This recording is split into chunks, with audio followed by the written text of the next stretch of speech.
Hey everybody, welcome to another round of Canje Plays, and today we are returning to the Forest of Adrimon. This is Hexplore Volume 2. The return, we're going to be playing that through and adding in the bonus content, so that's going to be amazingly awesome. It's going to be great. So, hey Nova Girl, what's going on? Screeching with excitement, me too. Woo! So it'll be fun to return to this. And Radnoff, welcome, welcome. Both of you pull up a chair. Welcome, welcome, welcome all, everybody. Um, oh my gosh. It's been a while since I played this. I grabbed the books. We're going to go through this stuff together. I went through some of it, but my mind's still spinning on a lot of different things. So we're going to go through this. I'm going to be playing with the Hex exclusive character that came with the Return to Force of Adrimon content. We're going to be adding in stuff, trying to see if we can get strong, and we'll be playing it solo to see how it goes. Hey, Steven, what's going on? Pull up a chair. Hey, Thomas, you as well. Pull up a chair. Your table is right here, sir. So go ahead and pull up a chair. It'll be great. Okay, so before we begin, I want to say thank you to my Patreons. I appreciate you so much. Thank you to my YouTube subscribers.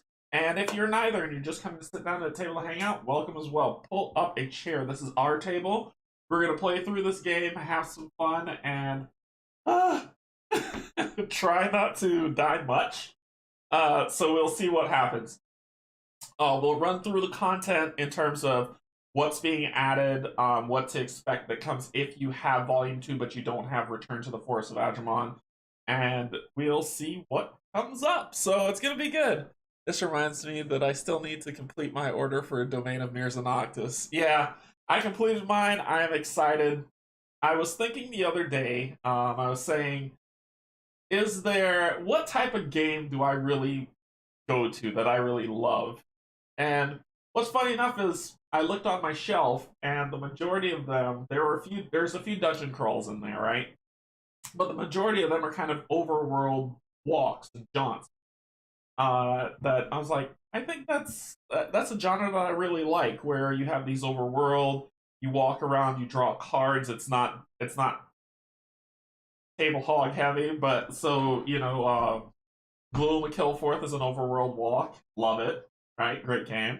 And I went to this one, I was like, I really like these games. I like them a lot, and it's because of that overworld feel. So this is moving up there on the charts of one of my favorite series. That I have all of them. I have everything, and I will be getting the all of Mirrors and Noctis stuff when it comes out. So it's gonna be good. Living card deck. Yes, I do have the living card deck in here, Nova Girl. This reminds me, let's see. I completed mine last month because I thought it was going to close. Yeah, I know. I made sure mine was done as soon as it opened up. I got everything I need. Everything I need. I even got the new, the reprinted encounter cards that have the images on them. So yeah, I kind of went all in on it. So it'll be good. Everything. I'm not surprised. Hey Yogi, pull up a chair. All right. So we've got a lot of content to go through. The one thing about this game that may turn a lot of people off is the setup. There is a lot to set up. However, after the setup, once you get into the game, it's a lot of fun. And I've set up the board a different way. I'm not doing it the standard first time play, put everything together. I've spread the board out a little bit so that we can have some fun really exploring this place and seeing how things go. So ooh, it's gonna be fun. It's gonna be fun. It's gonna be good. It's gonna be good. Forest Adrimon is a sweet spot. Enough complexity. Sands of Shirax is really too long-winded. We're in a two-player game, and it took nearly 15 hours. Oh, and Forest of Adrimon's my favorite of the three so far. Right? I haven't played Mirrors of Noctis or the Temple of Gozai or whatever it's called that's coming out afterwards. And I believe Jonathan was saying in one of his in one of the streams with chat that the last one, the sixth one's going to be an ocean-based one, which I'm really excited for that. So we'll see how that stuff will play. But yeah, this one is my favorite one so far. I still like Sands of Shirax, but you're right, Rodnoff. It could be really long-winded. I saw the campaign stuff they were making for Temples of Gadai. Thank you. Temples of Gadai. I am looking forward to that one to see what it's about. It sounds like it. I think the creator was saying that it was going to be like tower defensey. So instead of you going places, stuff will probably come to you, which sounds amazing and fun, and I can't wait. So we'll see how it works out. We'll see how it works out. All right. We got a lot of information to go through and all day to do it. So let's find out what's going on. Let's get some information, and then we're going to get down to the table. The table. I almost said tabletop. The table, because this I actually have the game, and I know y'all like I've been doing a lot of tabletop simulator lately. But it's how I can play with my friends during this pandemic time, and because I've met some great people in the community, but we're all over the world, right? I've met some really great people from everywhere, and I want to play games with them, but I don't have the money to buy a plane ticket to go to England or France. So I'll say I use Tabletop Simulator so I can play games with them as well. All right, but this one is not. It is not. It is on the table. We're gonna get down to it and have a good time. Hey, Jason, what's going on? I saw your message earlier where you're like, "This would be a great game for Friday." All right, so let's get down to the table. Let's get some information, then get down to the table. All right, so Hexplore. This is the Force of Adrimon, but I looked at the Return the Force of Adrimon one. There wasn't a lot of information that was kicked on it, other than saying that it got the same like really high rating, but a lot of stuff was left blank. So I just grabbed this one because it's the same. It just adds a little bit more onto it. So Hexplore, which is the second in the series, Force of Adrimon came out in 2019, and it has been fantastically received. I think this is a really, really good set right now. 1 to 7 players this game can play, which wow, that would be a lot. That would be a lot. Community says 1 to 4, but best 1 to 2 player. Solo, true solo is me. 60 to 180 minutes. That's a lie. Even when you get good at the game, it's not 60 to 180 minutes. It's more like a long time.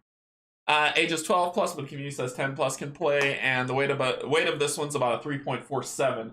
So this is the second most complex in the so far 3 that are out. Sands of Shirax is really, really complex, as there's a lot going on.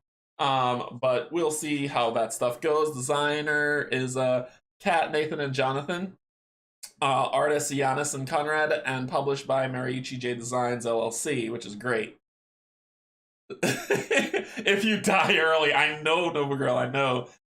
Clicks Madness campaign is looking good. Recommended. Yes, I'm getting that book. I will be playing that as soon as that comes in, because I'll be pulling out Valid of Dead King. But what's really cool is if you saw the hints that they were doing, that there is a campaign for Force of Adrimon coming right after Clicks Madness. So Clicks Madness is going to take place in Valley of the Dead King in Volume 1.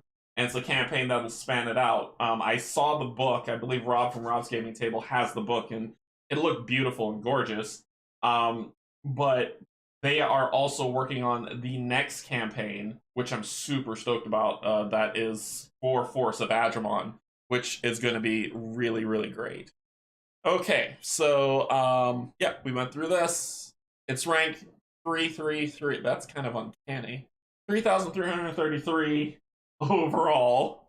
I wonder if somebody did that on purpose. Like they saw 32 and they're like, no, let's make it right. All right. So let's get down to the table. We got a lot. Like I said, I keep saying we got a lot of setup to do. We do. So let's hop down there. I'm printing out the handouts and laminating. Nice. Very, very nice.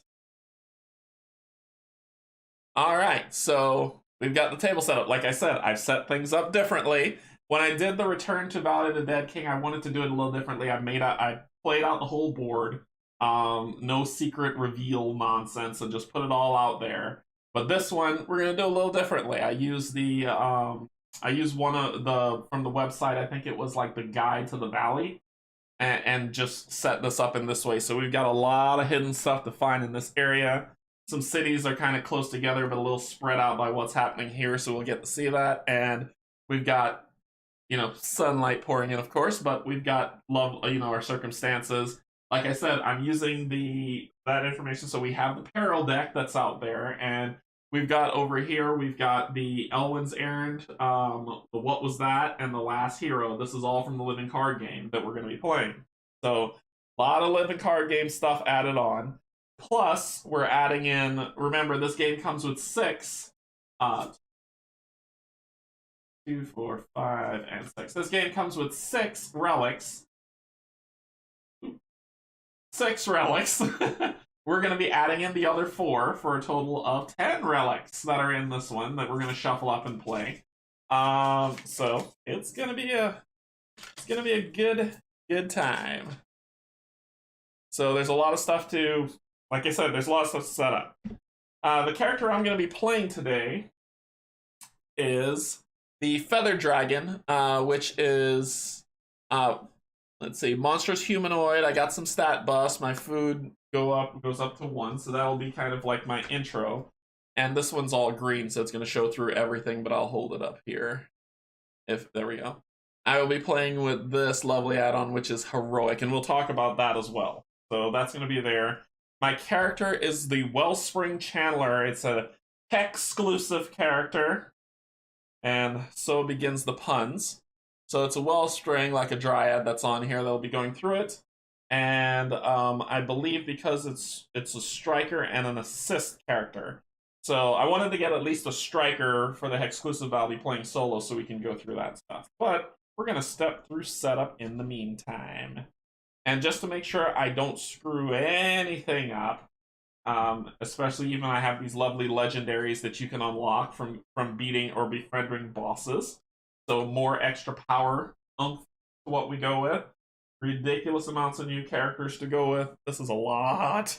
So this is a lot. Exclusives are nice. So while you all think up of a name for my character, I am going to pull up. Let's see, where is it? Here. This should be here. All right. So this is the rule book for us to do setup. There's a lovely little prologue for you to read them. I just pulled it up first just in case if you rewatch this later and you kind of want to read what it says. You can pause here and then see that. So let's go down to setup. Wow, that's what I like to see. Busted. Now let's load it up, reload it, and let's see if that fixes that. I love busted content. Busted content feels good. Yeah, there we go. There we go. So it talks about what goes onto the cards and some extras that you get. You'll be adding up stuff, which I'll talk about. This is one of those games where you don't start with food, and that scares the life out of me. So we're going to choose our hero, and then we're going to do some stuff. So place our 4 map quadrants as we need to see necessary. So that's what we have here. 1, 2, 3, 4. Perfect. My trait is Heroic. My trait's Heroic. Then we're going to place the circumstance and destination bars along the top, which we did. Shuffle and place circumstance decks and flip 5 up. So this is our circumstance deck. This is the monsters that we're going to have to fight. And you all know I like to shuffle for shenanigans. Yeah, my trait is Heroic. And we'll go through all of that good, fun, happy stuff in a second. I have not sleeved these cards because if I sleeve these cards, they don't fit back in the box. And they really need to have, and I am terrible at shuffling, so please forgive me. I really want to bend these cards, I'm not going to lie to you, but I know half of you will find me. Alright. So first, we put our circumstance here, and then we draw, there is harvesting kit, an animated statue, not too bad so far. Moonclaw, Paragon's Hall. Ooh, what is that? See what that does. I've never seen that one before. And we've got an Affliction, which is Mind Fog. Then we also have from the Return from the Living card game, the Peril deck. This Peril deck has fun extra stuff in it, and how this works is when I roll for a circumstance, if I roll a 6 or a 6, a hex on the die, on this die here, if I roll a hex, I can either blind pick a circumstance or I can go for a peril. And this peril has different things in them. Some good, some not so good, like an active night, which it does something, or a curse, which is terrible. So It all depends on what's on here, but we can choose those, and we will if I ever roll a 6, so you can see the perils in play. Hey, Adam, what's going on? Pull up a chair. Put up a chair. Welcome, welcome. So we'll shuffle these up. And we get shuffle. So that will be the perils that we go through. Let's see, what is next? So that's the circumstances. Shuffle and place both the fragment and power-up decks on here. So this is the fragments. And fragments are basically, if you've never played this game before, ever seen it, and just curious, because I won't explain it like, okay, well, we've seen this before, so let's go through. But basically, there are special weapons that are at battle sites 1, 2, 3, and 4. They were used to fight the Adrimon, the druid who's taken over the valley and mind wiped everybody. So, but these heroes were defeated. Their weapons that could hurt her were shattered and thrown about. These fragments are what's in here. You have to find those fragments, go to their necessary battle site to recover those relics, and those relics give you extra abilities so you can fight her, which is great. Hey, Elaine, what's going on? Pull the chair. Chair is pulled. So yeah, it's gonna be really great. So that is the relics. Then the power-ups. This is your leveling up ability, which is what makes you stronger. As you find stuff, beat circumstances, or just all about roll really well, you will get these power-ups that will make your character stronger, so that you can get to fight. You can get strong enough to fight Adrimon. Right now, you're not the strongest, but like any Dragon Ball Z thing, you level up and then you go fight Vegeta. So that is where we're going to go with that. Then shuffle and place both fragment power-up decks on the side, which we did. Shuffle the relics and place one relic on here. So these are the relics that we're going to be going with. There's 10 of them now. So we're just going to give them a good old shuffle. And we're going to determine what relic we are going to get. It's going to be very, very good.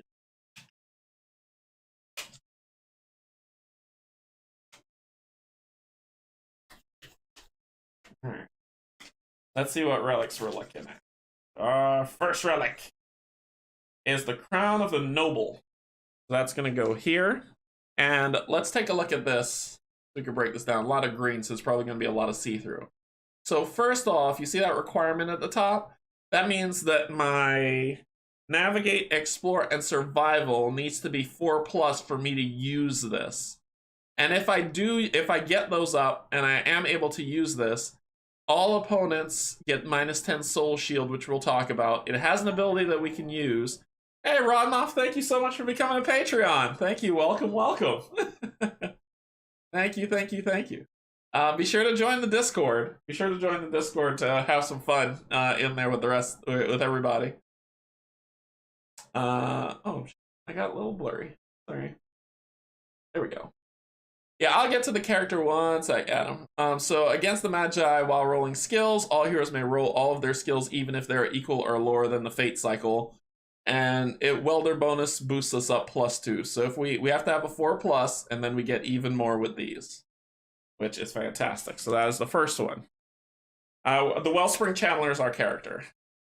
So the next is Germander Shield. So we need 6+ on our Springs Protection, our defense, to be able to wield this, and we get some good stuff with it. Next up, I want something new. Let me see if I can find something new. Make sure y'all get some good stuff here. Here's a new one. Nope. Yep, that's a new one. I want to do new stuff too, just so it's not all the same old, same old. Starfire Ring.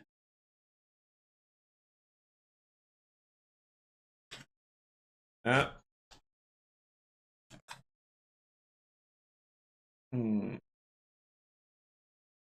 Let's do this one.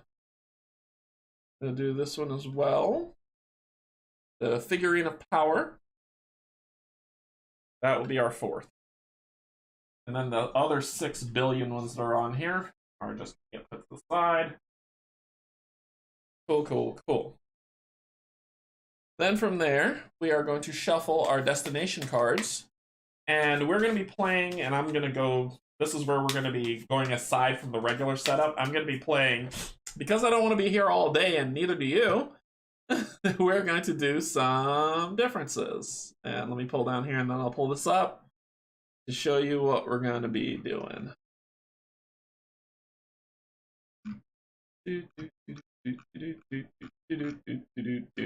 Boop. So we're going to be playing, our play styles are going to be double up, quick play, one player, okay? And we're going to do some stuff from double up, some stuff from quick play, and some stuff that's going on here. So one up says there are two ways to use the style. The first is to use two or more heroes for one player. This is the easiest option and requires no special rule change. The second way to play the one-player game is to do so with only one hero. Here are the changes that you need. During the declaration phase of combat, you may choose to spend one energy to perform the defend action. I'm going to use that at half rank and take another action simultaneously. You may still only use one item per round. Oh, quick play. Yeah, this won't be a long one. No marathon. Oh my gosh. Marathon. Oh. The hero begins the game affected by the spirit tether ritual, which we'll look at, and when rolling skill dice to attempt a destination, roll twice and apply both results. So if we need 2 successes, we roll 2 dice and apply the results. Then we're going to be doing double up, which says, here are the changes you have to adopt for double up. The group begins the game with the Charm of Autumn Court. The group begins the game with 3 destinations revealed per relic instead of 2, which is why I paused here. And the fate tracker increases after every 5 game turns instead of 6.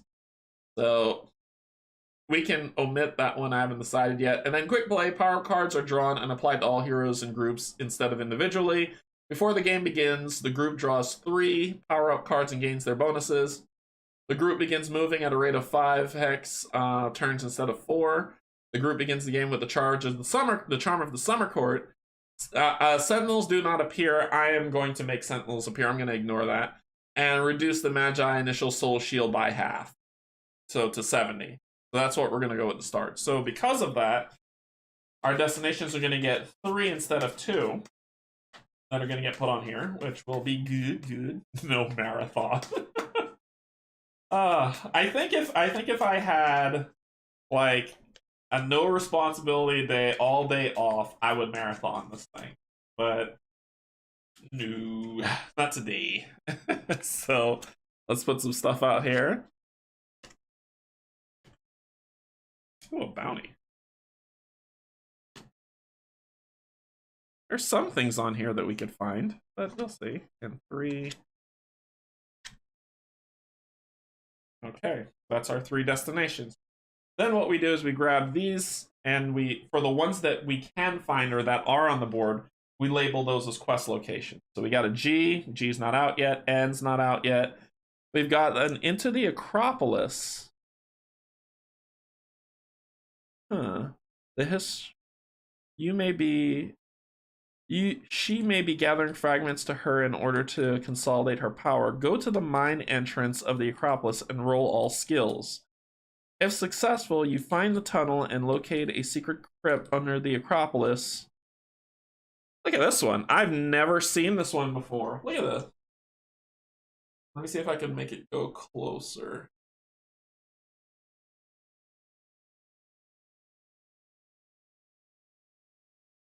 There we go. That's an interesting one. The historian Elric once spoke of hidden underground tunnels that lead to the Adrimon's Acropolis. She may be gathering fragments to her in order to consolidate her power. Go to the mine entrance and roll all skills. If successful, you find the tunnel and locate a secret crypt under the Acropolis which contains 3 fragments. Once you complete the destination, roll the fate die and increase the fate tracker by the result. Wow. Okay. G, E, F. Don't have any of those. K, F, and M. Nope, but I got an A, C, and D one, so only 3 quests show up. This one is A, which is A over here. It is here. This one is C, which is over here. And it is here. And D is enemy number 2. Boss number 2.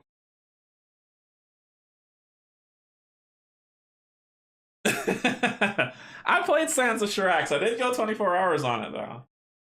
So there's only 3 quests available, and we have to find the rest, which is gonna be interesting. Alrighty, so let's go back up to the setup. I'm just setting it up according to the rules. I don't want to screw anything up. So place the shuffle destinations, flip 3, starting with the first relic. Place a destination token on your game board, revealing destinations, locations, and play, which I did.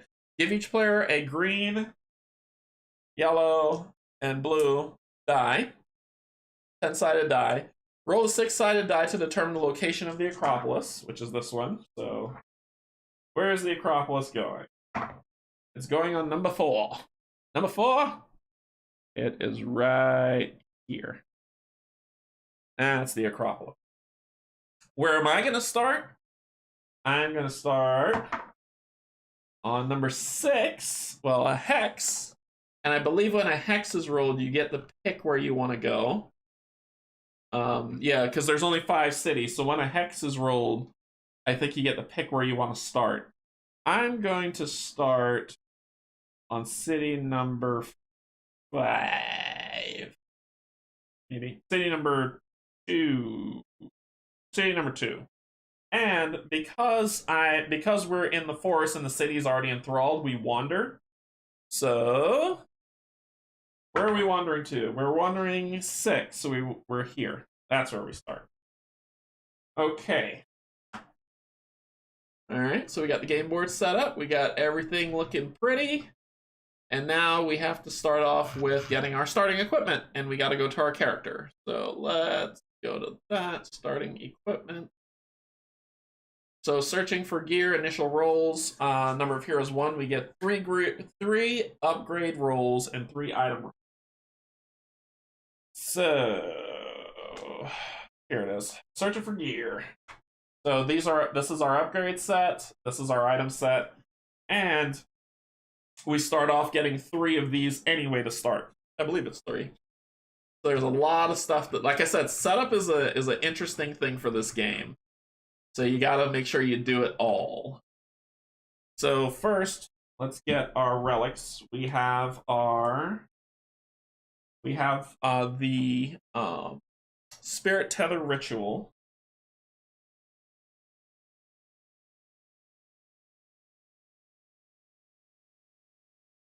Spirit, I guess I just write it here. Spirit Tether 1. And what Spirit Tether is, where is it? Spirit Tether Ritual. The group undergoes a Fey ritual in Elwyn's Grove. The next hero who perishes is revived at the Grove. If this splits the group, the survivor heroes, but it won't. I'm playing solo. So basically, it's a revive if I die. I'm cool with that. I'm cool with that life. So I have that to start. What else do I start with? Let's see. I get 3. The group starts with the Charm of the Autumn Court. I get the Charm of the Autumn Court, and the Charm of the Autumn Court says, whenever a fragment is drawn, give 2 of the rewards that the fragment card offers. Gain all 3 if both court items are owned. The group may only carry 1. So basically, if you look here, this is a fragment item for the ring. See these 3 items at here? If you play regular mode, you only get to pick 1 of these items. So you can either do a health increase, a weapon increase, or draw 2 upgrade cards. You can only pick 1. So every hero who plays just picks 1. With the Charm of the Autumn Court, it says whenever a fragment card is drawn, gain 2 of the rewards that fragment card offers. So I pick 2 of them instead of 3. Pretty cool. Gain all 3 if I own both charm items, which I do. So now, now that I own, and I'll get to that in a second. Now that I own the charm of the summer court as well, that means that I get all 3 instead of 2 for that. That's what that means. So we also get the fate tracker increases after every 5 turns instead of 6. And for quick play, we do get the charm of the summer court. And that one, the charm of the summer court says whenever a fragment is drawn, instead of drawing 1 card, we're going to draw 2. We'll draw 2 cards, right? And we have to pick one and then shuffle the other one back into the deck.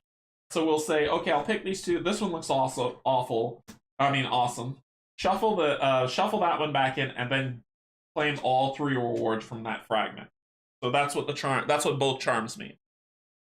So before the game begins, I get 3 power-up cards. So let's take a look at that. So I believe I shuffled this, but just in case, and I'll have to reshuffle the other deck. Oop.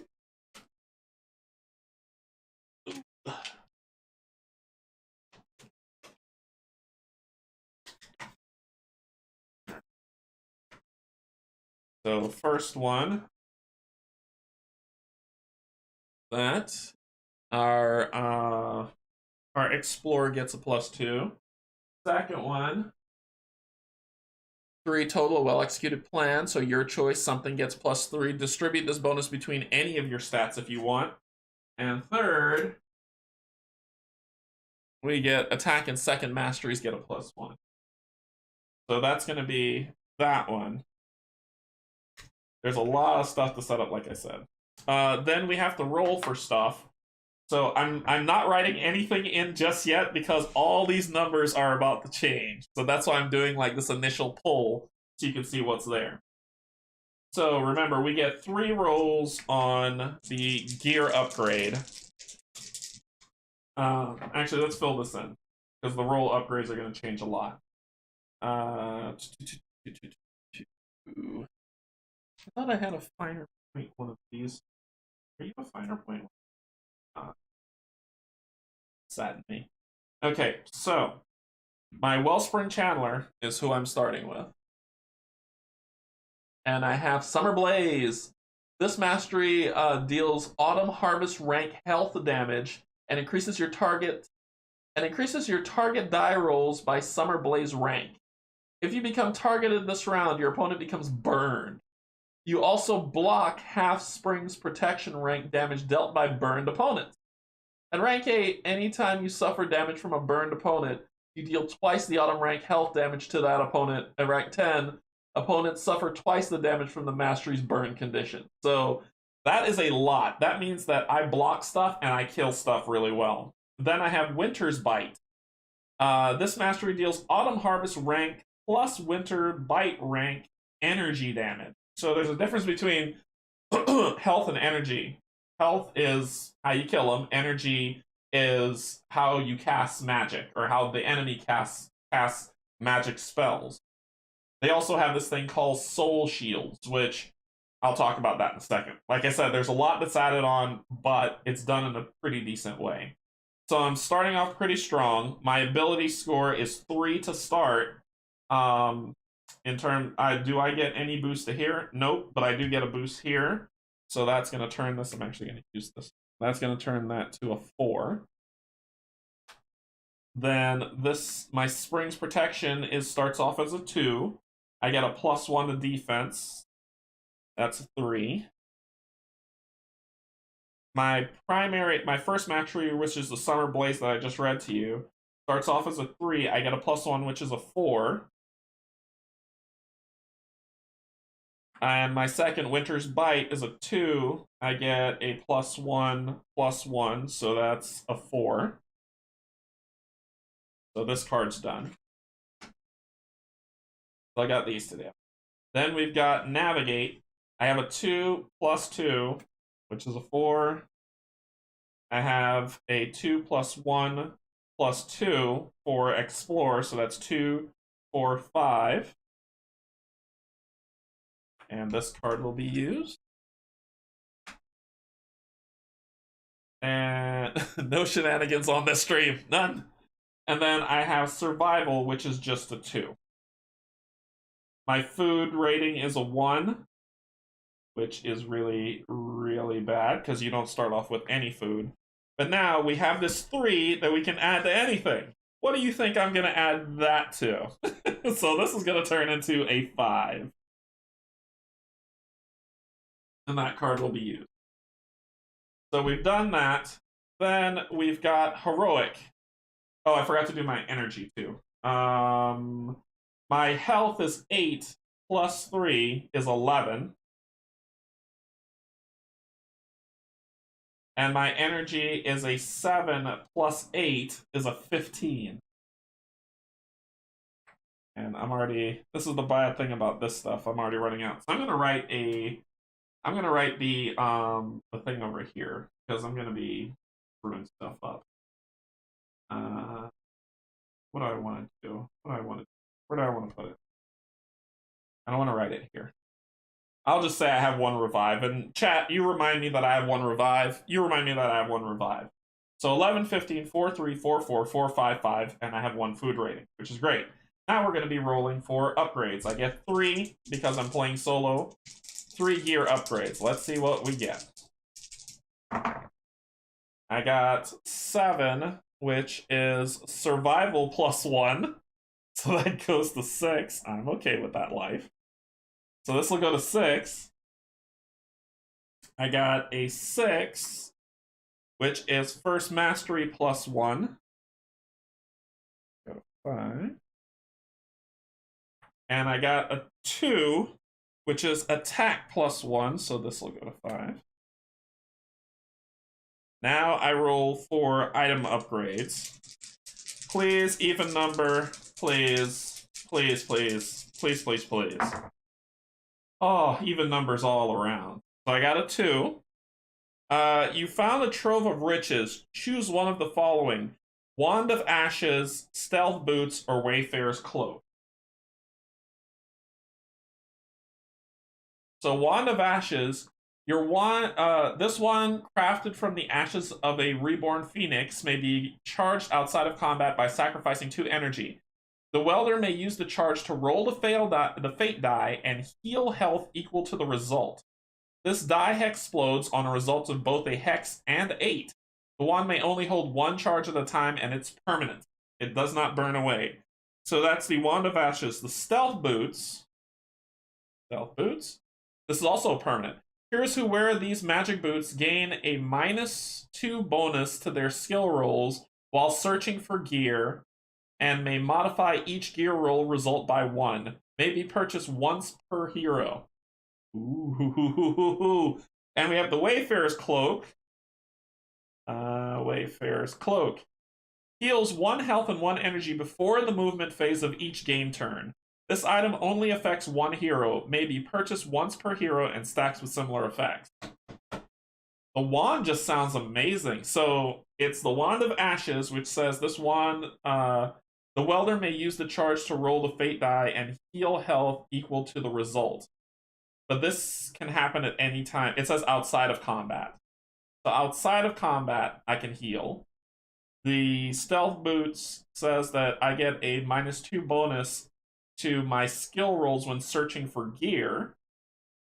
And the Wayfarer's Cloak says, before the movement phase begins, I heal 1 health and 1 movement. Don't forget to check the expansion rule set for possible extra stuff. Yes, thank you, Nova Girl. Yep, I'll remember that.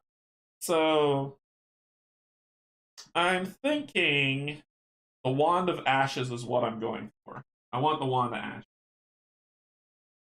So, we get the Wand of Ashes.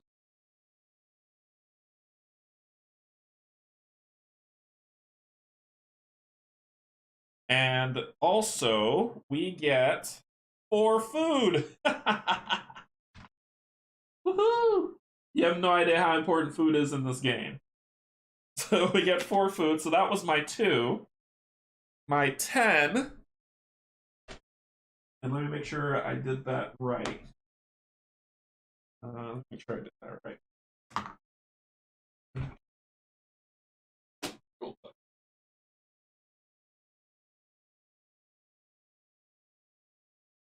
Come on. Oh, this is the return to. This is the one I need. Yeah, 3. My 10 gets me. You find a dusty, aged green fire potion in an old infirmary. So the green fire potion. Probe item probably. It heals 7 energy, 7 health and 7 energy, and it's a one-time burn. So I've got heals. Green potion. 1.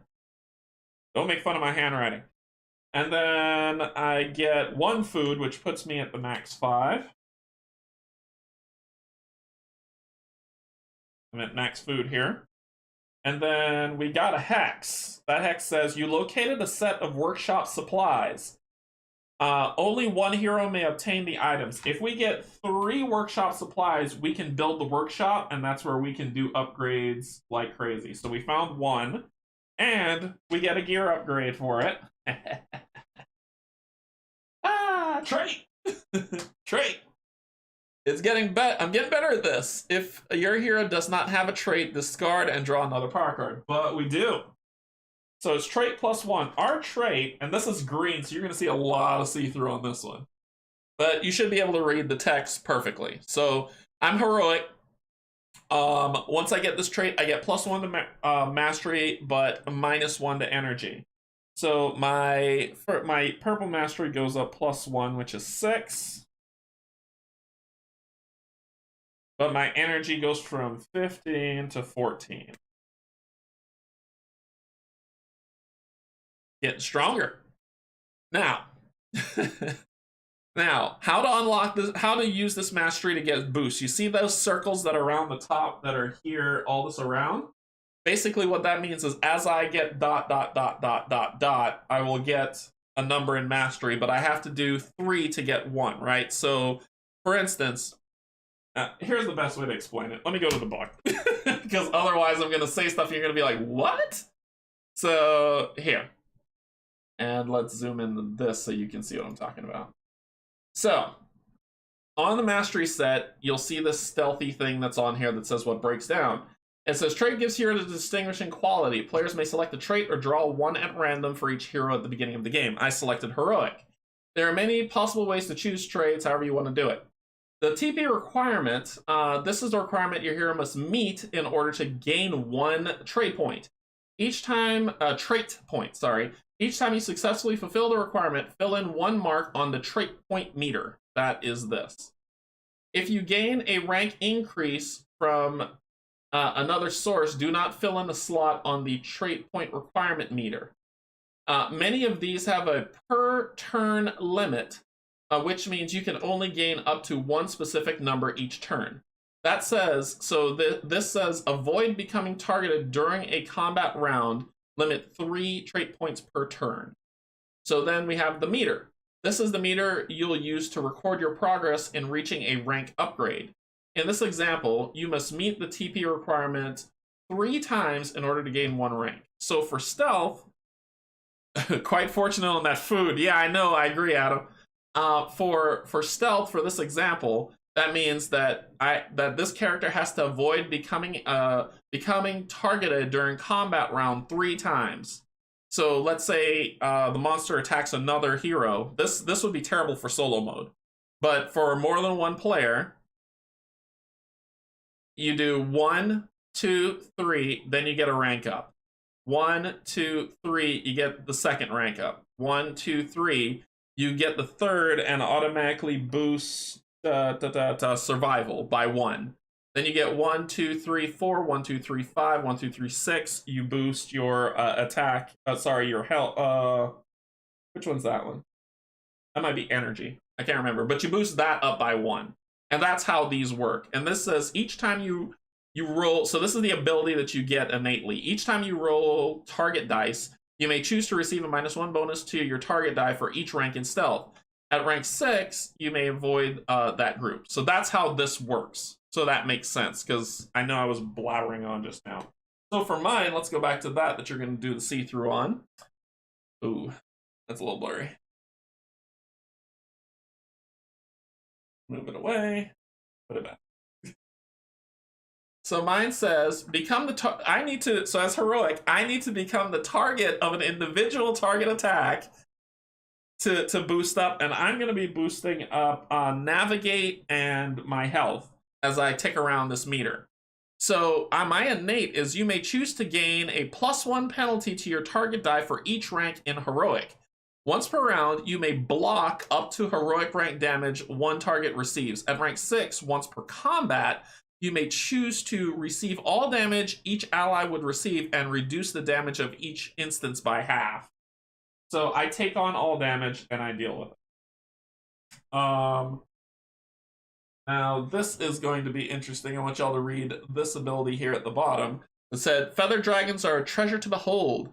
Their presence warps the air, increasing the group's movement speed by 1. This includes moving cautiously. Once per game turn for 3 energy, you may roll twice as many favorite opponent dice. The opponent suffers the result as both health and energy damage. Yep, that should be easy. You are correct. That's why I picked it. So I can move my speed increased by 1. So that's important. Okay, so let's talk about movement. And let's go over here and so the group begins the game with 3 destinations. Where's the movement one? Here it is. This one here.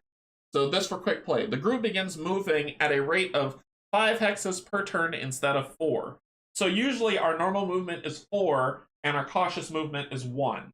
Now we've boosted that up to where our normal movement is 5, our cautious is 2, and with the feather dragon that gets 1 more, so our normal movement is 6 and our cautious is 3. So our movement is 6, our cautious movement is 3 because of that ability.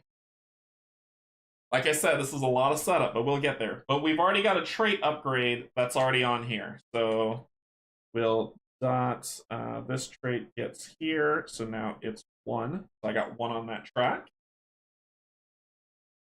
And we'll discard that. And that is all of...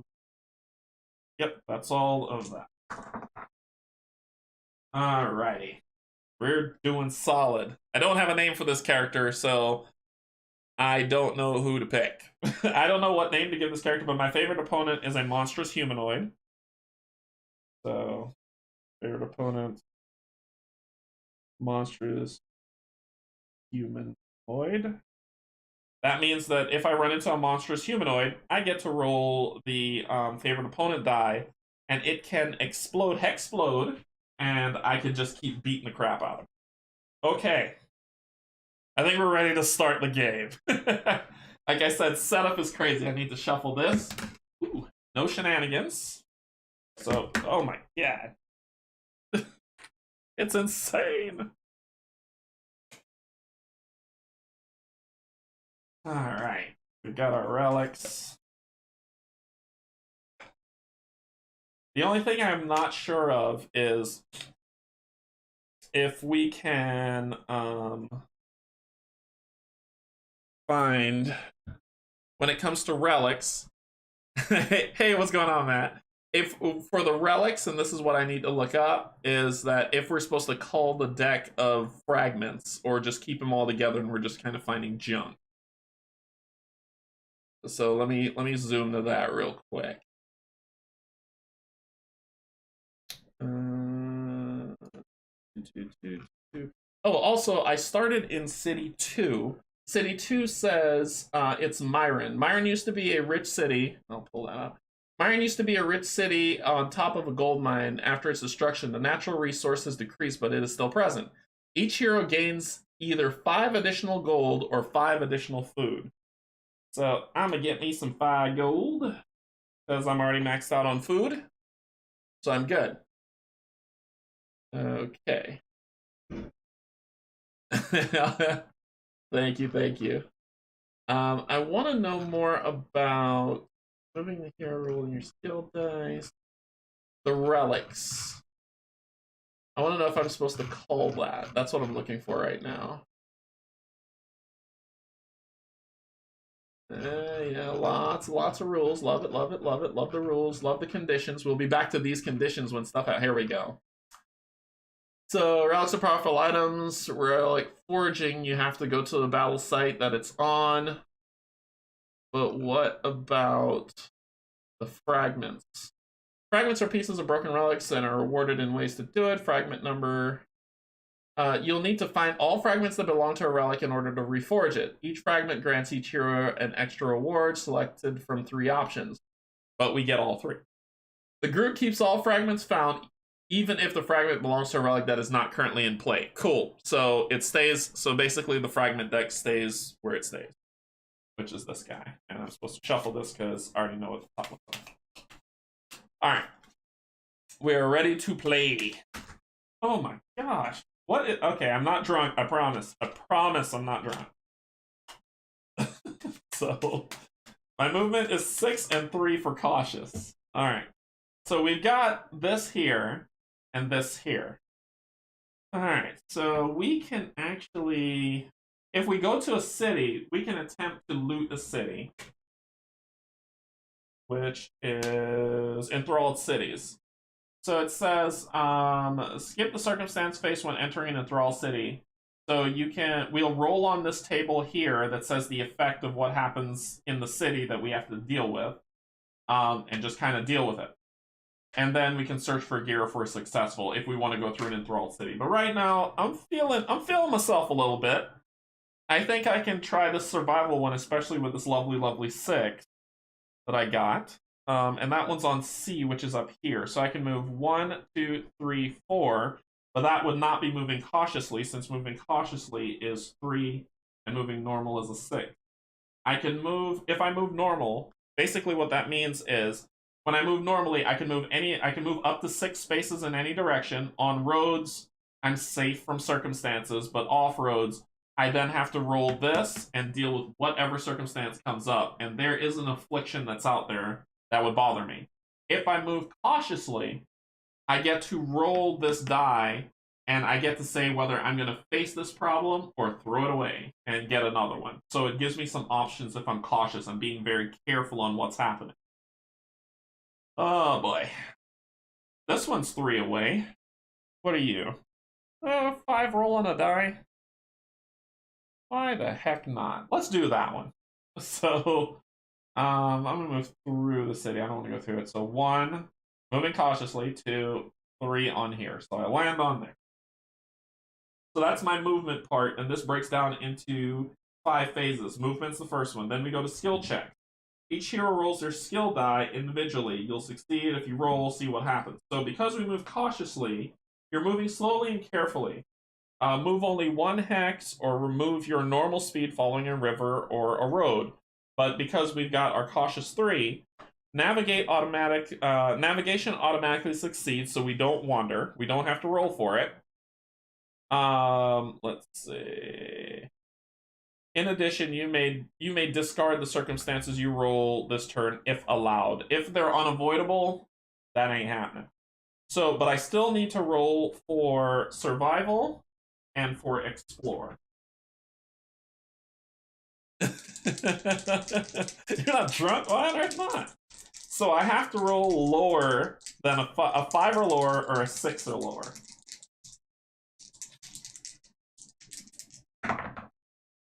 I rolled a 3 on that one, so that was lower. I don't have to consume any food. But I rolled a 6 and I didn't find any. So if your roll is successful, you do not have to consume food from your pack. Cool. But if your roll fails on Explore, you don't find anything, so no problem. And that ends that part. That's the skill check phase of the day. Then we move to, let's see, it says, if you end movement anywhere else, so if you end movement on a city, a battle site, an enemy, or an outpost, a waypost, skip the event. If not, we're going to the circumstance phase. So on the circumstance phase, we're going to roll a d6, and we're going to determine which one of these circumstances we can deal with or not. So 2, which would be an animated statue.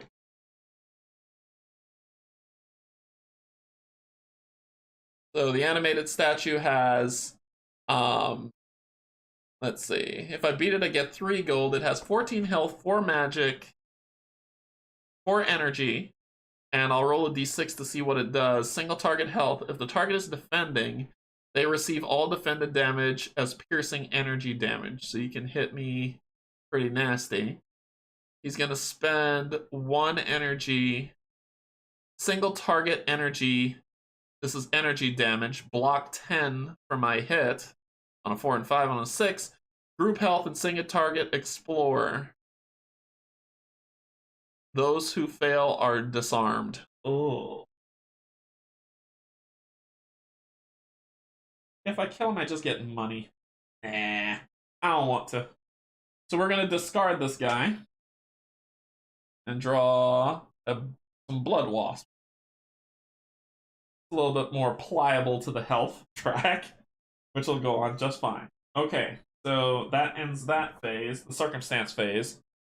Then we go to the event. So we are at a destination. Attempt to locate a fragment. Read the destination card for details. So we are here. Oh, this thing even blocks out yellow. So explore, hidden power attack. A large swath of forest is matted with thick curling brambles, each one laced with innumerable poisonous barbs. Normally one would avoid such a region at all costs, but an immense and Nova Girl, I completely forgot. You even told me to look at the rules to see if there's more stuff, and I will. Normally, one would avoid such a region at all costs, but an immense power is trapped in the cruel and twisted foliage. Each hero suffers 1 health and energy damage while attempting this destination. Risque. You must slash a new path through the brambles, but quickly find you're not alone. Search for the grove links, encounter and battle it. The encounter is considered dangerous. So risky encounters means that I can, it's like added terribleness, basically. Added terribleness.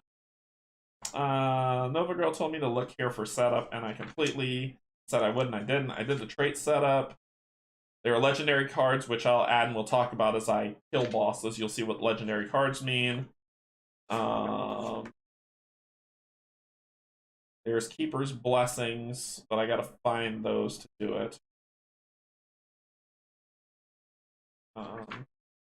And then there's the new bosses. So yeah, there's no special new setup in this one. Alright. Cool. So, do I want to do risky on this? Heck no. But I get to do an explore, and I just need 1 success. And my explore means I need to roll a 5 or higher. And remember, with quick play, I believe it's the quick play rules, I get to add, I get to roll 2 and apply both. So I just need 1 success. So my first roll, actually, make this a little bit easier on myself. 2 of those, 2 of those, and 2 of those. Okay, so I just need 1 of them to hit 5 or lower. Haha, 3 and 3. That's what I'm talking about. So I succeeded. When I succeed, it says, and it's not a critical success, or else I would have gotten a boost to my fight. But I get to draw a fragment, and I get a chance at getting a nature's essence. So let's talk about nature's essence. So harvesting nature's essence. When the heroes gain access to the nature's essence, one hero may sacrifice the harvest cost and roll the fate die. If the roll result is equal to or lower than the harvest difficulty, the group gains 1 nature's essence. Harvesting may add 1 energy to the harvest. Let's see. Harvesting heroes may add 1 energy to the harvest cost to reduce their roll by 1, or add 1 health, 1 energy to the harvest cost to reduce their roll by 3. So the harvesting challenge for an infused seed, the difficulty is a 6, and it costs no energy to do it. So I grab the fate die, and I need a 6 or less. I got a 4. Got it. So, infused seeds. So I got 1 of those. And what can you use those for? At the Grove, which is this place over here, you can spend it to buy stuff. That's your currency. So I got that, and I get a fragment. And guess what I get on this fragment? All three! Instead of picking one, which is regular play, instead of picking 2, if I have the Charm of Autumn, I get to pick 2. Oh, and because I have the Charm of Summer, I get to draw 2 and pick 1. So those are my 2. Let me see if I can. There we go. So it's either the glaive or the cane. Neither one of those are weapons that I can reforge, but I can still get them. One is a fight, a trait, and a card. And the second one is shielding, magic, and a card. I think I'm going to go with shielding on this one, shuffle this one back into the deck. And we will see how this goes. So I've gotten that. And it's going to be, I'm going to upgrade those. Oh, and don't forget double up rules on the cards. Anyway, this is what I love. So I've completed this quest, and we'll get to that in a second. Let me do my upgrade for the cane. I get 1 more to this, so this goes to 4. I get 3 more to this, so this goes to 17.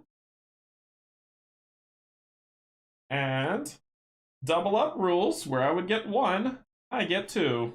Yay. So, first one is +1 to attack, so that's going to go to a 6. This is why quick play is a thing, because you'll get super powerful and destroy everything in space. Then we've got survival and shield, so my shield goes up to 5. And my survival goes up to 7. Yeah. And we've got our first piece, which is a cane that will sit here underneath all this all. We've completed this. I'll put that up there. Draw a new one. Bounty on Sea, number 3. I think we're going to go kill one of these people. So that's where the new one goes. Okay. So we dealt with the destination. We were successful. We're good. Then the villain's turn goes, which is now turn number 5. Increase the fate track marker by 1 marked on the fate cycle of the board. Every 6 turns, but this one in every 5, the fate cycle increases by 1 and the tracker is reset to 0 turns. So what does that mean? This thematically is, and I'll hold this up so you can see. You see that track that's up there? A sentinel appears when the fate cycle increases. So what that means is when it goes from 0 to 1, that pops up. What this symbol is the Magi. She is influencing us. We are able to shake so we can try to fight, but the problem is that her magic is so strong in the forest that is starting to control our brains, and we're losing sanity. That's our timer. So she gets 1 point here, which goes on that dot. When that reaches 5, that's going to increase to 1. A sentinel will appear somewhere on one of the battlefields that's going to be blocking it from us getting there that we have to deal with. And what happens is whatever number that hits, if our abilities are not that high, then we are kind of screwed, right? So it says the group moves to the, let's see. So it basically, let's say this number said 5.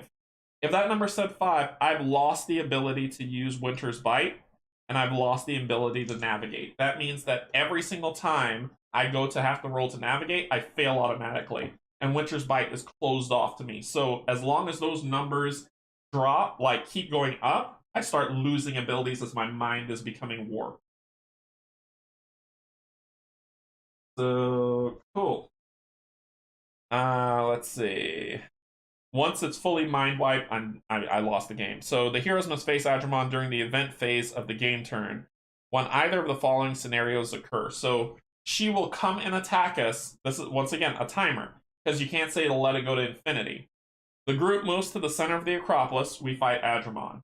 The group camps on one of the 6 surrounding locations around the Acropolis. We fight Adrimon. The fate cycle increases to 10. So if this hits 10, she magically appears to us and we fight her.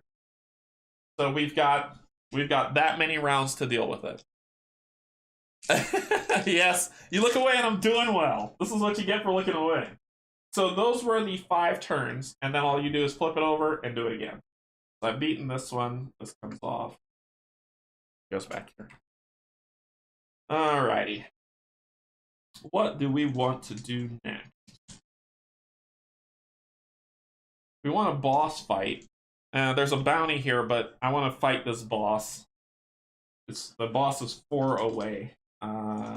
It might make me wander. And I don't want Mind Fog. That'll tick me off. And I know y'all want to see a fight, so let's see if I can make a fight happen. 1, 2, 3 would be the cautious movement to get here. I could do 4 and see if I can roll. Well, I'll wander no matter what, so I don't want to move and then wander and then have to deal with circumstance. So let's do just a 3 move. Let's go towards the first boss. 1, 2, 3. And I hit a road. I'm good. So that was my cautious movement. I then still have to roll these 2. So I need less than a 5 or less than a 7. That sucks. Actually, no, that's a 1. That's a 1. That's a 1. That's a 1. That's a crit. That's good. And I got a 5, which means I found something. So that actually works out.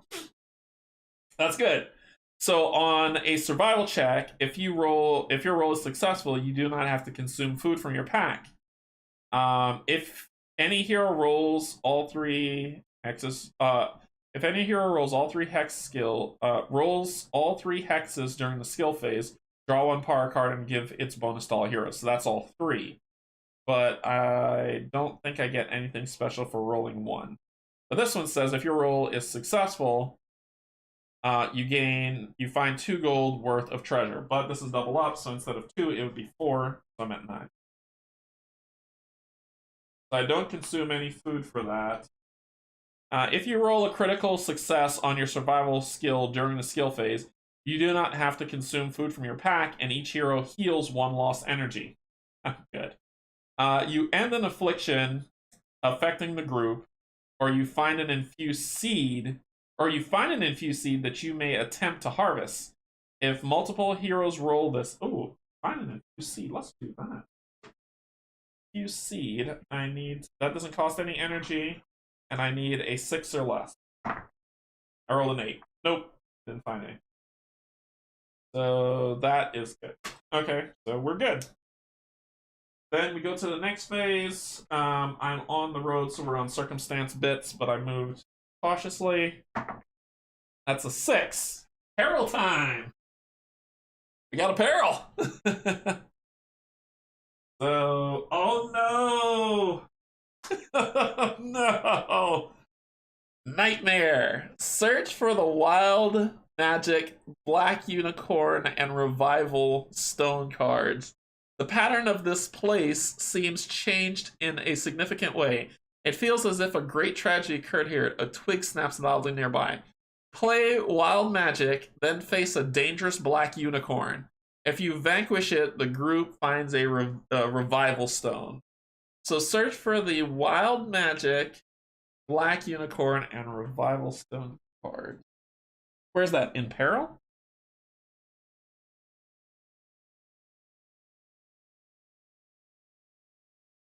Is that in peril? No. Are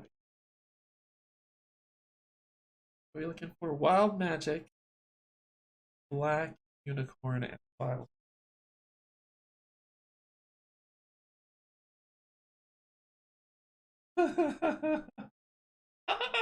Why did I find that?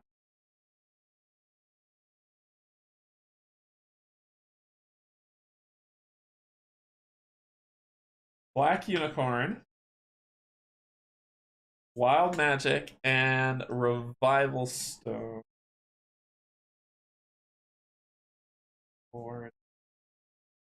Revival stones. There they are. Alright, shuffle these up.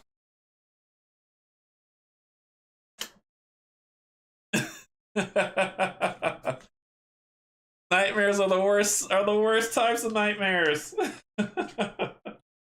So shuffle these. Why can't I find like something fun? No, no. Alright, so it says play wild magic. It's unavoidable. Face a dangerous black unicorn, and if you vanquish it, the group gets revival stone. Okay. So, wild magic. So wild magic says, magic is functioning erratically. Each time a mastery is used, roll the fate die and modify the action accordingly. Are you serious? So the rank increases by 1, 2 or 3, heal 1 energy, 4 or 5, nothing happens, 6 to 7, suffer 1 energy, 8, the mastery fails, and you defend instead. Oh no! Wild magic lasts for 5 game turns. This card supersedes other ongoing nature circumstances. So that's a problem. I'm facing off against a Z Black Unicorn who has... This is happening. This is happening. So he has 16 health, 22 magic. Oh god, why is this happening? I'll put it over here because I don't really need the board, just the dice and my abilities. There you go. So y'all should be able to see this or what's about to happen. Okay. All right. So he has 16 health. And some stuff can start happening. Okay. So I'm gonna spend 1 energy going down to 16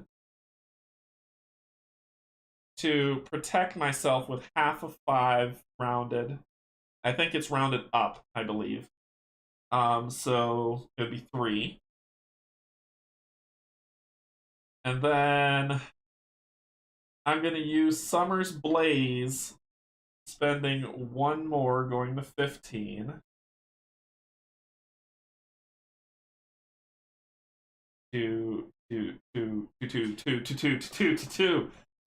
It deals, let's see, this mastery deals Autumn Harvest ranked health damage and increases your target die rolls by Summer's Blade.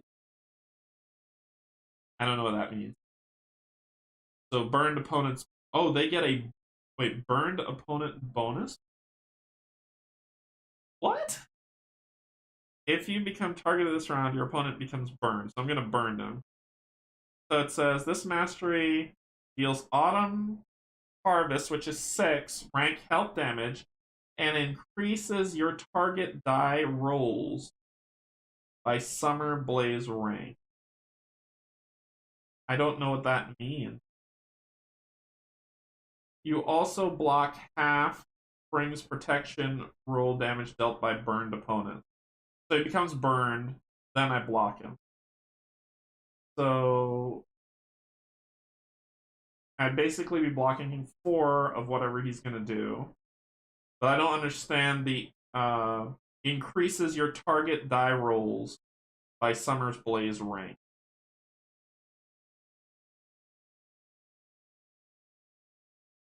That'd be 12. So that would mean he would be hurting me more. That doesn't make sense. Yes. Hey, Fred, what's going on? I'm curious as to what that means. So, Summer's Blaze, this mastery deals Autumn Harvest ranked health damage. Got that simple enough. 6. And increases your target die rolls by Summer Blaze's rank.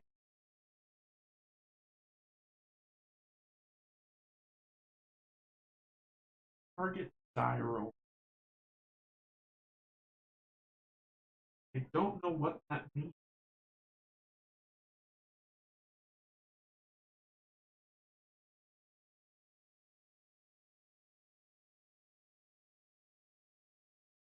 If you become targeted this round, your opponent becomes burned.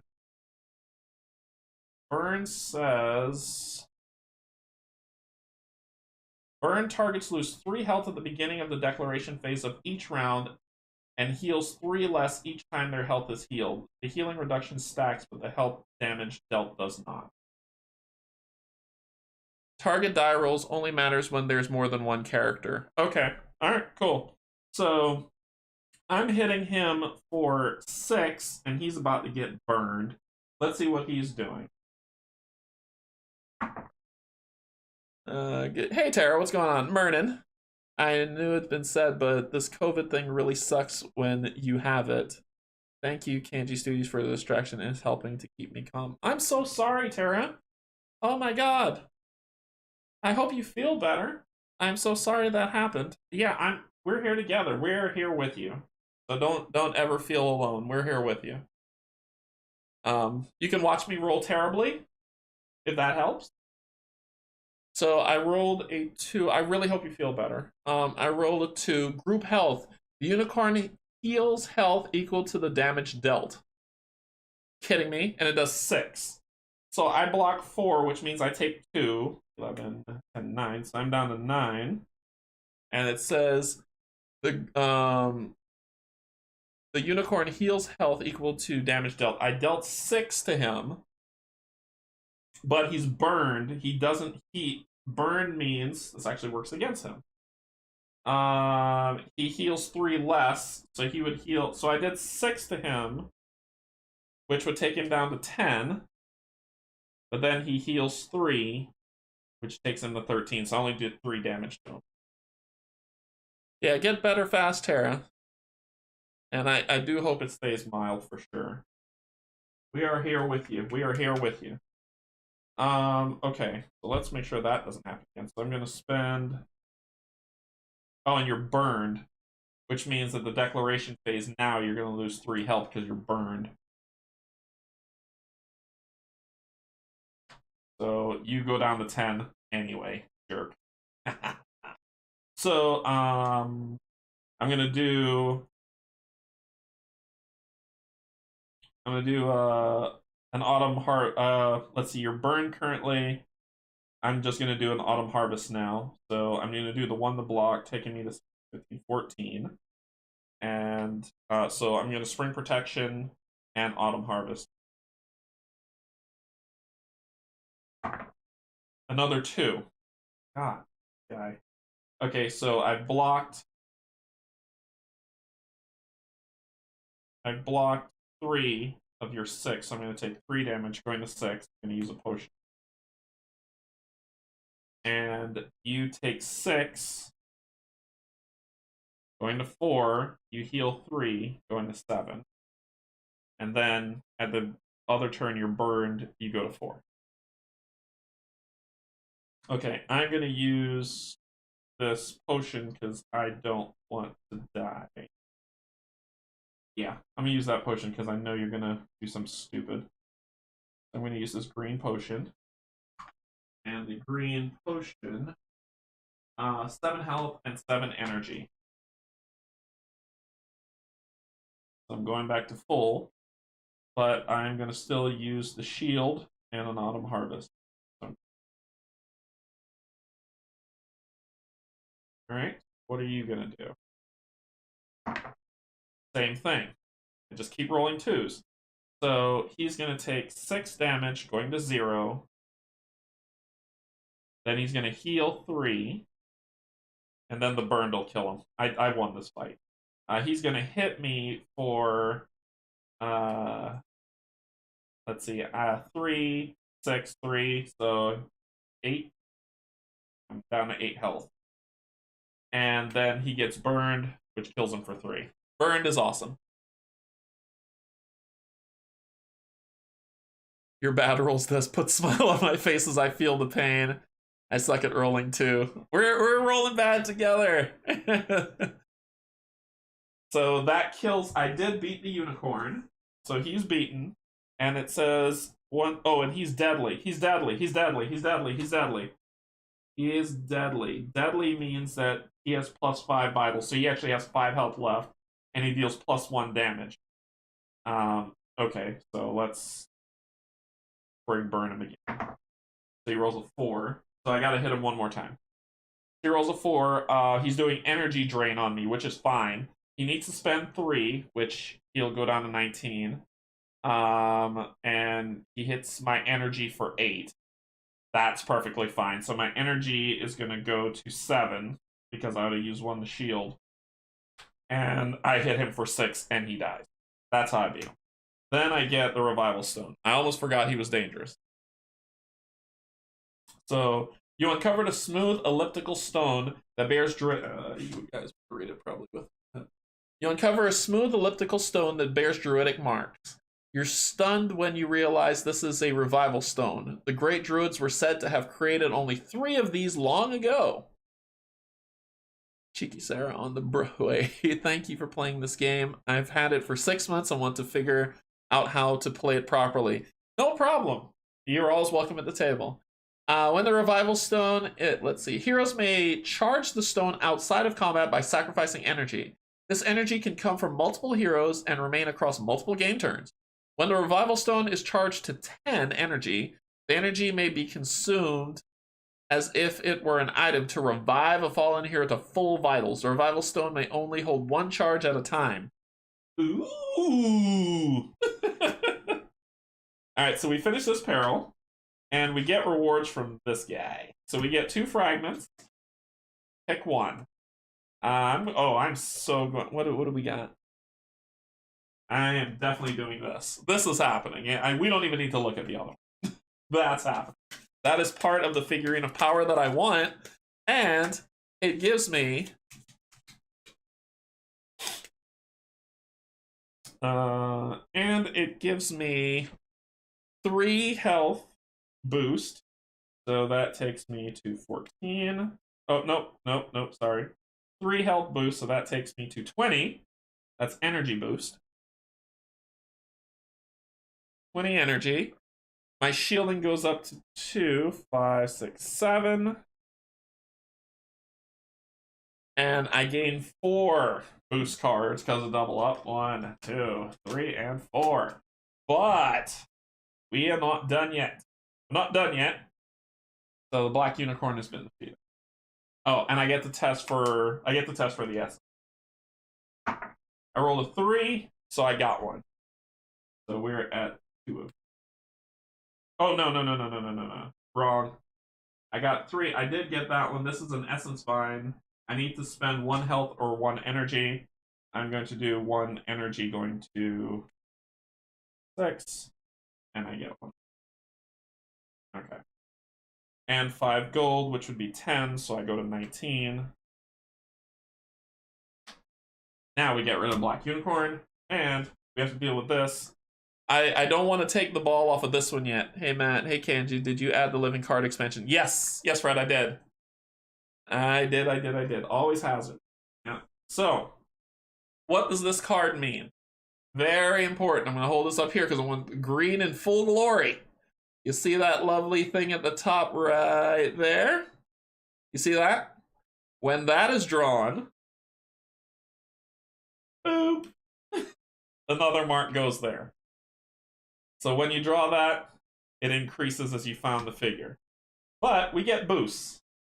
And let's clear all this, because that burned husk of a unicorn's dead. So, first one we get, y'all can see it here, so I'm just going to put them here. +1/+1, both masteries. So we're going 7 and 5. 7 and 5. Then we've got health and energy +2, so we're at 22 and 13, so 13, 22.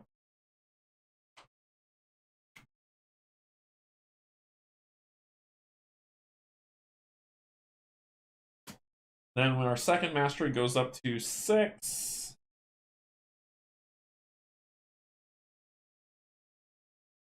And finally, all skills. Yes, yes, I can help you. So all these go up by 1, so this will be 5. This will be 6. This will be 8. I'm loving it.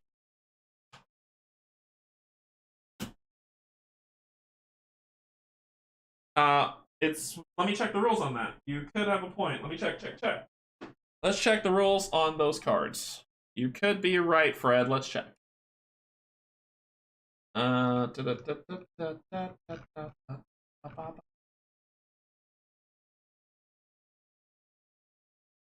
It's spirit guidance. That's choices, automatic. Let's check it out. Thanks, Mike. Welcome, pull up a chair. Let's see. Let's get that going properly. Relics, fragments, fragment number, fragment reward options, story. Each fragment also contains a short paragraph, but we're not going to go through that. I wanted to care about what shows up at the top. Fragments are pieces of relics. Each fragment grants. Groups keep destinations. Let's see. This is why we got the rules. If you want to play with them together, you can. That's if you're playing the Dead King, the Living Card game.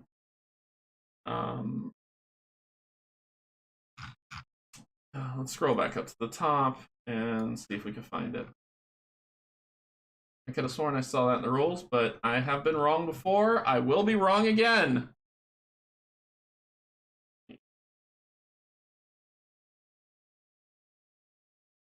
Come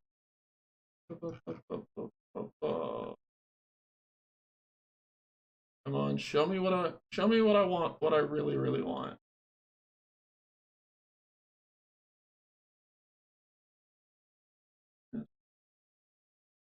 Fate Tracker. The Magi resides in the center hex of the Acropolis. The heroes may each game turn. The Fate Tracker is increased by 1.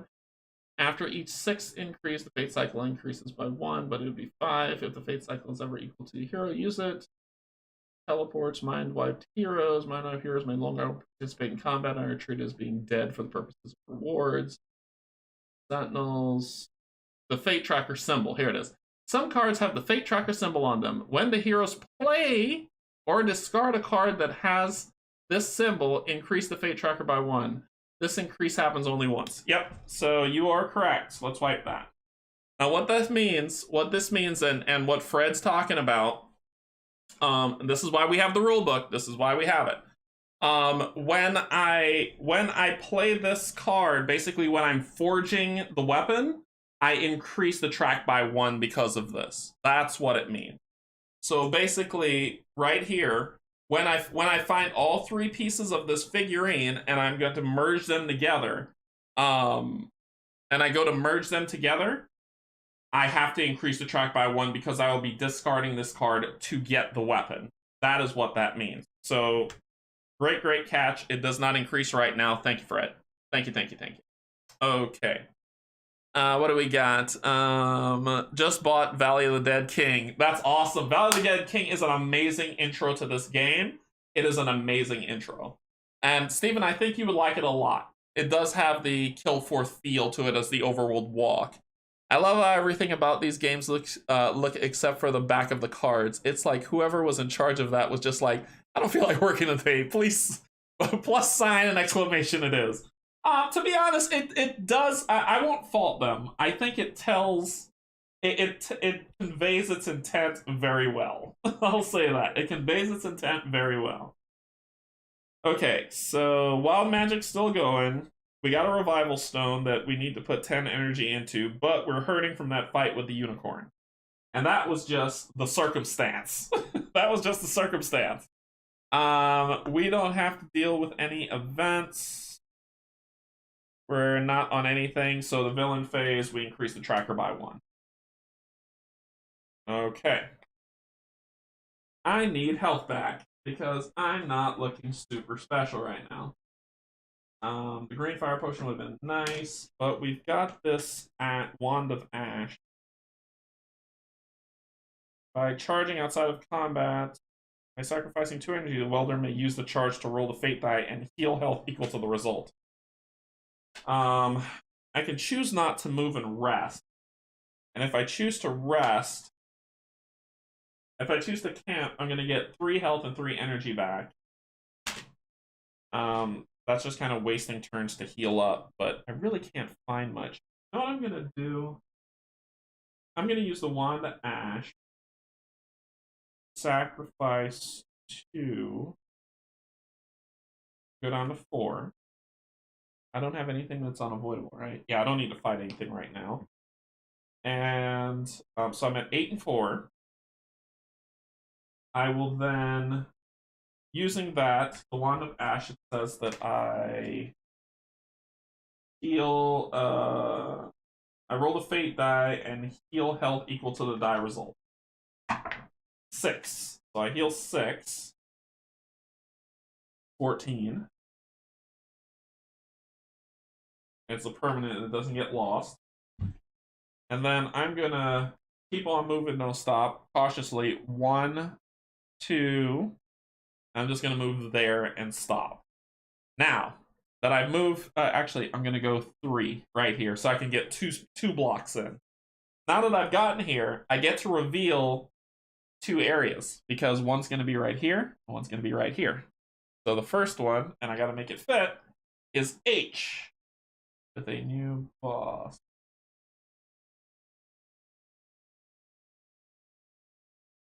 Can I get something right here?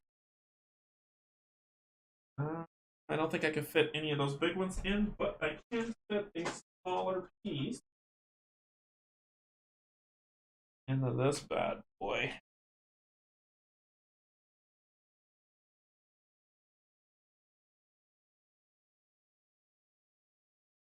Right there. So we've got, what's that, H? Do I have any H's on here? H, anybody? H, H, H, H? Nope. No H. All right, so that's my cautious movement. Then roll these 2. 9s on both. Ooh. So I have to consume 1 food. 1 food consumed, and I don't find anything. This was supposed to be this die, but it's a 9 anyway. Sorry.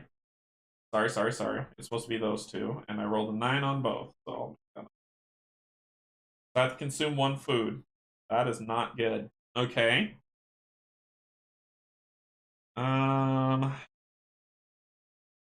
Then we roll for the circumstance because I moved cautiously. 3. Moonclaw. Moonclaw has food. Ooh.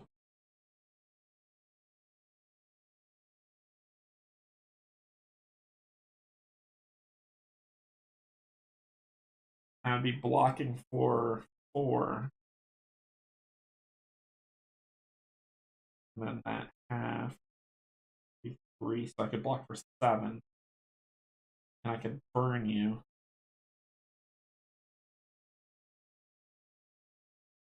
Dual target help, the target becomes confused. That's not good.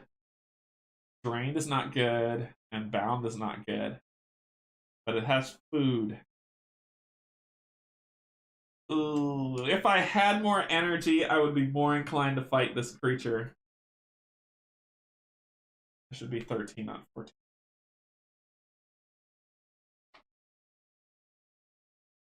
Right? So I screwed up somewhere. 8, 9, 10.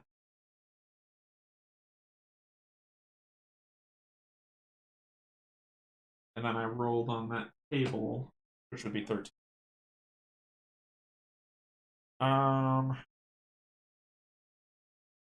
I could kill Moonclaw in 2 turns, or he can kill me, but I would revive. You know what? YOLO. Come on, Moonclaw. And a giant fox there. Let's see. Moonclaw's abilities is bound. Let's see what bound means. Bound targets are tied to the life force of another being. Anytime the ally they are bound to suffers damage, but that doesn't happen in solo. Drained. Drained targets lose 3 energy at the beginning of the declaration phase of each round and heal 3 less energy each time their energy is healed. The healing reduction stacks, but the energy damage does not. And confused. This condition resolves before damage is dealt. Roll any die during the resolution phase of round. Confused targets lose their action if the result is an even number, or have the numeric effects of their action reduced by half if the result is an odd number. Oh no. Alright, Moonclaw. I'm either going to die or you will die. But we will find out how this. Okay, Moonclaw. I'm gonna take this down to 2 to Summer's Blaze and block.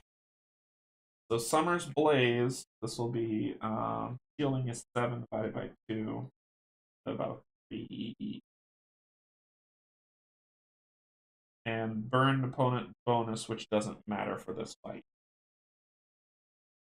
Alright. As if you get those for riding in the backpack, I picked them up from Walmart. They're a godsend. So, alright. So I'm hitting him for 6, and I'm gonna burn him. What is he going to do? 4. You're doing health damage. Each target becomes drained, which means you need to spend 2 energy to do it. So you're going to go down to 8. And you're doing health damage of 5, but I block 6, so no damage.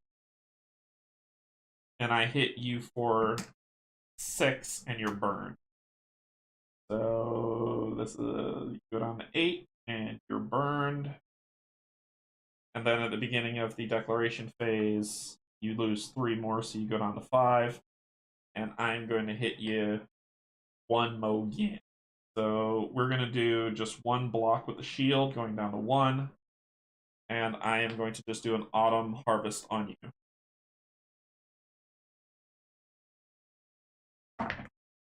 A 1, dual target energy. The first target becomes bound to the second target. That doesn't matter, but it's just basically you're doing 6 damage to me. I block 3 and 3. Sorry, I'm only blocking 3, so I'm going to take 3 damage. Going to 10. I'm not using Summer. But I still hit you for 6, killing you. Hey, I won! And I won. So I kill him, I get 3 food. Double to 6, but I'm fine. And I get to roll for... Infused Seeds. So just a regular roll. 5. Difficulty 6, so I got 1. I got it. I got 2. Okay. And you did. Bye-bye, Moonclaw. Okay. So that ends the circumstance phase. There's no event. Not trying to do nothing. And the villain, the Magi phase. Starting to tick up. I want to fight this boss, but I need full health. I don't have full health. This is what's stressing me out. I could go down to this city and try to raid the city to see if I find something, but something bad can happen. Oh, and I forgot to do wild magic. I rolled a 3. Heal 1 energy, so my energy would have gone up. Okay.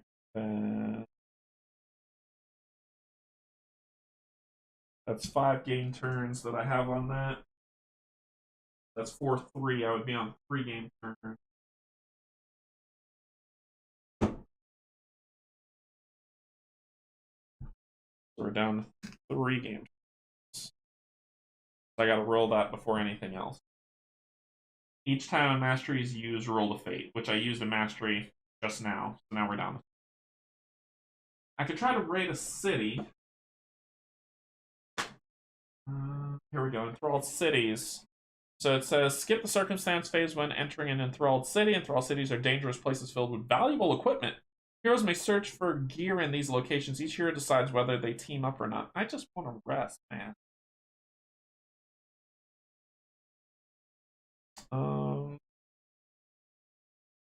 That's just power-ups, skill ranks. Yeah, I don't want to go into city. I think I'm just going to camp this round. I think that's what I'm going to do. I'm just going to camp. So you choose not to move this turn. Instead, you spend your time exploring the surrounding countryside. The group heals 3 and 3. So I go to full health and 5. Without potions, like getting health back in this game is tough. I get a -1 to my rolls, so it's this blue. So -1 to whatever I roll. So it's a 4 and a 2, which succeeds. So I would get 4 gold. 23. And I don't consume any food. Cool. Then circumstance time for the camping. 4. Ooh, what's this? Discovery. Paragon's Hall. You found an old amphitheater that must have once been a shelter for the people against the Magi. Examining the area, you found evidence of a 5th relic that was used against her. Place the Paragon's Hall location token on this hex. Reveal one of the unused relic cards and add a new destination on it, and then draw a fragment. What the hell? Okay. Okay. Okay, so we're going to place this here. Then it says, place the Paragon's Hall location token on this hex. Reveal one unused relic. And this will be the 5th relic. I've never run into this card, so replayability is here. Kevjil's Great Sword. So that is the 5th one. Reveal one of the unused relics, add a new destination on it, and then draw a fragment card. Add a new destination on it. D. D is out. D is out. Got my D. It's supposed to be here. But that's not what's in that image. Why must you lie to me? Oh, here it is. All the way up here. D's all the way. I need to get over there. Reveal, and then draw a fragment card. But double up. Wow, that's awesome. That is freaking awesome. So draw, I get 2 fragment cards. The scepter and the staff. Neither one of those are what I want. But this will help. So we're going to take that one.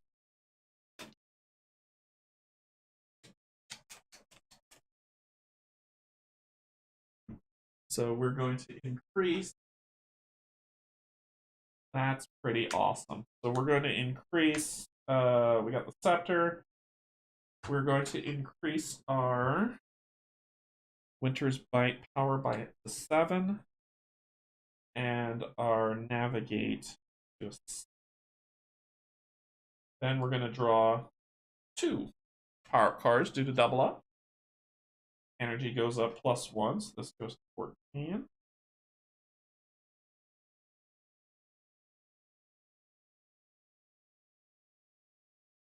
And all the good things. So 779.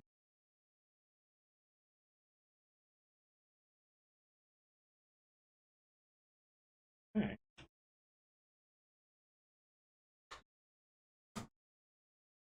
Doing pretty decent. Doing pretty decent. So, okay, that was that. This isn't funny. It's unavoidable. There's an event that's unavoidable if we draw into that. Cool. We got 5 relics we can get now. Okay. I need to get full health so I can fight this guy. I want to fight this guy, but it's something. Alright. I know if I just move, because we can go here to transport to that Veil to buy stuff. Or we need to find a waypost. if I can find a waypost, we'll be solid. Let's see if I can find a waypost. So I'm going to keep moving. 1, 2. And then we discover a new zone. That's not a waypost, but that ain't half bad. Can I buy anything right now at the Grove? Is it worth going? Yes, it is. I can buy green fire potion. I can buy 2 of them.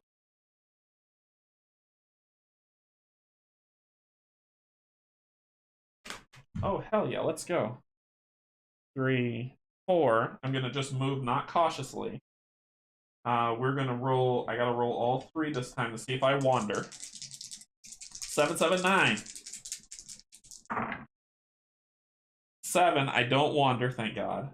2, I don't consume food. And 8, I don't find any. Okay, so that is. So I'm good. If I land, so it says if you end your movement on an enthrall city, battle site, boss, or waypoint, skip to the event. But we're not skipping to the event. We're going to the circumstance, and we have to deal with whatever the circumstance is because I didn't move cautiously.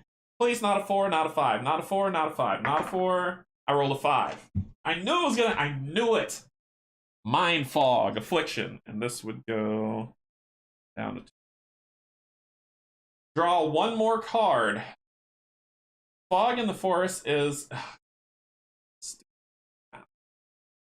Fog in the forest is a common sight, especially on wet mornings, but this unnatural mist seems to cling to you and shows no sign of disappearing. All heroes gain a +1 penalty to the navigate rolls, and if at least half of the party fails during the skill test, masteries cost 1 extra energy this turn. This affliction remains for 4 game turns or until you rid yourself of it. I knew this crap would happen. I knew it! So we're going to put a die of 4 on it. Alright, so let's put these up here. This completed, and this. So, it says draw 1 more card. Lonely Shaman, an event. An old Corrigan shaman has crossed your path. He is proud to know there are still heroes willing to face the Magi, but is concerned you won't have the power capable of stopping her. He offers to trade with you. You may purchase items that are normally available in wayposts or items that are worth 4 essence vines or less in Elwyn's Forest. The Lonely Shaman stays with you until you move into a battle site, waypost, or Elwyn's Grove. And I'm about to move in Elwyn's Grove, but it says he offers to trade with you. You may purchase items that are normally available in wayposts. This is important because I wanted to get to a waypost so badly. And I wanted to get to a waypost so I can buy elven rations and stuff to heal. So there's a remedy tonic. This item may be used in combat while using the defend action that heals 5 health or heals 5 energy and negates 1 condition. That's an affliction, not a condition. So that costs 1 gold. There is the elven ration, which is food, but I don't care about food. I'm good. We're buying remedy tonics like you wouldn't believe, and they cost 1 gold each. This one says Jade Acorn. If the group has moved cautiously this turn, any hero may use a Jade Acorn to discard up to 2 circumstances in play, or reroll a single die. Don't care. This potent herb alters the metabolism. The group may move up to 2 hexes during the event phase. Nope. What's another? Stealth boots. So -2 bonus for skills while searching for gear. The Wayfarer's Cloak, heal 1 health and 1 energy before movement each game turn. That's 4. I could buy one of those. What else can I buy? Dragonfly Glider. If the heroes start their turn on a great tree or mountain peak hex during the movement phase, they may move up to 10 hexes across the map.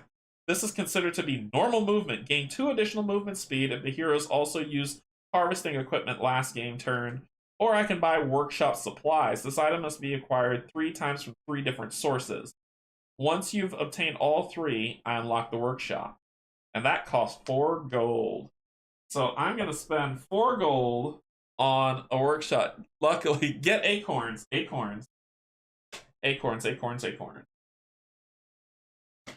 Where do you oh, Jade Acorns. If the group has moved cautiously this turn, any hero may use a Jade Acorn to discard up to 2 circumstances. I want workshop supplies for 4 gold. So that'll take me to 19.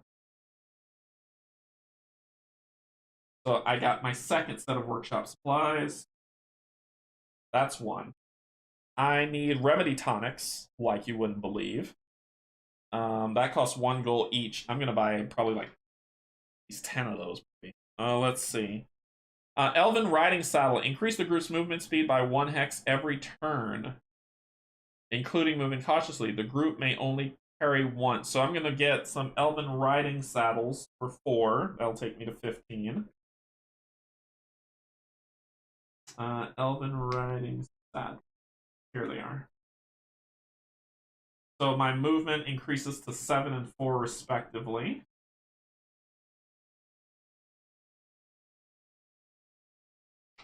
This is getting better. World's getting better. This map adds a new random hex tile that contains a waypost to the game. It may be used to reveal the new tile at any time. That's 3 for trail maps. So my regular movement has gone to 7, which is good. 7 is good. I want that. I want stuff. So I could get the dragon glider if I go to a mountaintop. I can move 10 spaces, but nah. Let's start. Remedy tonic is important, and I will get some green fire potions as well. So let's get some remedy tonic. That's 5 health or 5 energy. And negate 1 condition for remedy tonic. I am going to purchase a metric ton of those. I think I'm probably going to do, so remedy tonic, I'm going to do RT. Remedy tonic, and I'm going to buy, they cost 1 gold each. I've got 15 gold. So I can do, what are you thinking, like 7 of them? 7 maybe?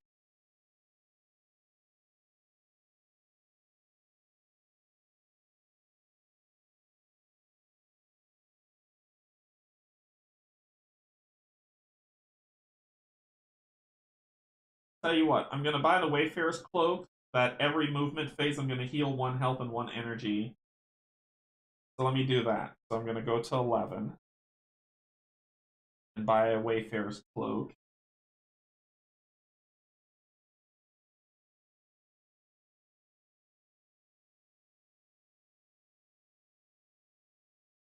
Wayfarer's Cloak. Let's see.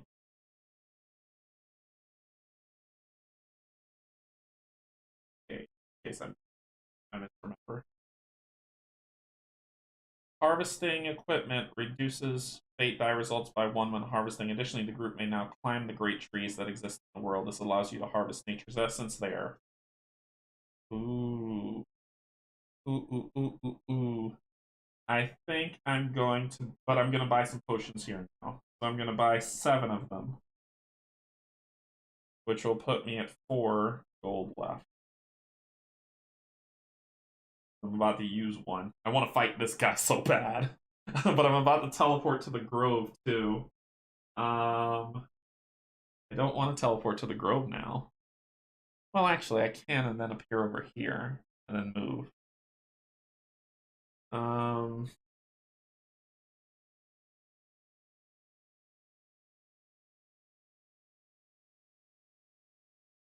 Actually, I'm not going to go to the grove. I won't transport there now that I found this guy. I found this guy. I'm not going to go to the grove. I get some green fire potions for my 2. As it says, I can Wayfarer or items that are worth 4 essence vines or less available in Ellen's Grove. Essence vines or less. Okay, so I can't get anything major, but I can buy green fire potion. Essence line? Or less. Yep, so I'm gonna buy green fire. I'm gonna buy 2 green fire potions. Green G potion. 2. These.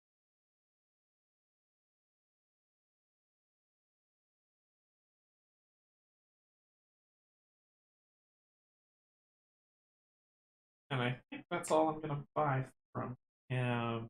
I can buy a Scroll of Tree Walk, and this scroll may be used during movement phase to travel through the great trees. The group may teleport 10 from one great tree hex to another for each hex of movement they possess.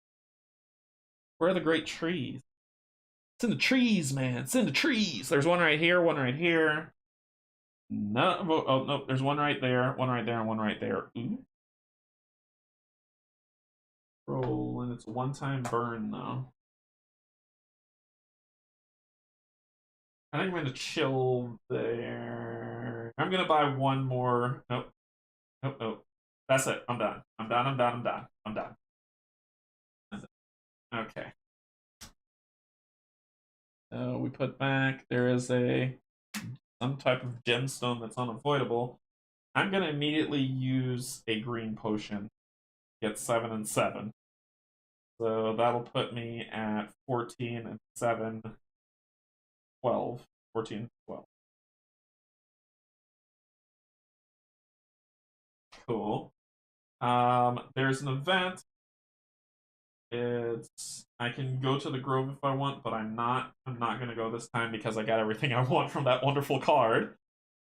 So that will end that. The Magi's turn will go here. Then we will take these down to 1, 3. Okay, now I'm gonna get on the go with my lovely 7, and there's a road there. So let's go. 1, 2, 3. Come on, give me something good. Oh, there's an outpost. I'll put this one here. And there's another outpost. Ooh, tell me it can fit. Tell me it can fit. Oh, it can't fit. Unless I put this one here. Yeah, I think I'm gonna do that. And that one could fit up there at least. Okay. So I'll put that one there. And how does this fit? So I make sure I don't block it off. Yeah. Okay, so I gotta put it there, which means I can't block it off. Okay.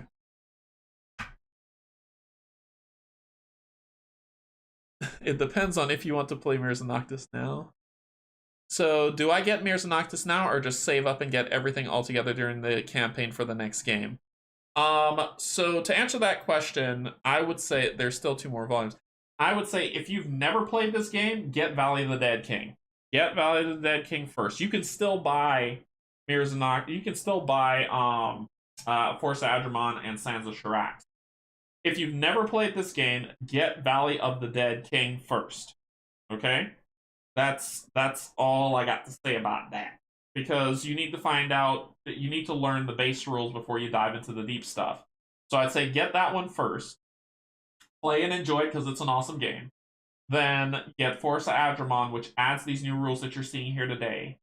Then, if you choose, get Sands of Shirax, which ramps up the complexity and playtime drastically, but it's still fun. And then Mirrors of Noctis when it comes out. Yeah, Mirrors of Noctis is number 4, and there's supposed to be 6 total. Yep. Yep.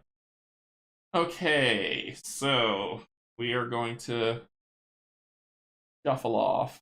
Let's see what we got. So that's, oh, sorry, I went 1, 2, 3. Those are mounts. What can I do about mounts? I gotta make sure I play this right. I could be stuck here with mounts. Sure. Uncrossable terrain. There are some tiles that you may not move into. Mountain peaks are uncrossable for heroes. Hey, look at all of that. That's all mountains. I can't cross there, but I can cross here. So I need to move here, here, and then I can go there. So we're gonna keep that moving. So that was 1, 2, 3. Ran into a mountain. 4, 5, 6. Here. 7. Oh man, stupid mountains.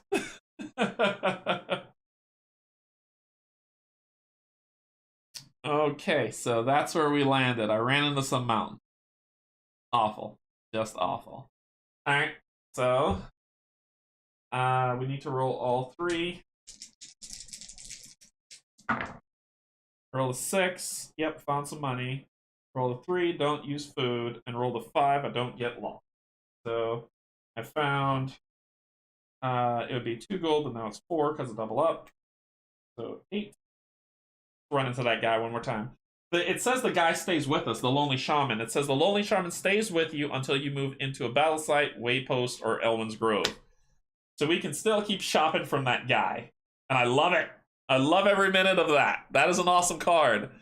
The youngest ones, that's why I paint, no math involved.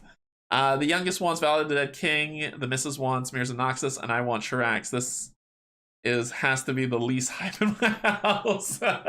I'm telling you, Force of Adrimon is fun. I'm promising you, it's a lot of fun. Okay, so to me, this is my favorite of the 3 that are out right now. Sansa Shirax is amazing because Dune, right? You have a Dune sandworm, but the others I think are good as well. Okay, so what are we doing? What are we doing? What are we doing? I rolled that. I now have to roll for circumstance. It's going to be a 4 or a 5. It's a 3. A gray fox jumps over the white fence. So a gray fox. Poor bastard. I'm going to kill this guy. Alright, so we got to fight this gray fox, and I'm going to get some gold and some food. Oh, poor guy. Poor little guy. Okay, so I'm going to burn him too. So I'm going to spend 2 going down to 10 to shield, and then I'm just gonna so I'm gonna let's see what happens. 4. So on a 4 I'm gonna be doing ridiculous damage to this guy. Triple target energy. The giant fox negates the highest damaging attack against it this round. Oh no! Really? Wow. Well done, sir. So you're gonna use 2. What are you gonna? You're gonna use 2 energy on that. You're gonna go to 3. He is nimble, little bastard. Triple target energy. So he's gonna hit me for 3, 6, 9. Well, triple target. So it's just gonna hit me for 3. The giant fox negates the highest attack damage. So he's going to hit me for 3, but I block it with my shield. And he negates it. It says health damage and increase your target die, blah, blah, blah. If you become targeted this round. And I did become targeted. I haven't been doing that. I got targeted 1, 2 by the unicorn. I have not been doing that. And 3 by the unicorn. So that would have done that. Then he just targeted me for 1. I haven't been using my heroic ability. Okay, so he would have hit me for 3, but I block it. I then am going to try to hit him again, but this time I'm just going to shield. If he rolls a 4 or 5, this is going to be ridiculous. He rolled a 5. That costs 2. So you can't do that again, my friend. That will not be an ability. I block that damage. 8. Go ahead, roll a 4 or 5. 2. Single target health. If the target dealt damage this round, they deal 1 less until the end of combat. So I dealt 6, -1, 5 to your 4. You're dead. And you would hit me for 3, but I blocked that as well. He stayed alive as long as he could. We'll give him that. So I get 4 gold, 12. And I already have enough food. He did try. Oh my gosh. Impressive will. Yuck. Okay. That was the circumstance. I'm nowhere near an event.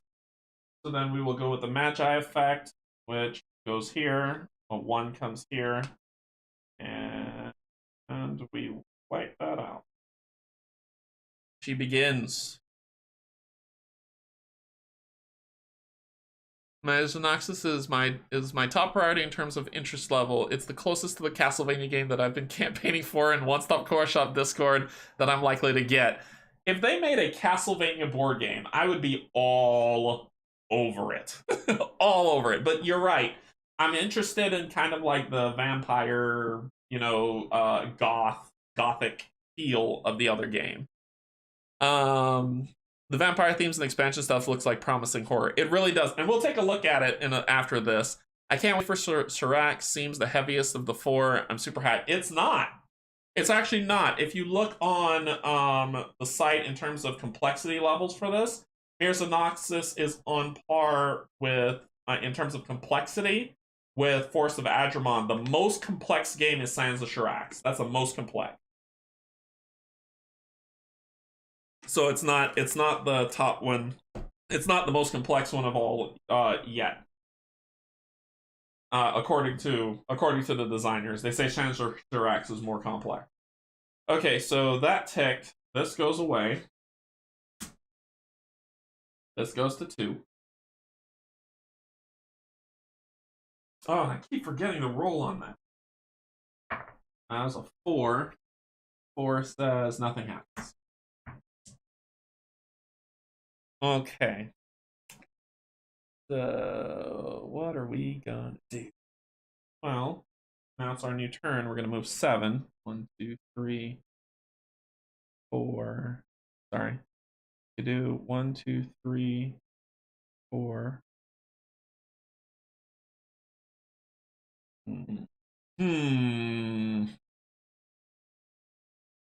I want to get up here or here to this fight. Truly, I want to kill that guy. I should just, but I want to be at full health. So to start, I would heal 1.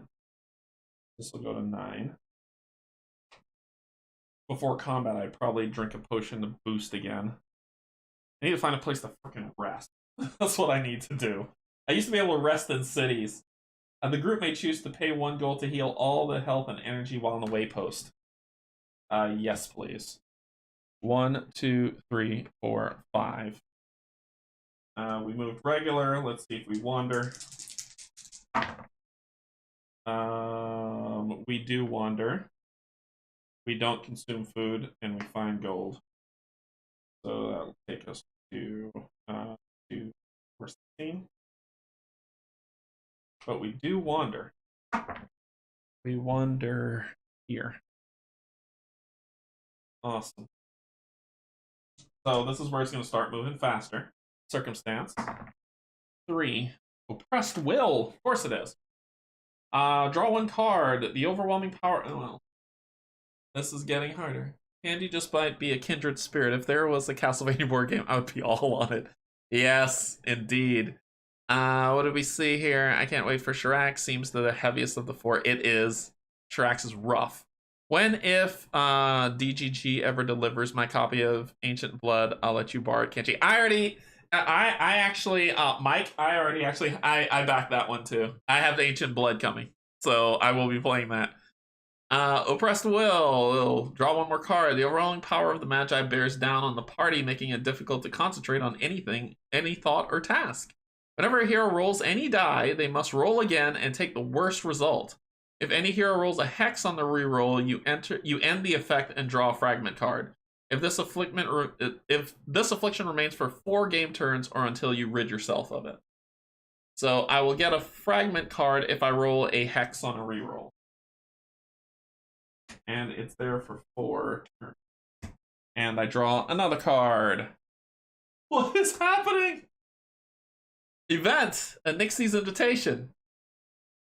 A clever Nixie is active in the area and has invited you to fish with her. Each hero rolls survival. If at least 1 hero succeeds, the group rolls 1 6-sided die Each hero gains food equal to the result rolled. This die can explode. If any of the heroes roll a critical success, you also find a fragment.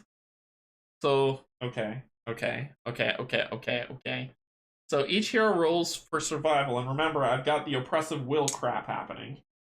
And navigation roll I would have filled anyway, because of the other card. So oppressive, so survival. So I roll 2, take the worst. The worst is a 9, but I still succeed because mine is 9. My survival is 9. If at least one hero succeeds, the group rolls 1 6-sided die. Each hero gains food equal to that result. I rolled a 1.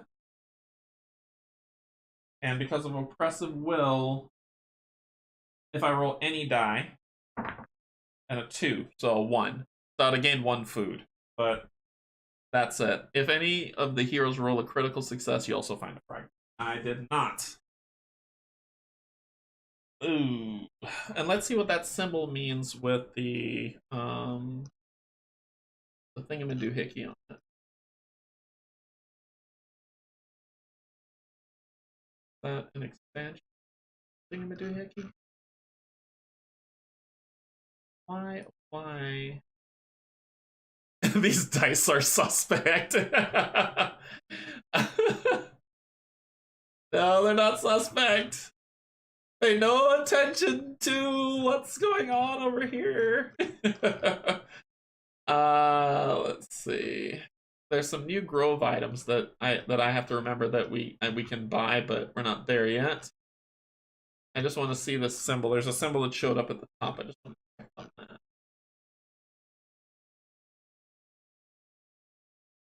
Yeah, that symbol right there for the pool. I'm just checking if that means anything, so hold on. Hold the phone. A lot of boss combat rules. Lots of conditions.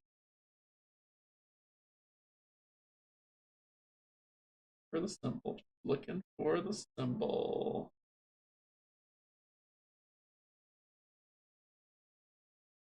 That's the symbol of the grove. I just want to know if something happens here.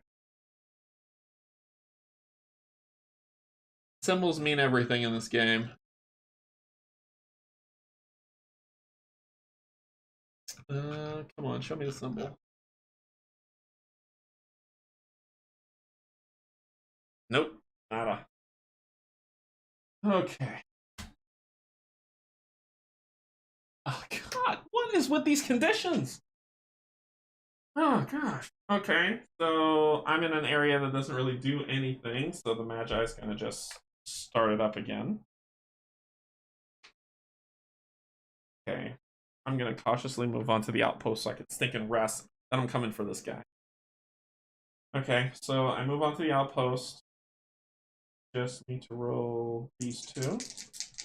And I have to take the worst because of the main condition. This would go down to 1. Go down to 3. Are you kidding me? I rolled a 10? So I have to eat food. And I find gold, so I found 4. I'm at 20.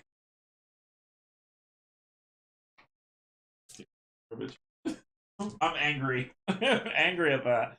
I skip the circumstance phase, and I go to waypost, heal, acquire new destinations, or purchase items helpful into your journey. So let's go to waypost. So, skip the circumstance while in a waypost. The group may choose to pay 1 gold total to heal everything. Yep. I'm going to go to 19. And that should put me back at 14 and 22.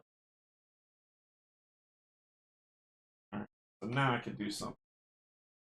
The group draws 1 additional destination card per relic to a maximum of 4. So you got 1, 2, 3, 1, 2, 3, 1, 2, 3, 1, 2. So we've got a survival on I. We've got navigate L. Awesome. We've got a bounty on H. Oh, what ho, my friend? We've got a bounty on number 1. That is all I wanted to know. Yes. Okay. Heroes may purchase items while on the waypost using gold or items with a waypost symbol in Elwyn's Grove. Okay, so we have 19. We're gonna buy a dragon glider for 5. So we need to be able first we're gonna buy a workshop supply. This is our 3rd, so we can place the workshop. So we've got 3 workshop supplies for 4, which will put us to 15. We are going to buy if the heroes start their turn on a great tree or mountain peak, which means I need climbing equipment. How do I climb? Is that at the Grove?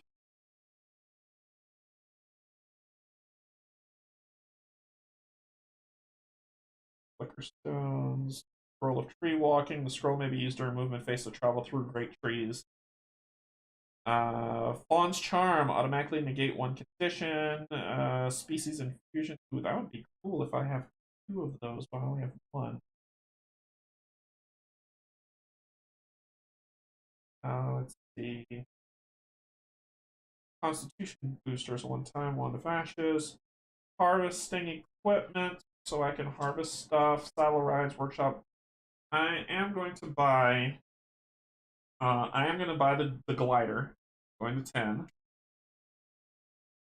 So I have the dragonfly glider. If the heroes start their turn on a great tree or mountain peak hex during the movement phase, they may move up to 10 hexes across the map. This is considered to be normal movement. Gain 2 additional movement speed if the hero is also using harvesting equipment last game turn. The group may only carry 1. I'm also going to buy harvesting equipment, going down to 7.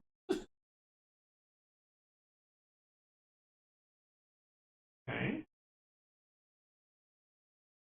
There's a way to climb. Is it true? So I've got Dragonfly Glider. I've got my workshop. This item may be acquired 3 times from 3 different sources. Once you've obtained all 3, you unlock Ashel's Workshop, a new waypost that allows heroes to purchase gear upgrades using their gold.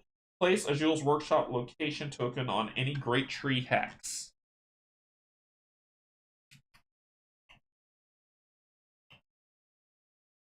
Ooh.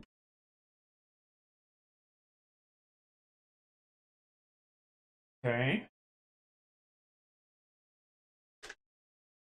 Let's see, did I have a book of sentinels? Oh, and a sentinel should appear. Sorry. A sentinel would appear here when that happened.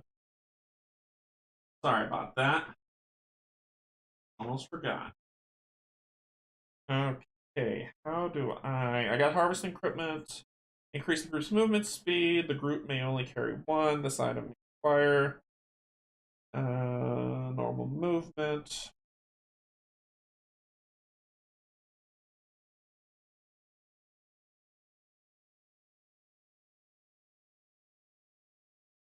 So I can go to a hex mountaintop. I can't cross it, but I can glide now. That's what that means. That's awesome. Expansion stuff for the Grove, too. Yep, expansion stuff for the Grove. Thank you.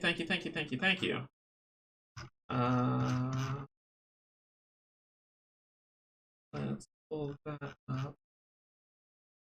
That's if you want to play the Magi. I don't.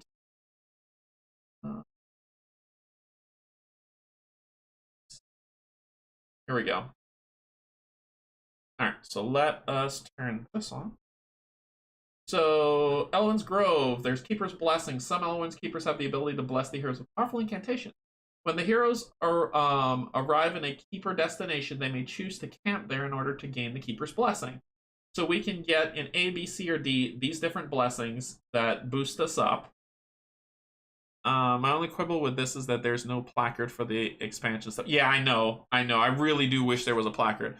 What handouts were you referring to earlier? The ones that come with the game or some other stuff you found? What handouts were you referring to earlier? I was talking about the placards that came with the game. The ones that come with The expansion are in the book. They're not placards, so you have to kind of deal with what's there.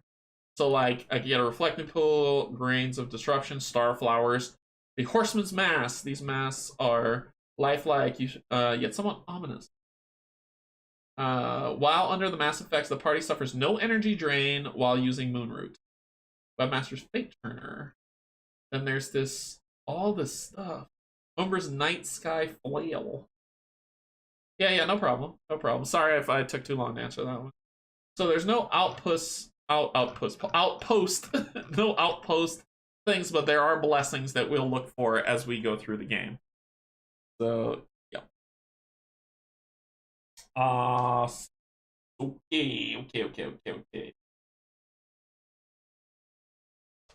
Okay, so what else can we buy? I got 7 gold burning a hole in my pocket. I got all the stuff here. I got all of it. I'll get some more remedies for sure. So I'll buy. I got 7 gold. Why the heck not? I'll do 6, so I'll get some food. Power up, and then the last one, I'll make this 13. We want to live. So that will end our turn on the waypost. Doing boot. Okay. All right. That's all I gotta say. So 1 turn should get me here. Then I can 1, 2, 3, 4, 5, 6, 7, 8, 9, 10 to get straight to that guy. Oh, this is gonna be great. It's gonna be so good. All right, so that was the Magi's turn. There was no event to deal with because that was the event that we were dealing with.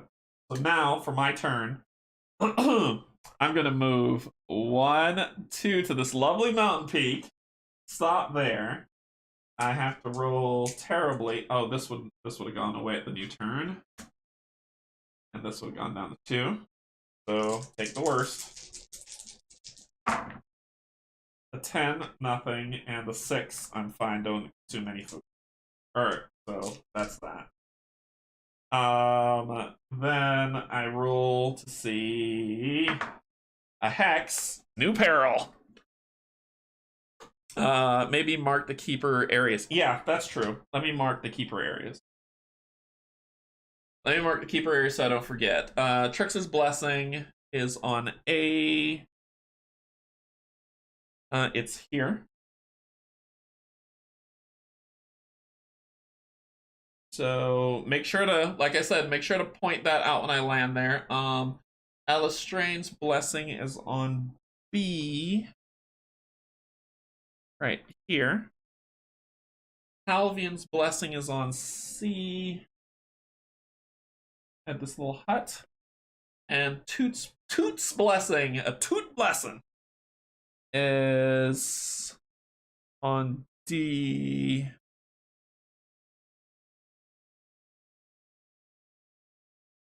Right here. Those are the markers to which we see. Okay, so those are the markers. Okay. Yeah. Good advice. So, peril. I was drawing a peril, and I did draw a peril. Adrimon's impurity. Search for the Moon Claw. He's dead. Owlbear in favor of the Druid cards. Evidence of the Magi's corruption is spreading at an alarming rate. The forest denizens are succumbing to her dark power. The group is ambushed by 2 Moon Claws and an Owlbear. Clearly, they are controlled by Adrimon. Each opponent gains a soul shield. If you survive the battle, play the favor of the Druid. So search for the Moon Claw, which I've busted up. This one. And Owlbear.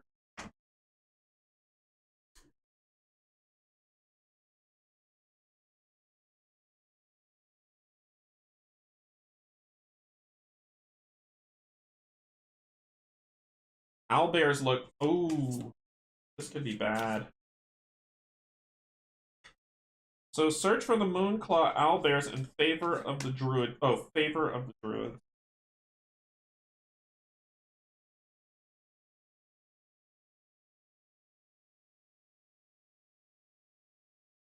Should I be fighting all of these things?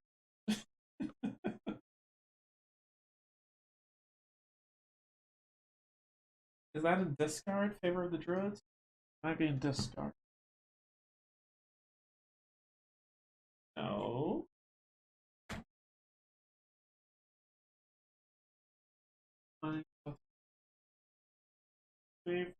It's an expansion card.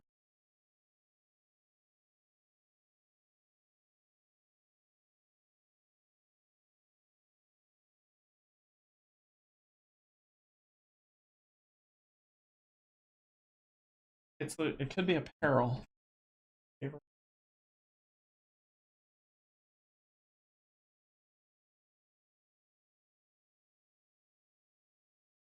No? It is an expansion card, though. No. Huh. I should pull in everything.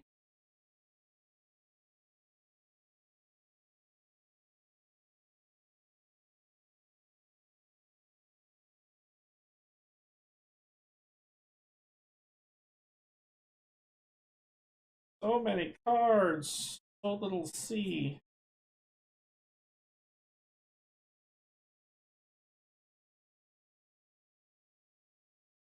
I got nothing. An expansion card. It might be a location, actually. It might be a location.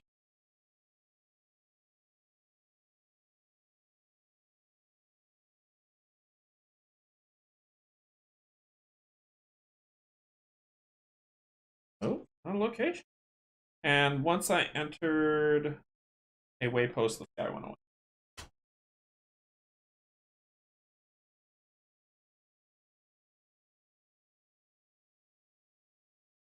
I don't know where. So, it might be one of these.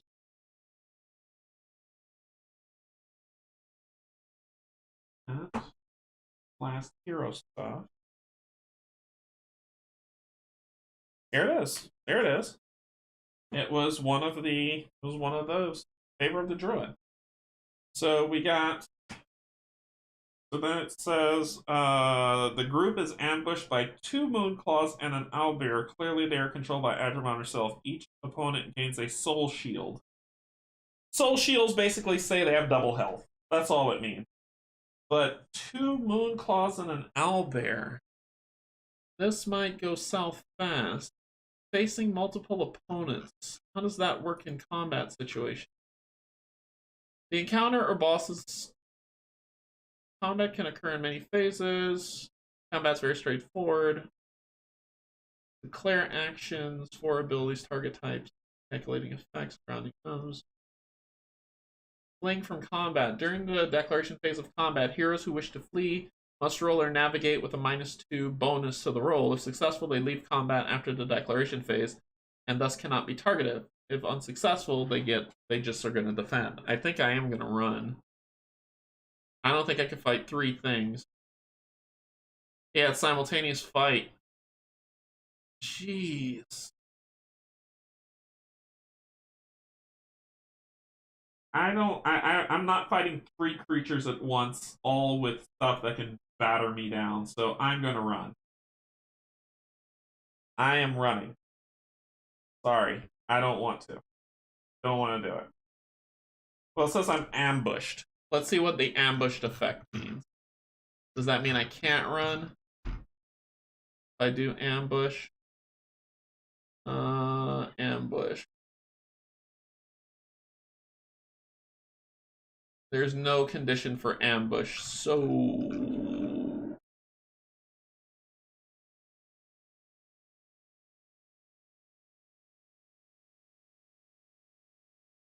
Yeah, there's no condition to ambush. I mean, I can... The problem is that they're like... So, it's 28, 28, and 40 health. and I can't keep taking like 10. God, the least amount of damage that I could take just from straight attacks is 16. Yeah, I'm out. I'm not fighting.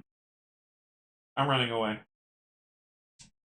I will just lose the favor of the druid stuff. So what? So it says I get to run away, escape.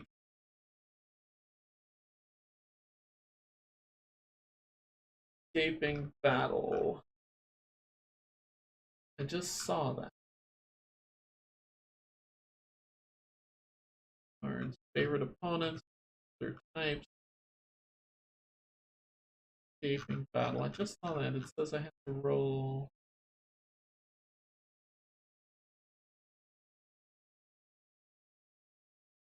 Why are you so disjointed, book?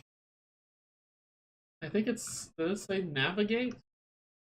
Target dice, opponent testing, influence. None of them are I can influence them. They're all stupidly healthy.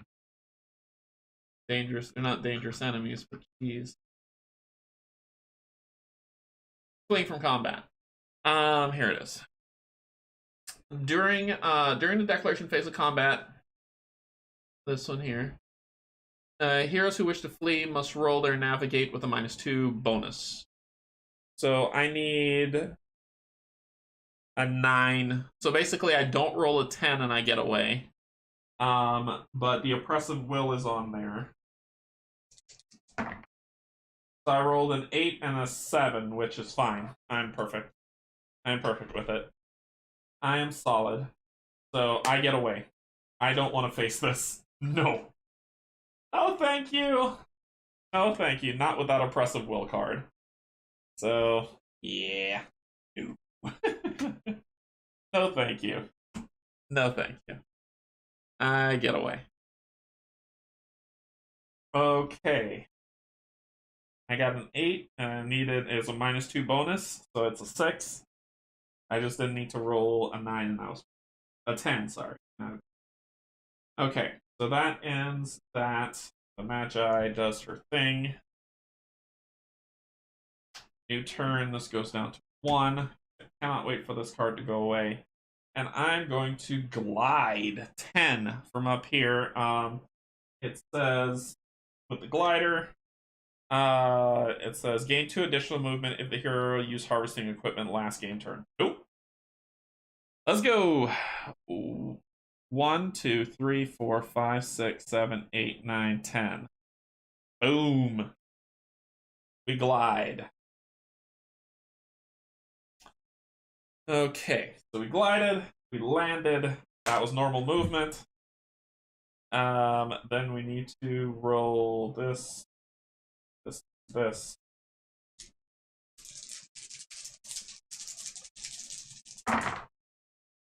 So no gold, that's a 10. You suck, game. And I don't use any food. And oh look, I wander because I rolled a hex and an 8. And I needed a 7. Damn it! Where am I going? I'm actually going on to the Grove. Okay. I'll fight him next turn. Jeez, that was almost perfect.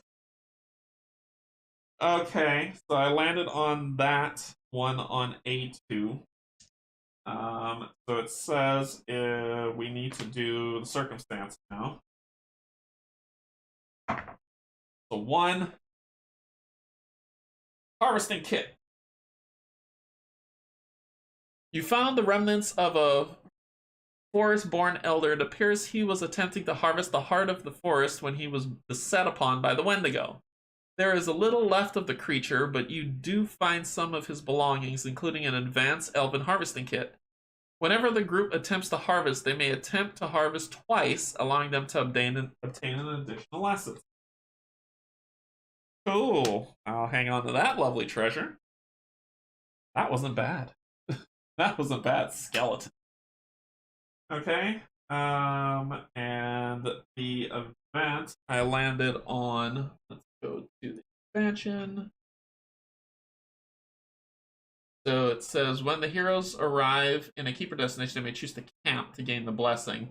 That is on A, so that the group may ignore one fate tracker increase gained from a power up and card once per game turn. After you do, roll the fate die once. If you roll a hex, you may ignore one more this game turn limit. No, no, no, no, no. Don't need it.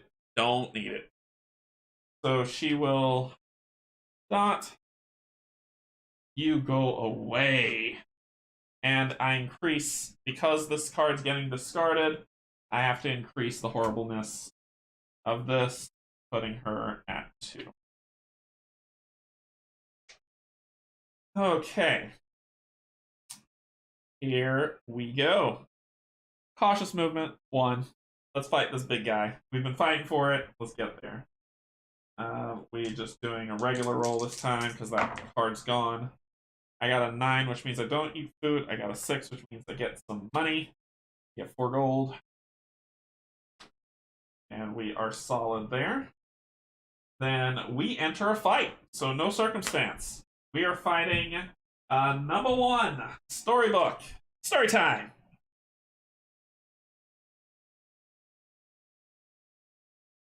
There's a lot of story in here, a lot of story. But I want this guy number 1. Damn it!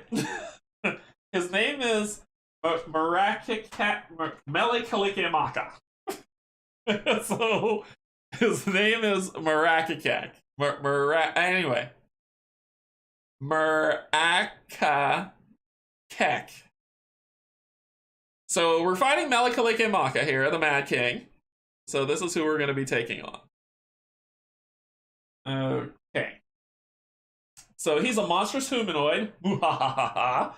And his lair is the Welling Caverns of Marmatu. So no one is truly sure how Melikalikimaka lost his sanity. This once great troll king sits in an empty hall surrounded by madness and servants that only appear in his mind. He rants and raves, still believing that his kingdom is alive and powerful. Lucky for him, his sanity is something that even Adrimon can never overcome and control. So, the sound of laughter rings through the halls as you approach Melikalikimaka's throne. There, on a stone chair holding a skull, sits the Troll King. He sees you and calls guards to his defense. There is silence for a moment as nothing happens. Then, to your shock, he points forward and tells the heir to attack. As you stand there for a moment confused, Melikalikimaka jumps down from this throne and bellows, "You have broken into my castle and bested my guards, but you will not defeat me." He quickly looks around the room and motions, as if telling someone who isn't there to stay away. "No, these ones are mine. I will destroy them." Without warning, Melikalikimaka charges and draws weapons. Surely he is insane. What is his name again? I'm done with the Christmas song, but blah blah blah. If I say his name slowly, I can say it. It's Murakakek. But I'm gonna call him Melikalikimaka. He has 20 health and 18 dua magic. So 20 health and 18 energy. Alright, sir. Let's do it. Let's do this.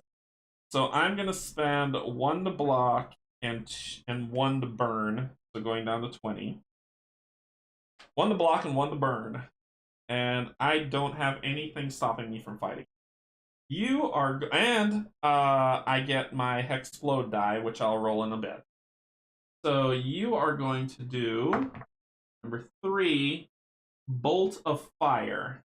Alright, so you're going to use 4 for that. Going down to 14. Alright, so... all this stuff gets resolved at the same time. So he's doing Bolt of Fire, dual target energy, just going to be me. The Mad King holds his staff out, but instead of flames, dark smoke pours from it. Each target suffers 5 energy damage. If either target defends any damage, he heals 4. So I did defend. 5's getting hit. I'm blocking for 3, 6, so I block it all. No damage is coming to me. But he had to spend 4 energy for that. And he's going to heal 4, but he's getting burned. Okay, so let's work out my attack. My attack is going to be 6 plus Hex, 12 plus 3, 15. So 15 damage on him, knocking him to 5 health. He is going to heal 4, going to 9, and he is burned.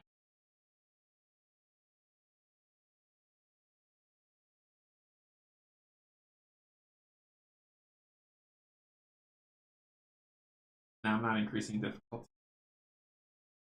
Wow, I think I'm gonna two-shot this guy. Okay, so then at the start of the round, he gets burned for 3, which means he goes down to 6. And he is burning. His biscuits are burning.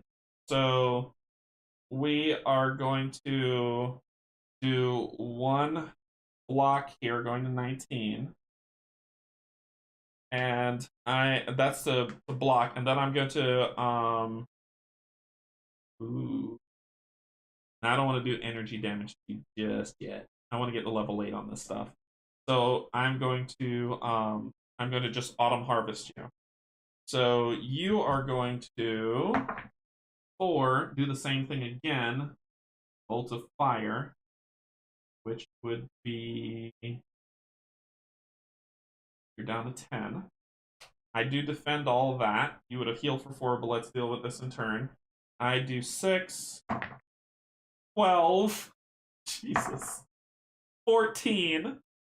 I do 14 damage. 10, 9, 8. That's 8. A negative 8. You would heal 4, taking you to negative 4.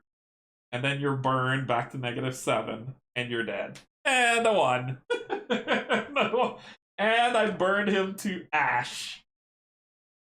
Without taking any damage, I burned him to ash. This is amazing. Alright. Help me, worthless ingrates! Malikilikimaka screams to phantoms only he can see and then falls to the ground. There's an intense look of fear in his eyes as he calls out to servants that are not there. A strange feeling of sadness fills you for this troubled creature, and with a quick motion, you end the Troll King's madness. Sus dice. The battle, if you could call it that, is victorious. Not wishing to stay here long, you quickly look through the dust-filled halls, the cobweb doors, and the passages that no one but Malikilikimaka has trod in many a year. You soon find what you are looking for, a highly desired relic fragment. With haste, you leave, hoping that the Troll King's insanity is not catching. So I defeated him. I get a fragment. Well, I draw 2 and pick 1. Both of them are staffs. What do I want to increase? I want to increase my shielding. I'm going to take this one. Shuffle the other one.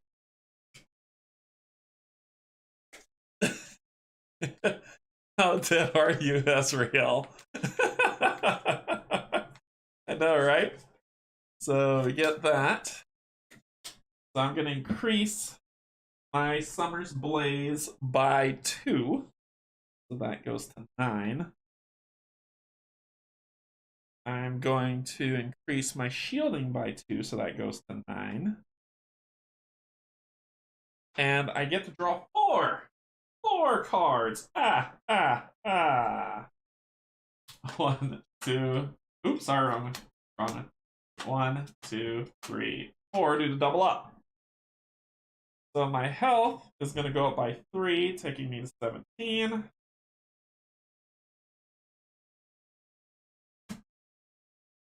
Alright, so I cannot fail survival rolls. Okay. 2 of my choice goes up by 2. I want Autumn Harvest to go up by 2, actually. So I'm going to put you at 8. I want to start hitting a little harder. And my health and energy go up by 1. So that's 18 and 20.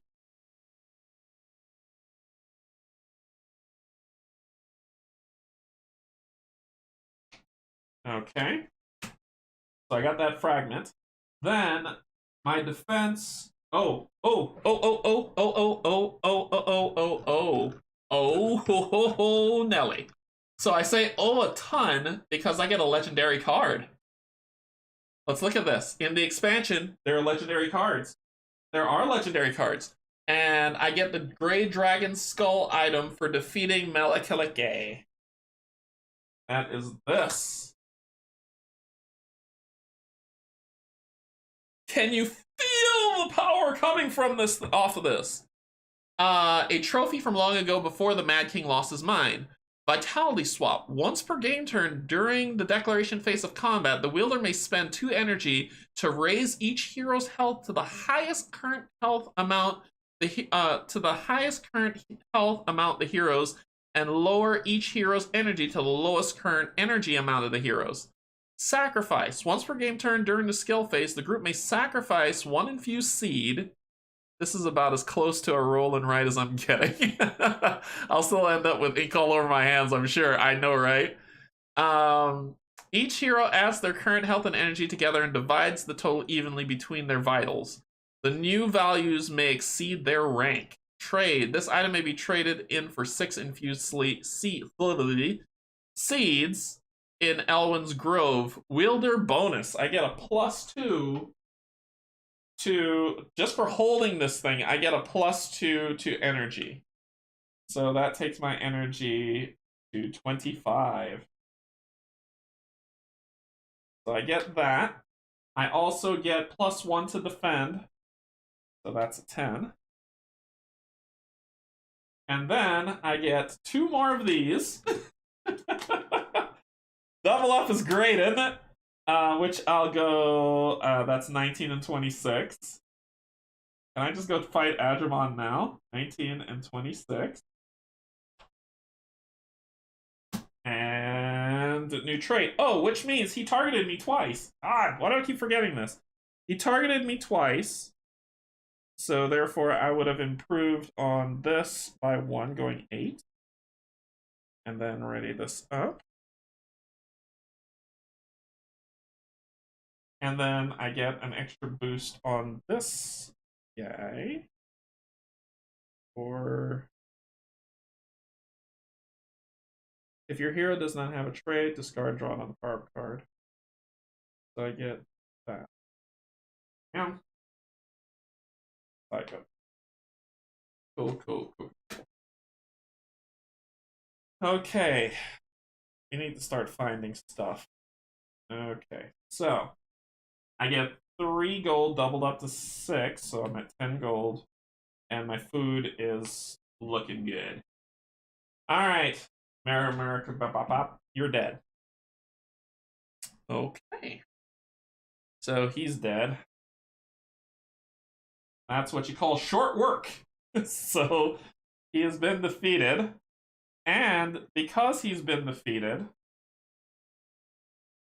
the bounty has been beaten. The pixie of the blue bark veil has been bothered by the Mad Troll King for far too long. Though he doesn't pose a threat to them, his wailing in the deep of night is nonetheless quite disturbing. They admit to you they wish he was mind wiped like the rest, even despite their hatred towards the Magi. Travel to his kingdom and defeat the king. If you can, the pixies will give you their fragment and gain 1 gold per hero. Mooha. So I'm about to level up again. Let's see. Let's go with quest. I just gotta see if I have to turn it in anywhere. Gameplay, game turn. I need to go down to number 5, number 4. Destination. Destination challenges that the hero can face and complete in order to gain access. Completing these will help you empower your hero. If you move your end, if you do not, there is no event this turn. Gameplay package bosses. There are 9 bosses. Hex token. After you defeat a boss, place a hex token over the boss saying it's been defeated. Yeah. So I don't have to turn this thing. So in the first Valley of the Dead King, once you beat something, you have to go turn it in. Because you're the only one kind of in here that you aren't mind wiped, you don't have to turn it in, you just get it. So I get 2 more gold, 12. And I get a fragment. 2 fragments. Pick one. The shield, which is out here, and the ring, which is out here. I don't have either one of these. I'm actually going to go for the ring. Shuffle the rest back in. So the ring's going to give me 2 more to health, so I'm going to go to 21. It's going to give me +1 to explore, so I'll go to 8. And then I get 2 power-up cards. This is, I know y'all are like, man, you are like getting ridiculously strong. This is the power of double up. 21. 8. And 2 power-up cards.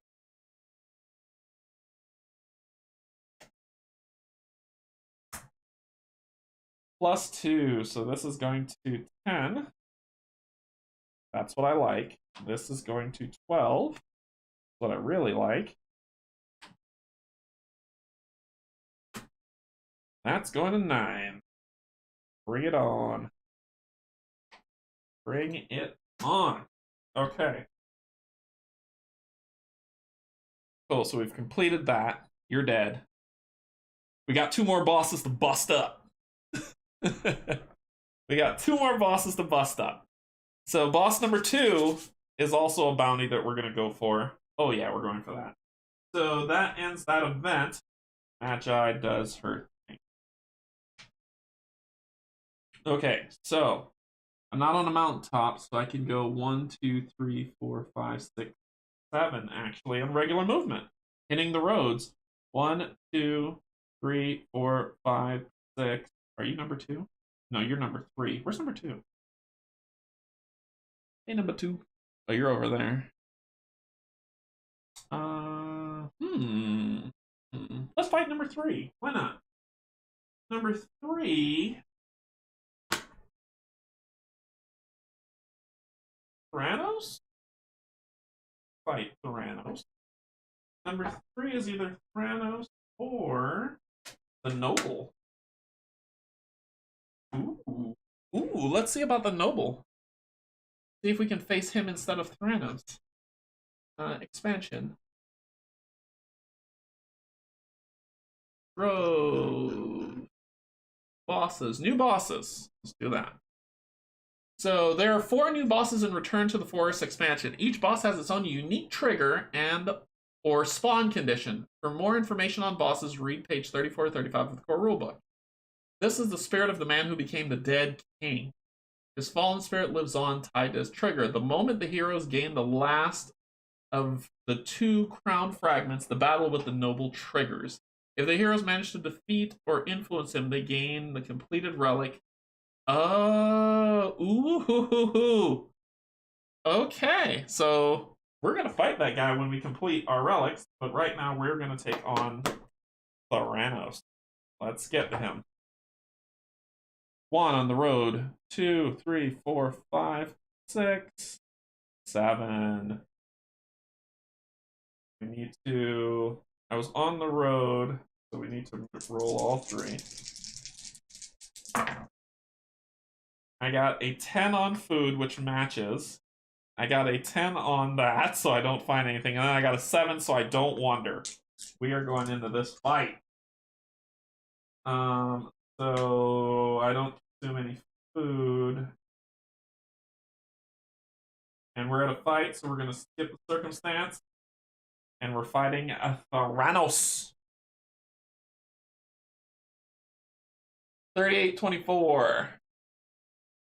We're going to be dealing with him. We're going 38-24. Let's read Theranos' story. Theranos isn't soul shard or mindless, or he doesn't have a soul. He doesn't have a soul block shield, or he's not influencing. So I would try to influence him if I can, but since I can't, I'm gonna kill him. So Theranos is an undead, the Plague Wild. Once known as Guardian of the Forest, Thanos was sadly destroyed and then rebirthed by Sarthoan, the Dark Dryad. Now the towering treant has different designs, and everything that he touches begins to rot and decay. The realm which he once protected now fears his thunderous steps and poisonous touch. Be careful that you do not begin to rot as well. A feeling of anger burns inside you while venturing past the rotting trees, the dead grass and the dried streams left in Theranos' wake. Sadly, it seems that the stories of the treant's widespread decay are indeed true. Suddenly, the ground begins to rumble. You frantically turn, throwing your gaze in every direction until you see him pushing through the trees. Theranos is tall and horrifying, causing the very air to stink of decay and death. His twisted features approach you. Furious, you watch every plant and tree discolor and wilt as he passes. Bring it on! Bring it on! So, at the start of the turn, the one thing I forgot to do was get my. It was one turn, so it would have been 15 because of my cave, 15 and 20. Okay, so here's what I'm gonna do. I'm gonna burn me a potion. So I'm gonna burn this thing going down to 2, which will give me 5 and 5. I'm also going to, but that's gonna happen after the turn. So remember to give myself 5. So this to remind me. I am then going to spend 1 to 19 to do this, which I will be blocking him for 6 and 3, so 9. I'll be blocking for 9, and I'm going to burn him for Autumn Harvest damage, which is 10. And I'm at level 8. At rank 8, anytime you suffer damage from a burned opponent, you deal twice Autumn Harvest rank health damage to the opponent. Oh, so that's 20 damage to you just off the bat. Let's do it. What are you doing? Number 1, branch whip. Single target health, defend 3, piercing 3, so 3 damage is coming through. One target suffers 5 health damage and becomes entangled. So what does entangled mean? Entangled heroes must succeed on a navigate roll during the declaration phase of each round in order to act. If they fail, they may only attack or defend, and do so with a -3 penalty. Okay, so here we go. He's going to pierce 3 through my shield. I'm blocking for 6. I'm going to take 3 damage. So I'll take that, going down to 12. I'm going to hit you for 10 damage, taking you down to 28. Wait, you're going to defend 3. So I'm going to hit you not for 10, but for 7, taking you down to 31. And you are burned.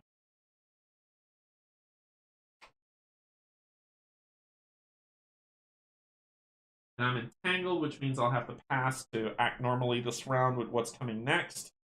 So I'm going to defend again. So that was 19. Oh, sorry. How to get the +5. So I go to 17. And 19, 24. So then I'm going to use 3.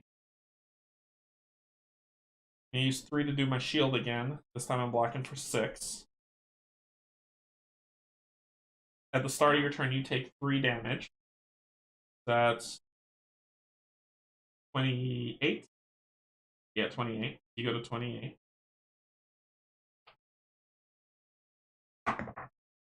You roll a Hex. Stinging Swarm, defend 4, group health and navigate. Oh, I need to navigate for sure. Group health and navigate. A swarm of hornets overwhelms the group, dealing 2 health damage to each target. Targets who suffer damage become poisoned. Those who fail become disoriented. So I need to navigate first for my attack. 8, I'm good. And 10, I fail. Swarm of hornets overwhelms the group, dealing 2 health damage to each target. Targets who suffer damage become poisoned, and those who... Oh wait, I end the condition. I ended entangled with that root, right? That ends the condition. Remedy, yep, end 1 negative condition, so entangle's gone. I am now poisoned, and I failed, so I'm disoriented. But I blocked the 2, so I didn't take any damage, but I'm disoriented. What does disoriented mean? Disoriented heroes suffer an increased chance of critical failure for skill rolls. Their critical failure range increased by 2 each time they become disoriented. 8 to 10 for first, 6 to 10 for second. So if I roll an 8 or 10, from now on I take damage. However, I still hit you and you're burned. And because I didn't take any damage, but I'm disoriented. Okay, so I'm disoriented, but I didn't take any damage, but I still hit you for 10. So you're at 18. I didn't suffer any damage. Disoriented. I'm going to use another one of these to end another condition. So 11 puts me back. I'll be getting 5. I'll spend this for 21.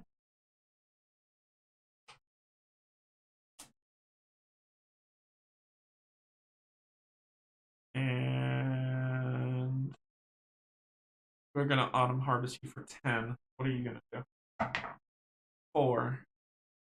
You're going to spend 4 energy to rotting breath. Group health survival check. Theranos exhales rotten air. Each target suffers 3 piercing health damage, so you are going to hit me, and you're burned. Sure. 3 piercing energy damage. Those who fail become drained as well. So I need to make a survival check. 4. I made it. I'm good, so I didn't fail. But you, sir, hit me with 3 damage, taking me 14, and you're burned, which means when you're burned, you deal twice, so I hit you for 20. And you hit me 3 here as well.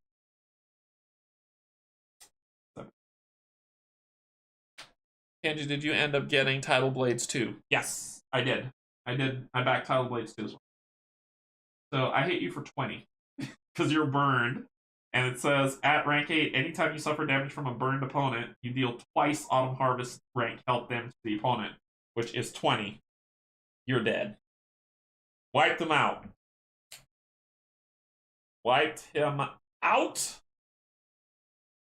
The battle is long and hard, and with a mighty blow, the tree is felled. Theranos topples to the ground, a lifeless pile of vines and twisted wood. You take a moment to catch your breath. When the fiend's hand cracks and opens, a fragment spills forth, rolling to the ground. Quickly, you seize it, taking what other spoils are found. It is a victory, but the feeling is bittersweet. The forest about you is rotting and decaying. Even though Theranos is defeated, the stain on the land will remain. You're as bad as I am. I was looking. Well, I didn't back the first Tidal Blades. I get a fragment. 2, actually. Why don't I keep getting staffs? Okay, there's a shield. Ugh, you're killing me, game. Yeah. I was thinking of like Tidal Blades. I looked at a couple demos of it and I thought it was cool, so I backed. But if I hate it, I'll try it. If I hate it, I'll I'll sell it or donate it to a good cause. I've been donating a lot of games lately, so I don't have a lot, but I do culling every 3 months, every quarter. I cull my collection of games that I know I'm not going to play again, and I donate to like Kids Home or Habitat or stuff like that.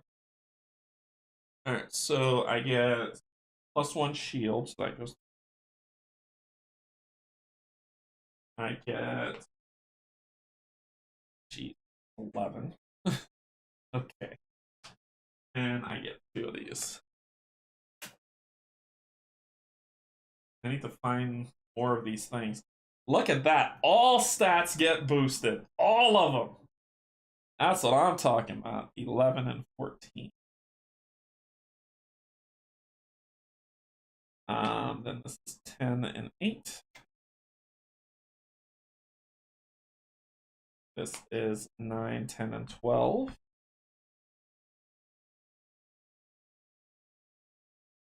And then this is not here. Oh, and he targeted me twice. 2 rounds of combat. And then this goes up 22 and 27.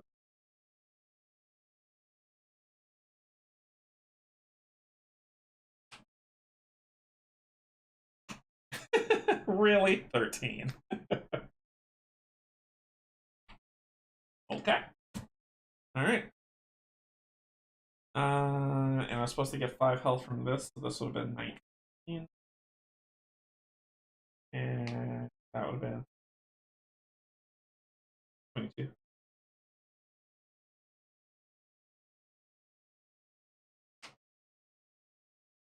Then I get +2 to my attack, workshops, and workshop supplies. Do I get anything for beating him? Do I get any special gear? Defeat. Nope, I don't. So I get workshop supplies, but I already have the workshop out. But I get +2 attack to this, so this goes to 13. I get 14 gold. So 7 gold plus 1 food, but double up, so 14, so that's 26. Food is fantastic, and then I get 2 more of these. It look good, not the heaviest, but has a lot going on at the same time. Yeah, and it looks like it'll be fun. So this will go to 9. And +3 to anything. Ooh. Ooh. I'm gonna put that into combat. So +3, this is gonna go to 16.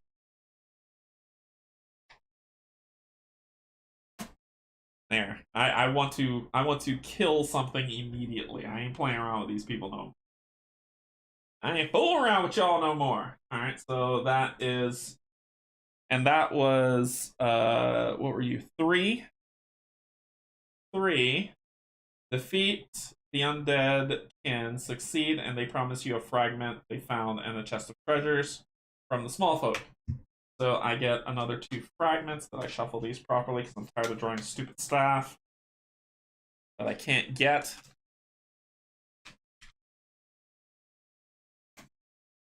Alright, so I get 2. I get the sword and the axe. Cool. Alright, well, the axe is not on there, but the sword is. I'm going to take the sword because I want to get a holy weapon.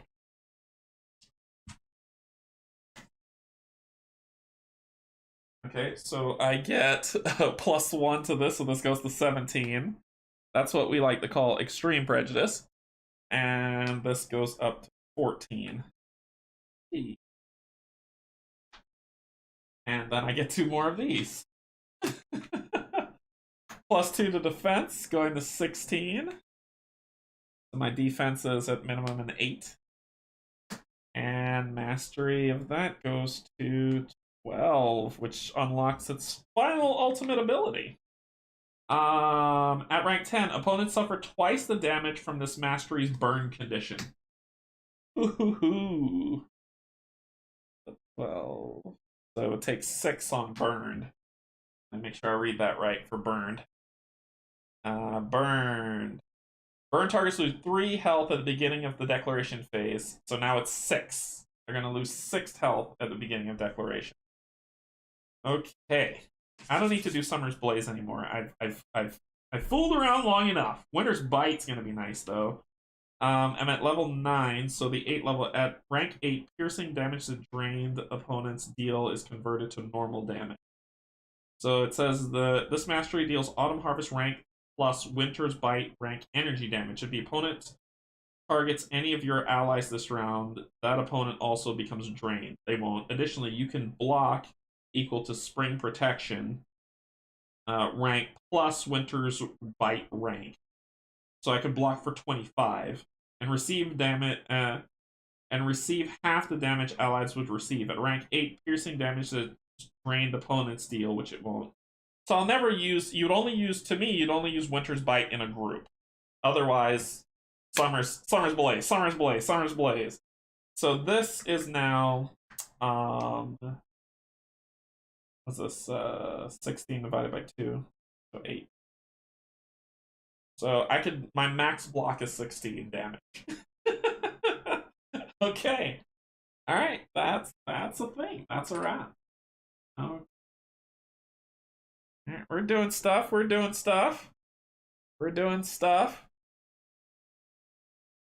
There's something over here to get.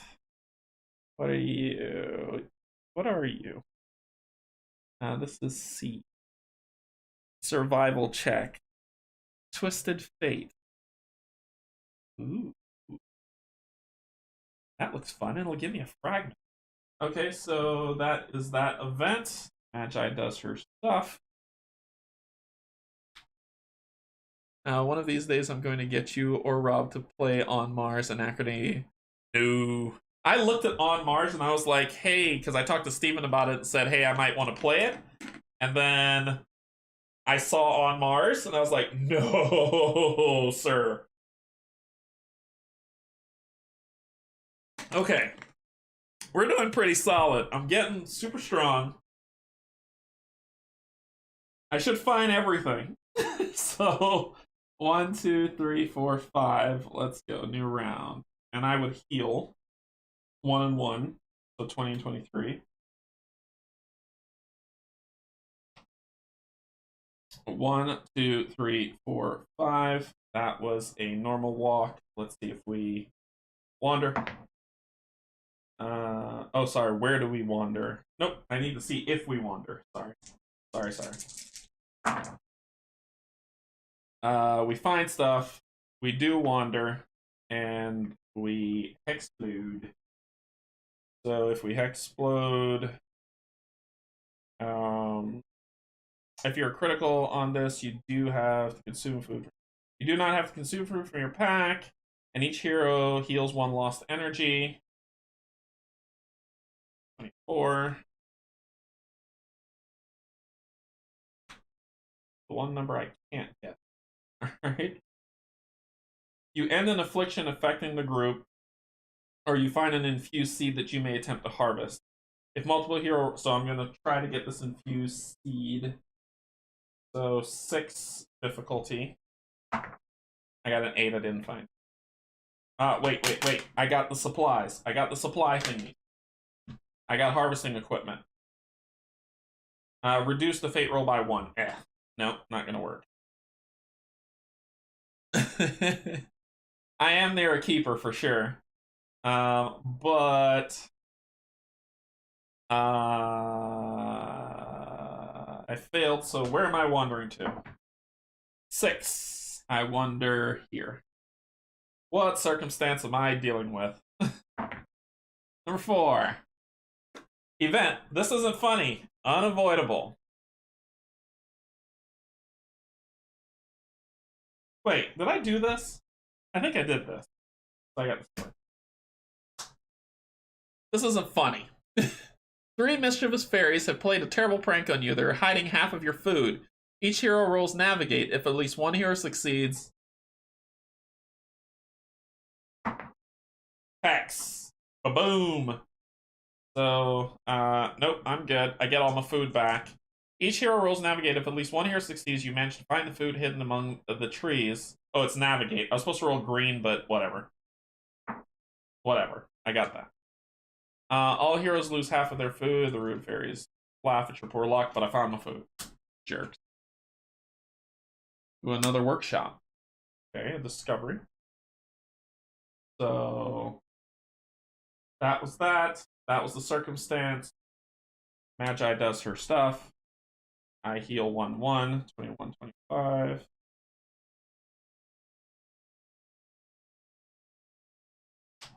I'm gonna just walk here. And then I just have to roll this. Hex for the money, and 5 so I don't consume any food. If you roll a critical on the explore check during the skill phase, your hero gains 2 gold and you find an excellent place to make camp. Each hero heals 1 lock's health, or you find an infused seed that you may attempt to harvest. If multiple hero rolls this, each may apply. I'm gonna find an infused seed that I attempt to harvest. Dang it. Wait, with the pack that turns to a 6, I do find one. And I don't heal, but I gain... I'm up to 30 gold. I'm about to go buy a bunch of stuff. Okay, so then I deal with this, which is this guy. If you can play chip theory games, there isn't much you can't play. That's fair. That's fair. Survival, Twisted Fate. So this is the interesting one. If you notice at the top, up here, It's either I succeed and I get a fragment, or I fail and the Magi increases the track. That's what that means. There's a spot near the river's bend where all wildlife acts sluggish. A willow tree's delicate branches reach towards the ground. It leaves emitting a wall of putrid yellow mist. You see a fragment lodged deep in its bark. Risky, you're not alone. Above the willow tree, you spot a huge creature moving with unnatural speed. Fight the death moth. Here with a +1 penalty to all skill rolls. If you succeed, you gain an essence vine. Death moth, huh? What does a death moth look like?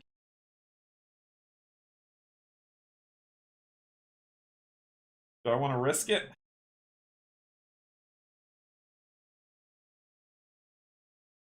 Yeah.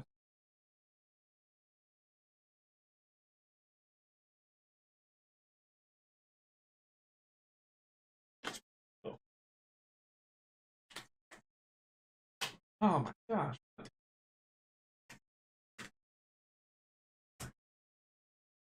Death moth. I don't see it. Did I kill it already?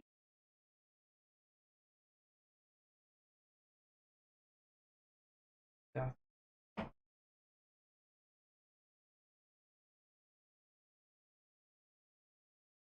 Oh my gosh, there are horrible things in there. Horrible things in there. Horrible. Nah. I don't feel like searching. Let's do it. So, skill check, roll 2, apply. Survival check. 8 and 8. Look at that. I passed because I got like, I just needed to not roll a 10. So I passed. So I passed. I found the fragment. The glaive. I keep finding stuff. Like, I'm finding everything, but nothing double of what I need. And I draw 2. I forgot when I find one. I draw 2. Oh, I found the shield. Second shield one. Yeah, I'm taking that.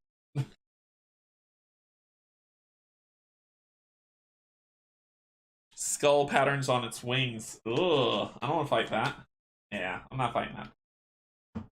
Alright, but I am getting the second part of shield, which increases my this by 2, going to 18. Now my shielding is 7. That would be... That's 7, sorry. 9. 9. My shielding 9. And my health by 3. My health is 25. And then I get 4 cards. 1, 2, 3, and 4. See what we get. So I got 1 more to get of the shield, so I can get that. First one. This goes to 10. And shielding goes to 19. Second. Ooh. Food rating goes down to 0. Nobody cares about food anymore. All right. I no longer need to worry about food. I am amazing. So 18, 20. So this turns to a 10. And then this goes 13, 11.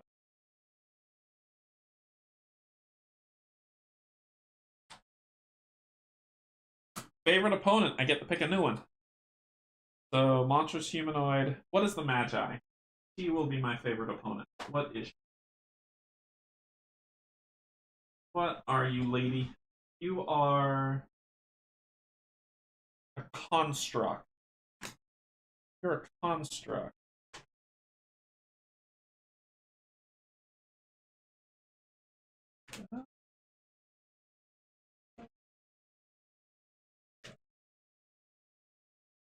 You will be my new problem. I will pick a construct for you. You'll be my favorite opponent. Construct. Cool, cool, cool. So I've got 2 of 3 of those. 1 more. I am going to find you, Mr. Shield. Here, number 2. Where's number 2? Over here. I solved that. I got that. And I didn't do the risky. So that's... You are complete. Okay. Okay.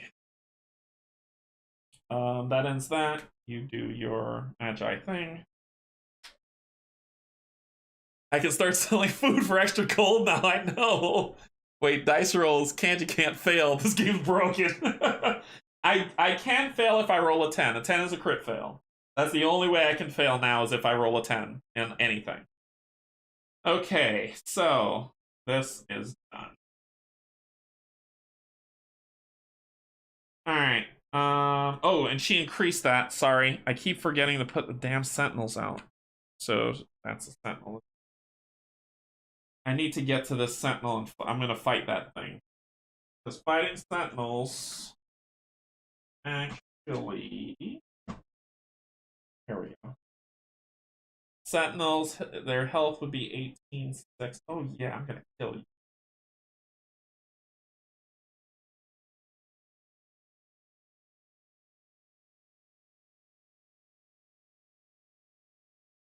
So it's the soul amount, which is 2 times 6, 12. And then a sentinel gains its passive ability on any game difficulty. Okay, so we'll see what the passive is. Alright. I'm going after a sentinel. 1, 2. What do I get if I do? I get the power up. I need to shut you down. Or I can go to a mountaintop and glide. If I go to a mountaintop, I can glide back over here, get to this outpost, and then go up here and start doing some serious goodness. But I need fragments. There's something over here. Who are you? Number 8? What am I dealing with number 8? That's Hyperion, is it? No, it's Sarathon. And I get 4 choose from 4 fragment cards.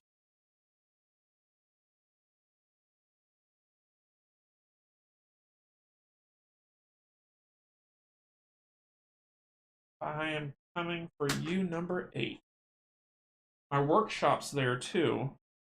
So I can do 1, 2, 3, 4, 5, 6, and stop right there. If I happen to wander, I'll deal with it. So let's do it. 1, 2, 3, 4, 5, 6. Roll these 3. I'm gonna stop on my workshop. I got an 8, found stuff. Got a 6, don't wander. Got a 5, who cares about food? So I found 2 gold. Now it's 4, so I have 34 gold. And I don't wander. So let's see on turn. It's only Enthrall City, Battle Site, Boss, or Waypoint to skip this event. So I gotta deal with what I gotta deal with. Okay, so circumstance. 4.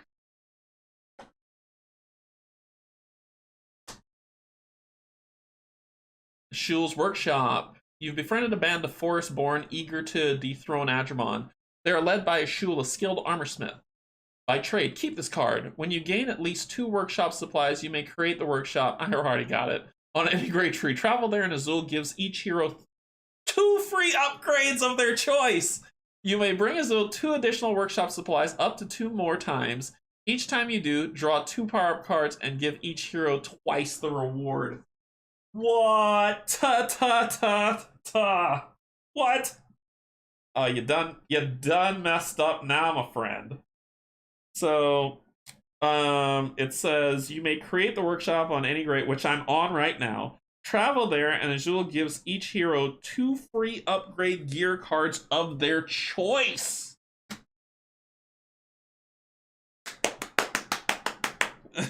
So, a 1 and a 2. 2 free upgrade gear cards of their choice that I get. Here we go. So that's going to be a 15 and a 13.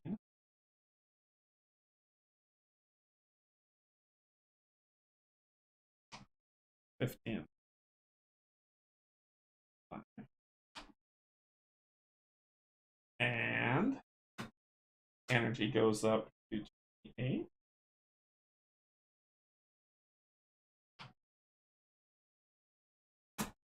Then I'm at my workshop. And when I'm at my workshop, I get to do stuff. I get to do stuff at my workshop. What do I get to do at my workshop? I get to buy upgrades for the cost. Is that all I can do? You have no idea how I'm like scrolling here to be like, okay, get to the workshop, get to the workshop. What can I do? Relic, fragments, destination, game mechanics and valor, points, play styles, dual boards. Why doesn't it tell me about the workshop and the rules? Let's see, workshop. Okay, let's go down to the index. Workshop. Are you kidding me? Okay, what does it say for the workshop here? It says, once you've obtained all 3, you unlock Azul's workshop, a new waypost that allows heroes to purchase. It's a waypost that lets you purchase gear upgrades using gold there. Place Azul's workshop location token on any grade tree. So it's a waypost with gear upgrades. Woo! And I got 34 gold. Okay, so we're gonna spend 1 gold, going to 33 to heal the full. So that's 25 and 28 respectively. Okay. Then we draw 1 additional destination per relic to a max of 4. So Keeper is on D. We've got D, which is over here. That's right there where the Keeper is. There's a quest. Then here's my purchase items and do stuff. I think I've bought every permanent. I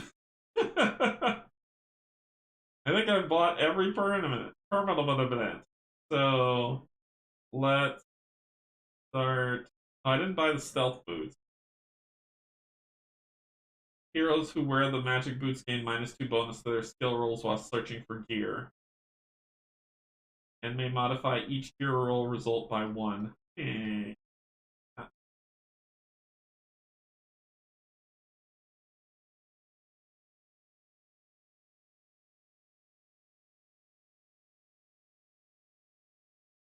I could buy the Jade Acorn now to get rid of the terribleness, but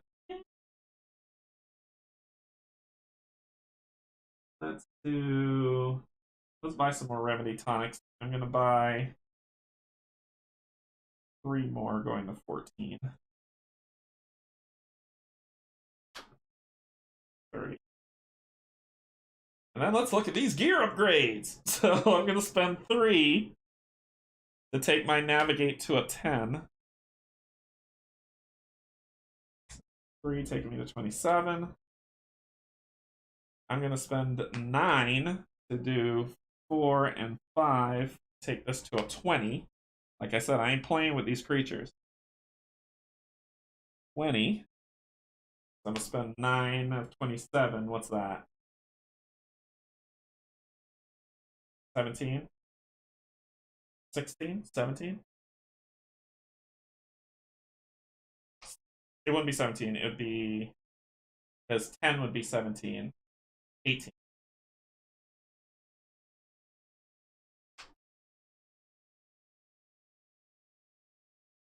So I've got 20, 20, 15, 13. Good.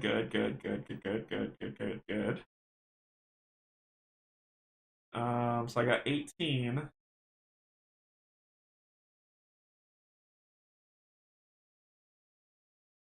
I'm going to buy a trail map for 3, going down to 15. And it says, this adds a new random hex tile that contains a waypost to the game. It may be used to reveal the new tile at any time. So,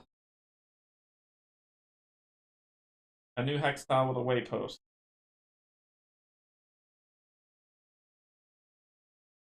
That'll do. There's F. And I got one for F that pops up right here. F. There's another F that is an incursion going on right here.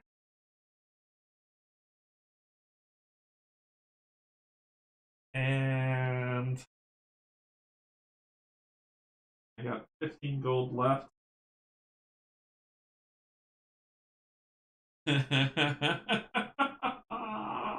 so amazing. Okay. There are some who gather and sell nature's herbs. You may purchase infused seeds for 5 gold each, essence vines for 10 gold each, and heart of the forest for 20 gold each. Okay.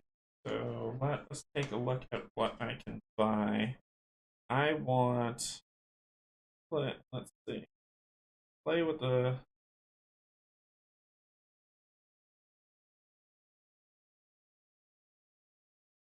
Permanent. Fawn's Charm. Automatically negate one condition of your choice.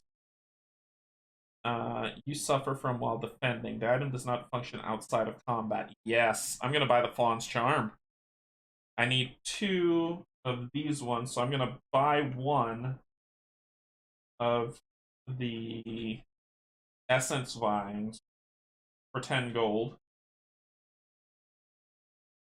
So I go down to 5. And then I'm going to spend it for Fawn's Charm.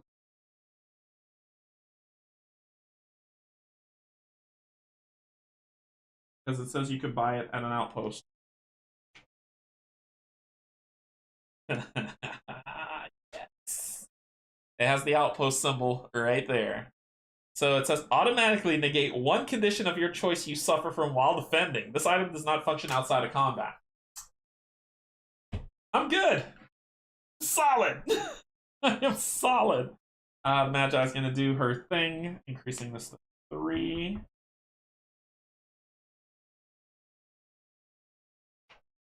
Which means another one of these falls on number 3. I'll deal with y'all in a second. I got something to kill. A 1 and a 2. And that was cautious movement, so I just roll these 2. An 8, no food needed. A 10, which is a crit fail. So nothing. Okay, so after that, we don't roll for circumstance. We deal with combat. I would have healed 1-1, but I'm good. So we are fighting number 8. What makes Hyperion activate? Let's see what makes Hyperion activate. Hyperion is Adrimon's most fearsome construct. It is as tall as the walls of Acropolis. Hyperion enters the game immediately after Fate Cycle increases to 5. Okay, yep, so not yet. Not yet. Soon! Soon! I will kill it and laugh at its death. We are fighting Sarthalon. Sarthwin.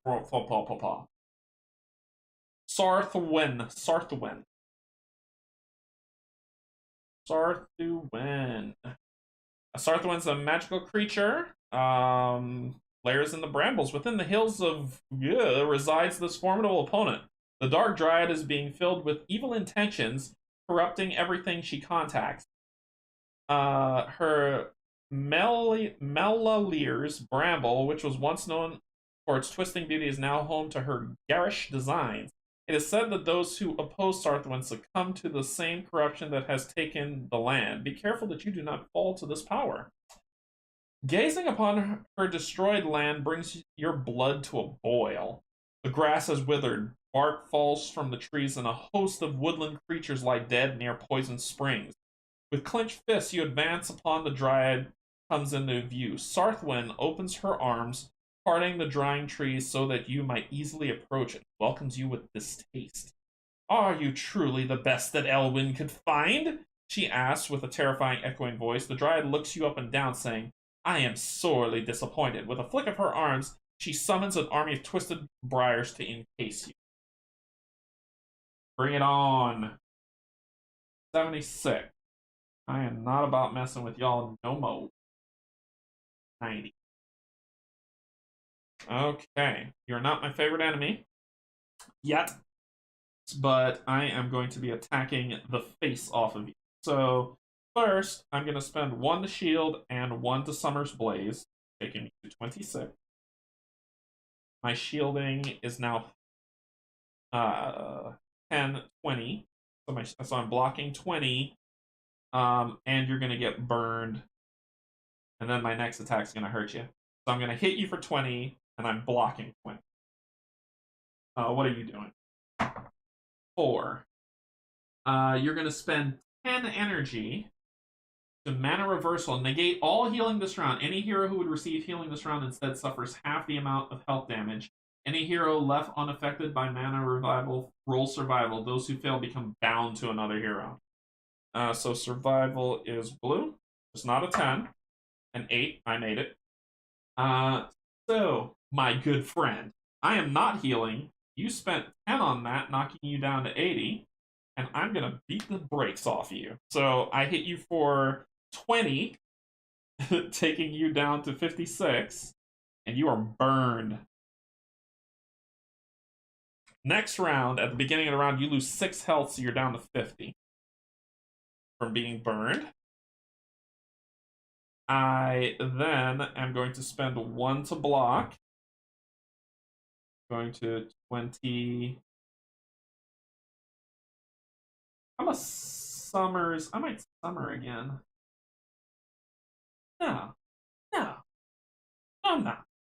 25. I'm just going to block and I'm going to hit you with All-Runner's Harvest. And, no, I'm going to hit you with the Summer one. 24. Let's do it so I can double hit you. So, what are you doing? You're doing 2. Corrupted Fauna. Search the circumstance bar or the circumstance deck for the next magical nature encounter. It enters combat acting immediately. Swarthan may not be targeted until the encounter dies.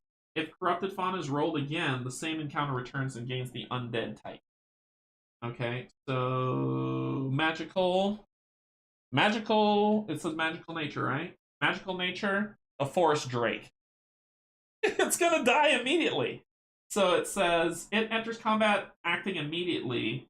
You may not be targeted. Swarthan may not be targeted until the creature dies. So it's going to act now. It's going to roll a 2, which is going to try to hit me for 3 with piercing. It hits me for 2. So I'll take that. Go to 23. But I hit it for 20. So it's dead. Boom. It's dead. You get burned for 6, going to 46. Because you are burning, my friend. Then next round, I'm going to do the same. We're going to spend this, going down to 22. Come back with an undead type. Who cares? What are you going to do? 3. Mana reversal. I'm not healing. Don't care about it. Need to make a survival check. I rolled a 5. Pass. I hit you for some fun. Because, let's see, at rank 8, anytime you suffer damage at rank 10, opponents suffer twice the damage from Mastery's burnt condition. So I still just hit you for 20. So you go down to 26. And you spend 10 on that, which is down to 70. Then you get burned. So you go down to 20. You better block this, my friend, because I'm going to spend 2 more.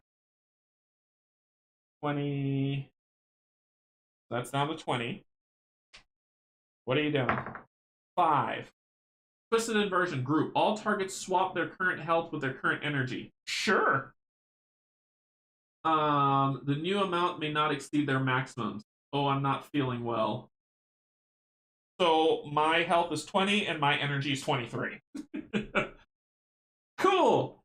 You did block that, my friend. So you take 20 damage. And you get burned for a -6. And you're dead. Without hurting me one bit. Sucks to be you. Alright, so you die. I've killed you. I haven't healed at all. I just went straight toe-to-toe. Wasn't that bad. Sarthwan falls to her knees and claws at the ground. She looks at you in disbelief as her body turns brittle. With one final blow, you shatter the dryad. At her demise, the tree shakes and straightens, their color returning. The corruption unleashed upon the world is beginning to fade. It will not happen quickly, yet your efforts feel justified. Something shines amid the disintegrating fungi that adorn her limbs. Hopefully you can reach in with anticipation, wondering if it's another fragment. So I actually get 2 fragments from this, which means I get 4 and pick 2.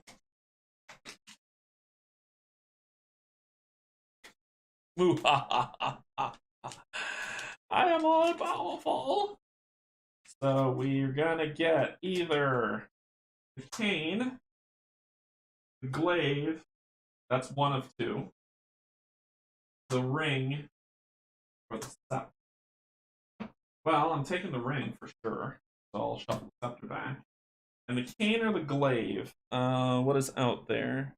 Neither the cane, but I've got the cane over here. That's a trait I don't need.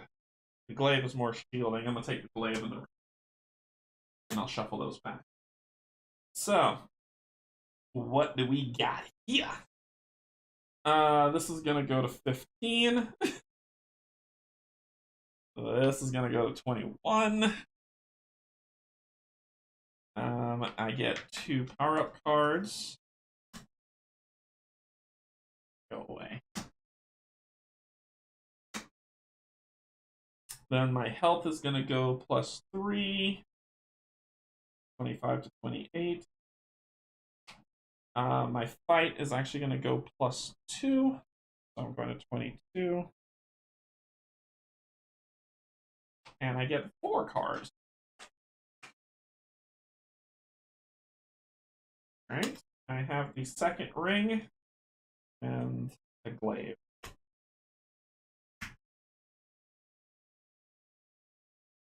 Let's deal with our power-ups, shall we? Oh wait, we're not done yet. Before I start digging into this, I get +3 to my second mastery, going to 16. And I get the black sickle legendary.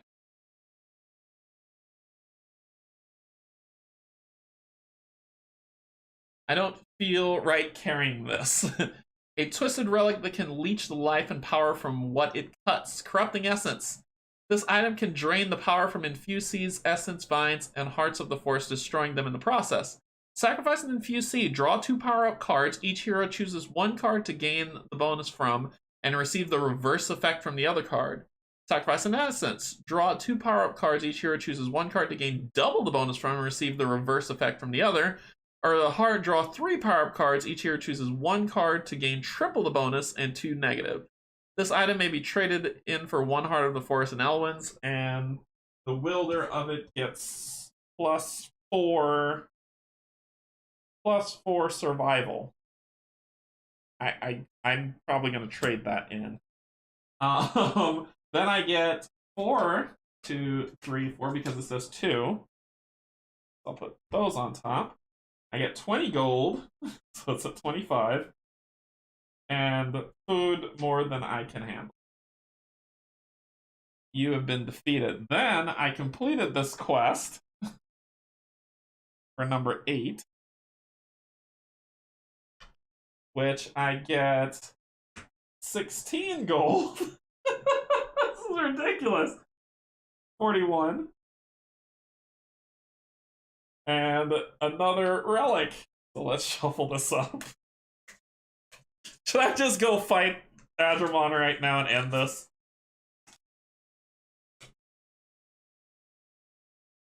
Jeez.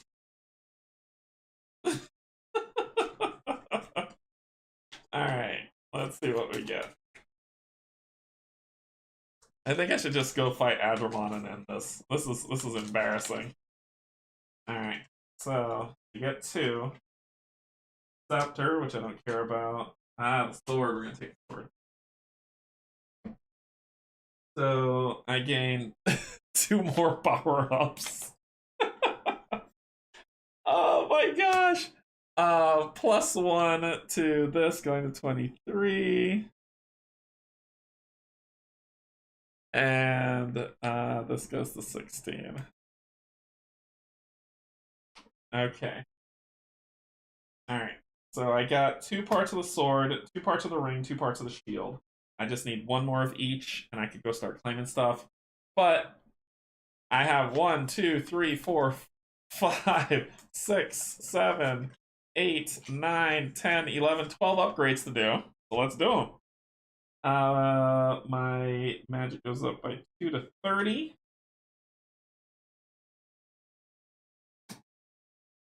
This goes to 13, so only a 10 would be a fail. 14.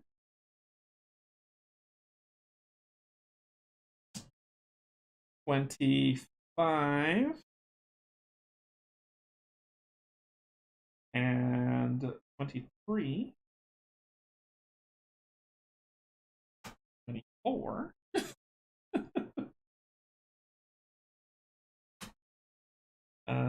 That is 18. So basically, she can't stop. And then 18 and 20.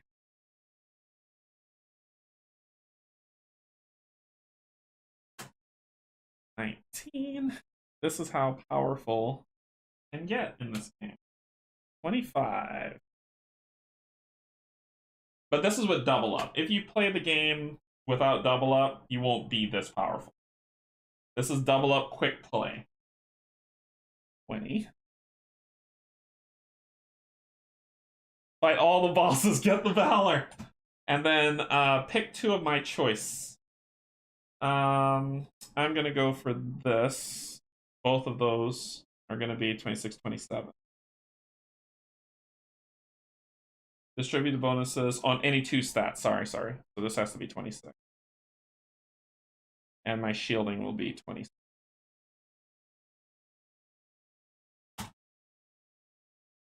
Okay. So my shielding. What is that? 12? Right? No, not 12. 13. 13. 13. My base shield is 13. My shield with my summer blaze is 26. Cool. Yeah, I think I'm gonna go kill everybody.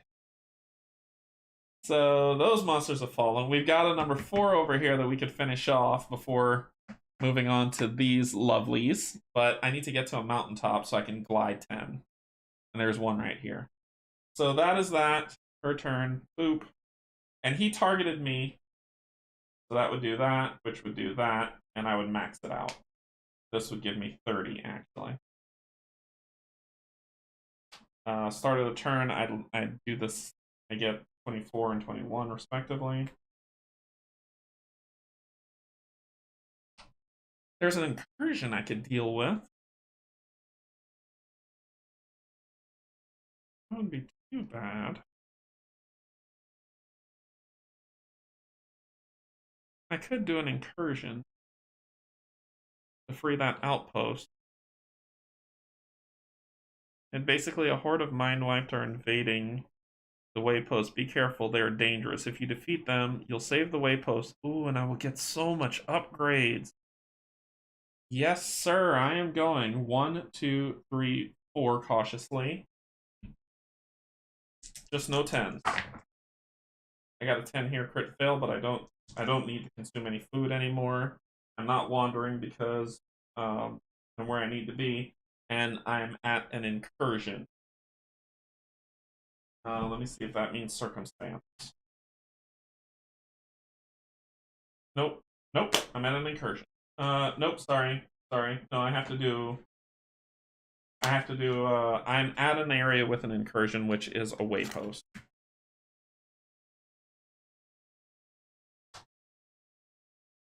Locate and place the hex tile that contains this incursion. Locate the lowest level humanoid encounter you haven't already faced in a waypost. And place it on top of this card. Humanoid. It says, locate the lowest level humanoid encounter you haven't already faced in a waypost. And place it on top of this card.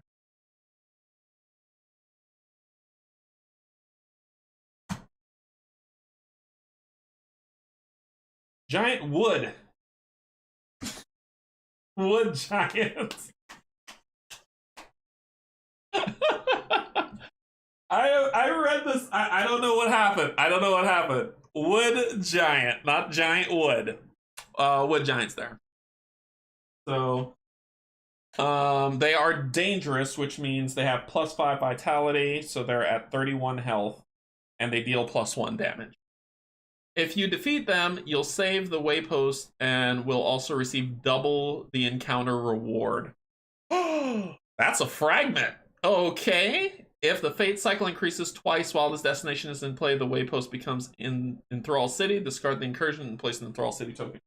It did not while that was out. Oh.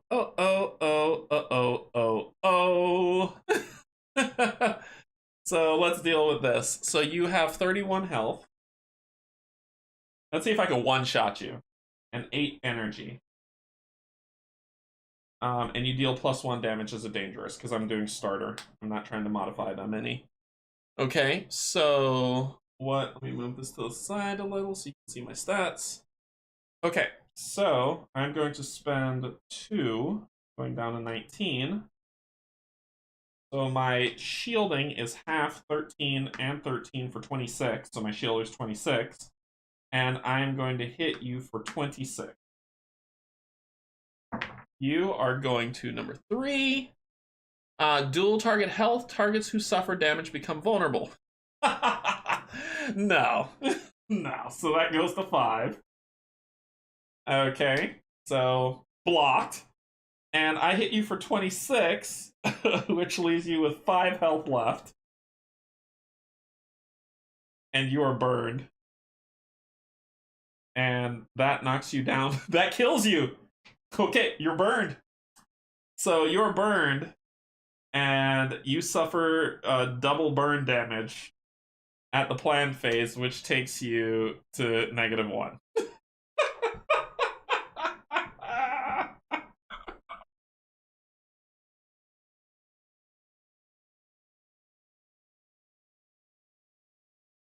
Okay. Yeah. But we have to. It says there's phases to this, so I'm just going to. I am just going to block 18. Let's see what happens. And it's a monstrous humanoid too. I forgot to roll my hex die, so that's a 1. So you're actually at -2. Okay, so let's see what happens next. So you do a hex. What's your hex? Group help, defend 4. If it takes no damage, the giant, yeah, you're dead. Who cares which? And it says when I win, I get double, let's see, yeah. If you defeat them, you'll save the waypost and will receive double the encounter reward. So I get, jeez. So double up gives, it's 4 gold, double up gives me 8, which is 16. So that's 57 gold. I get to try for 2 of these seeds. Less than 6. Yep, less than 6. Yep, so I got 2 of these, so I'm at 3. Okay. Then I get I get 2 fragment cards, which means 4 fragment cards to choose from because it's double the rewards.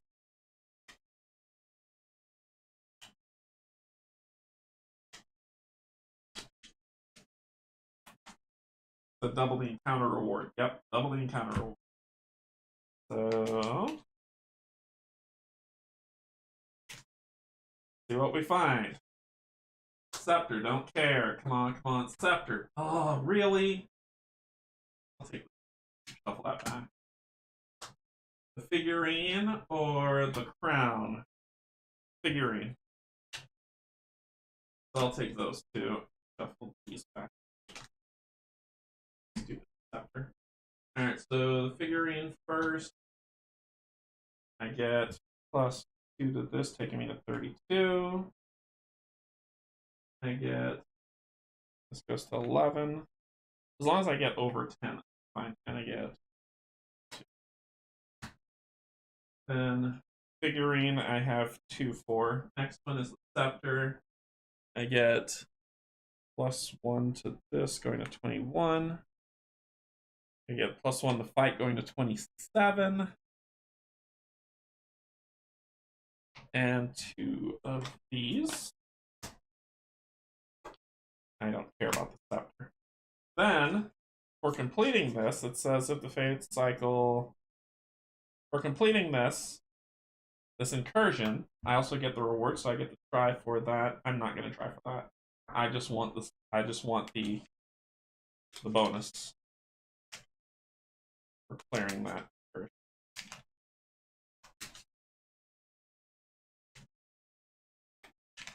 And since it's an outpost, I'm paying for rest.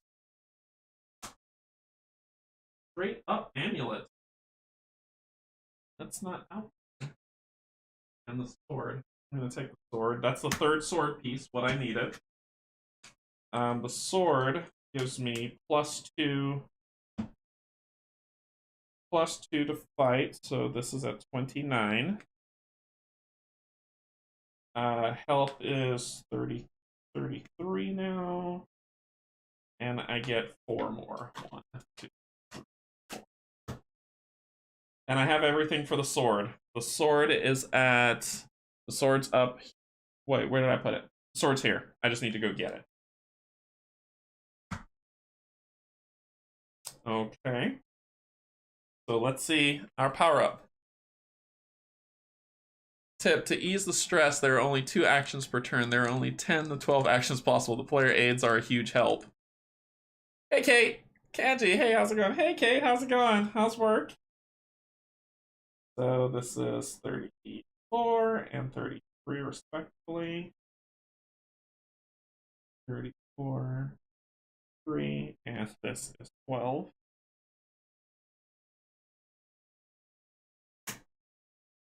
That is an 18. -1 food, but I'm already at 0. If the food rating is already at 0 when you draw this card, you instead gain a Heart of the Forest. Heart of the Forest.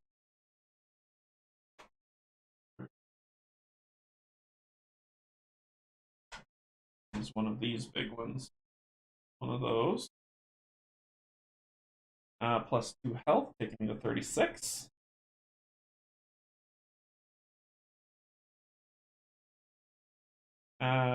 Pick 3. Distribute among 3 stats. So we're going to make this an even 30. That's a 27. And this a 37. Fight goes to 32. Ooh. Energy goes to +1, 34. And pick 2. We're doing shielding for 28. That puts me at a 16. And this is 30. I forgot what I was at. I'll say 33. It's ridiculous. Okay, so this is 28. So what's that, 16?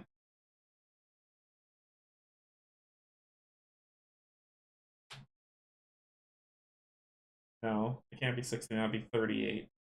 That's wrong. That's wrong. That's wrong. It's not that. 14. 14. 14. Bad math. Awesome. Incursion.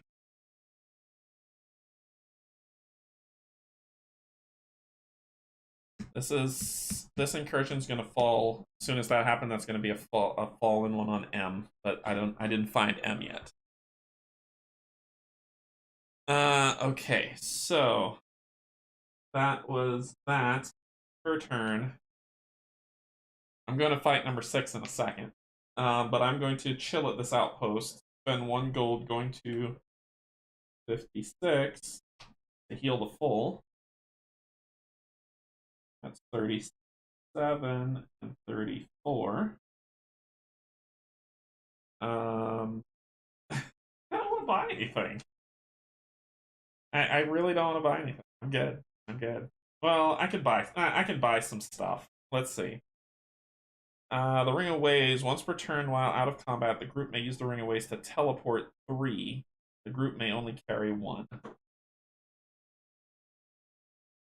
And I would have to spend 20 gold to get one of those.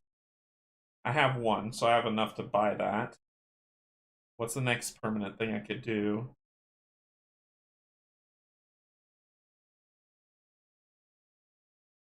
I got the Fawn's Charm already. I think that's the only thing left to get.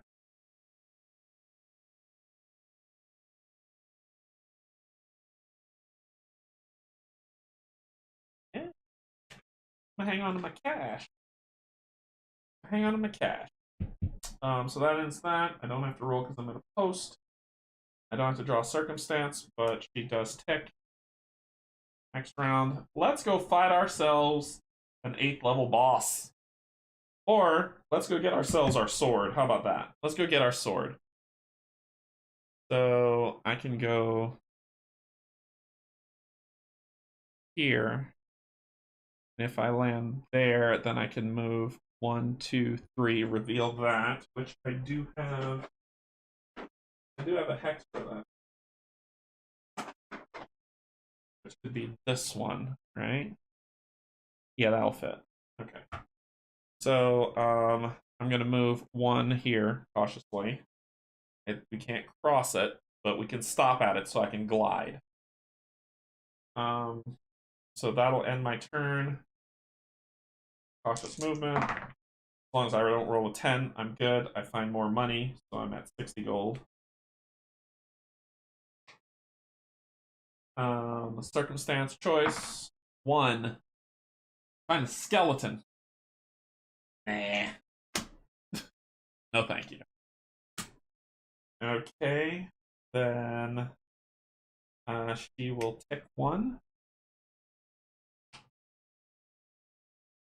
And I will glide 10. 1, 2, feel.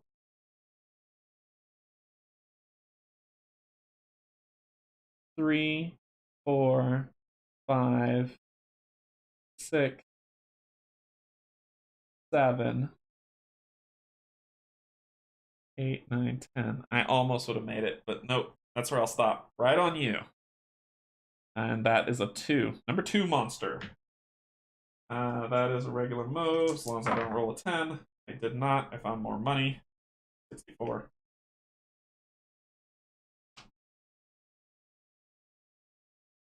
And then we don't deal with the circumstance because we're fighting number 2. Number 2 monster. Let's see. When do you come out? Roll the fate die after the group searches for gear. Didn't need to. When fate cycle hits 5, it's a 3. When fate cycle hits 5. Okay, we're not there yet. And I need to get the crown for the noble to pop out. So number 2. The Death Moth. Magical nature, the Mind Swept Canopy. Few would dare to enter the lair of the death moth. The giant insect hides among a maze of vile spores, many of which are carried on its back. You have heard of rare survivors, frightened, confused, and poisoned. Most who encounter this beast do not return at all. Be wary, the very air is your enemy here.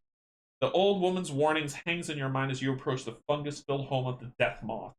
Take care, that beast will turn the very air against you. You repeat her words to yourself while shielding your face with your cloak.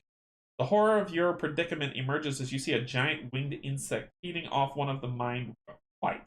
Before you can react, the creature notices you and turns its endless hunger in your direction.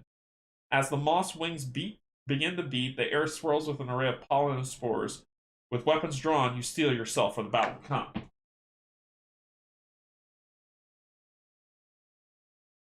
The death moth. So these are on. Yep. He has woo 30 health, 1 shot, and 26 energy. He might be able to block something. We don't know. So I'm gonna spend 2, going from 34 to 32, to Summer Blaze and Burn and Shield. So my shielding right now is a 28. What's he doing? 2. Scintillating patterns. Block 3 per condition affecting each hero. Heroes who spend energy this round become frightened. If the moth reduces all damage this round, a single target falls unconscious. It says you block 3 per condition. I have no condition. And it said I would become frightened if I spent energy. But it didn't. And you get hit for 33 damage. Bye! Oh my gosh! So, -3. And just like that, you're dead! Hey! Alright, so I get a fragment. I need to go for the sword, which is on the other side of the board. I should have flown over there, but I just had to kill this guy. I just had to. I'm sorry. Alright, so we get the crown or the shield, and I'm going for the shield. So the shield gives me 29 and 22. Then I get 2 cards. And I got all the shield I need. The shield is located at number 2, which is here. So I can go get it. Then, so I've got all the shield. I've got all the sword that I need to go pick up. And I need to get one more figure. I've got 2 scepters, which I don't care about. I got a staff and 2 rings. So I've got the shield. I need to get the crown. I don't have any of the crown. So that's that. So I get that. I get 2 moon root.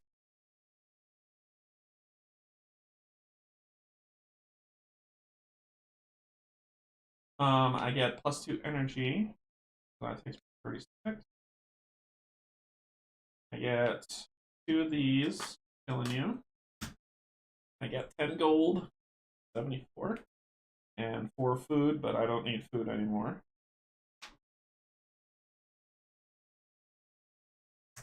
This goes in God mode. Health goes 38 and 37 respectively.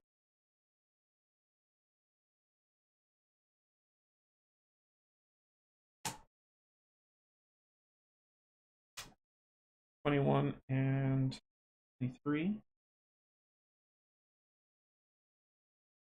And 30 and 22.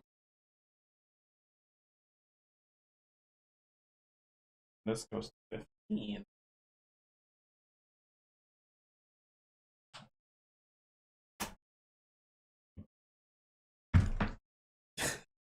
One shot. One shot. One shot. With a horrid buzz, the wings of the death moth beat for the last time and then fall silent. Your lungs hurt, your vision is blurry, a hint of confusion even rests in your mind, but you have won. This terrifying creature will not lure anyone, mind wiped or not, into its nest of death again. Still, poison and other ills hang in the air. With haste, you navigate the fungus-filled air, hoping to find a fragment before simply breathing destroys you. Okay, so we're gonna go fight this thing, get that relic for sure. Oh, and we completed this, so we get 4 gold, so 78, and we get another fragment. Where did I put this up? I don't know.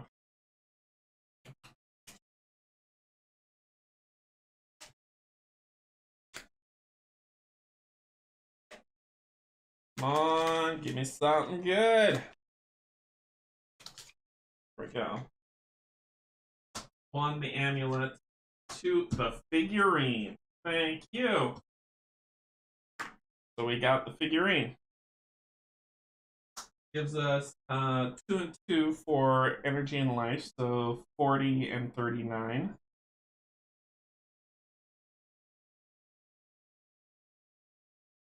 And 2 more power up cards.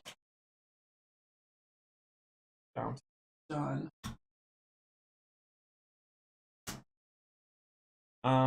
So pick 3. I'm always doing 34, 31, 34, 31, and just make 4.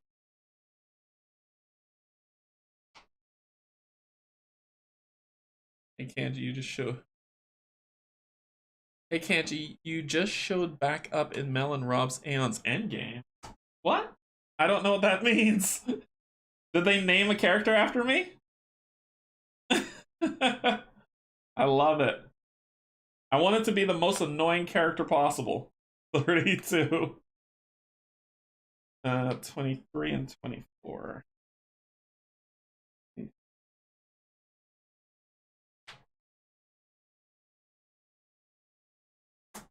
Okay. All right. Okay.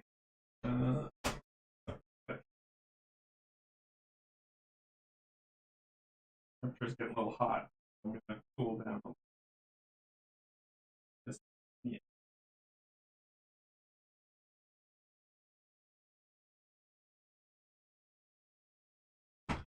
Okay. All right. So.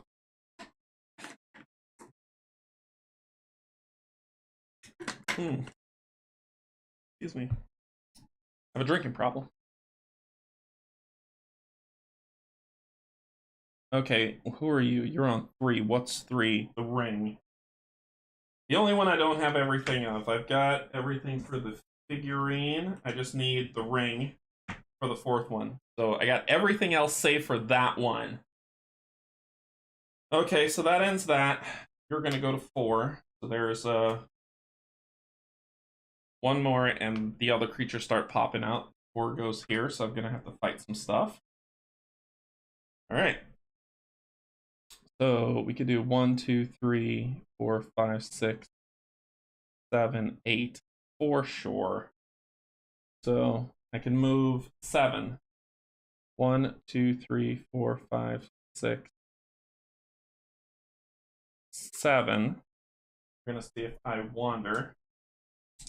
No 10s. Don't wander at all. Don't need food. Find 4 gold. I'm at 82. I'm just finding money everywhere. Circumstance. Peril. Magi's curse. Goddess of fate. She has changed the face of this place. The forest's inhabitants have fallen under a terrible influence. For the remainder of the game, all magical nature and creature type opponents gain a soul shield. All opponents, excluding Adrimon, with a soul shield have their damage strengthened by the number of Magi curse cards in play. Final combat bonus. All heroes receive +1 penalty skill rules for each Magi curse card in play during combat with the Magi. Alright, so she's got something going on me right now. Is a curse card that is always out, and they gain Soul Shield, so all magical group. Okay. Then she increases, I encounter whatever, there's nothing there. She increases her dot by 1. I'll move cautiously 1, 2, 3. Thank you. Get to that area. Cautious rolls is just these 2. No 10s. Found money. 84. Okay. Then we are at a battle site. So we have to fight. Where are you? Where are you? Here you are. We're going to be fighting the Sentinel. Sentinels appear on the game board placed the Magi phase each time the fate cycle increases. Only 4 Sentinels may be in place at any time. The first 4 Sentinels appear on the equivalent battle site. All others appear adjacent to the center of the Acropolis. If the heroes move through a hex containing a Sentinel, they are forced to stop movement and fight it, augmenting the battle according to the table below. They're magical constructs. They're constructs. That's why I got it. They have soul shielding equal to 6 times 4 and 24. So I have to hit, basically they have a soul shield of 24 and health of 24. And then they have 16. So basically they have 48 health that I gotta get through. Alright. They get a passive ability. So let's see what their passive ability is. I roll the fate die. A 6. Mastery 4, group energy drain. If any hero runs out of energy, they lose their next action. Additional effect. At the start of combat, each hero suffers 5 energy damage. Okay, I gotta kill you quick. So I'm gonna spend 2 going down to 30 to hit you with this for 30 block, and I'm doing 35 damage to you. I'm cutting right through that stupid soul shield. You are going to do, and you're a construct, so I also get the roll for that. You're going to do 5, which is that's a group energy damage.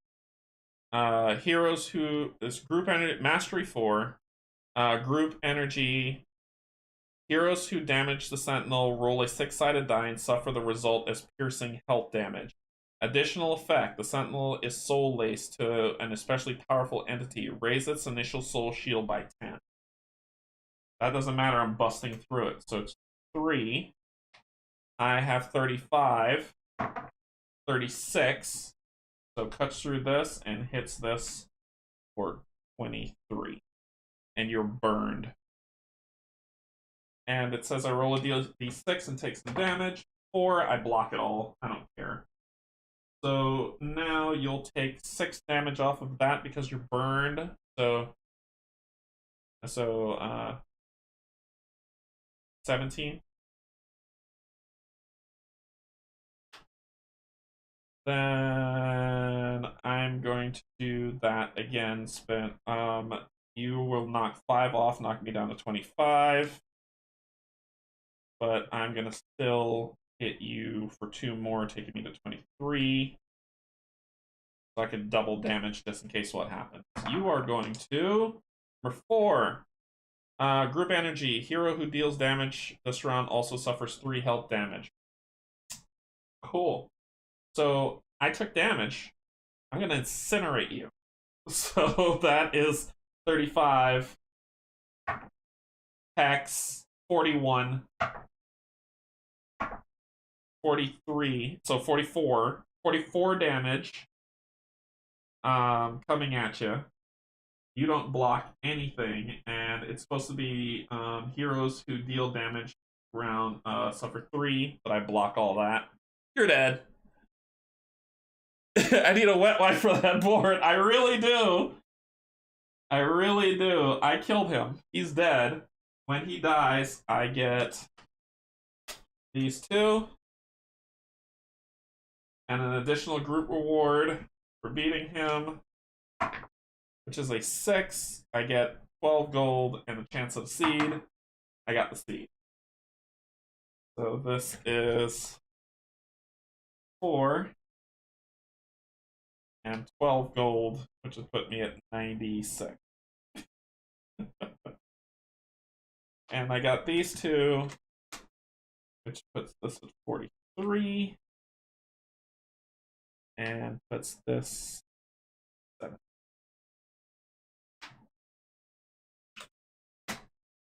Okay, you have been beaten, good sir.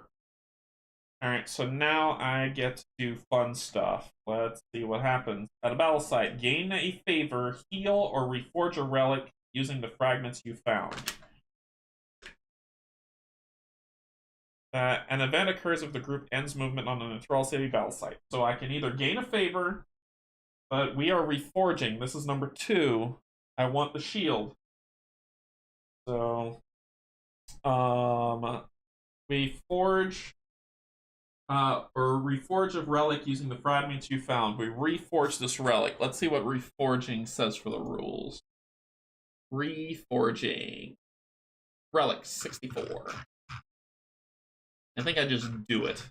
I don't think I have to do anything crazy.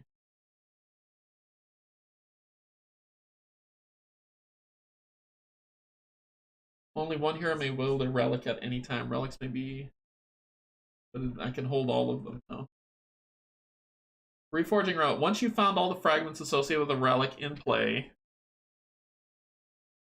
here it is. Once you found all of the fragments associated with a relic in play, you must travel to a battle site in order to reforge. Consult the battle site placard for more detail. So the battle site placard requirements for the shield is 6. Yeah, I'm fine. To reforge a relic, the heroes must return to the corresponding battle site with all of its matching fragments. During the event phase, if any one hero meets the relic requirement, the spirit inhabiting the battle site manifests and sacrifices themselves to reforge it. Any hero who meets the requirement may not possess and wield the relic. For each relic the heroes possess, increase the rank requirement to reforge and weld additional relics by 2. Okay, so shield.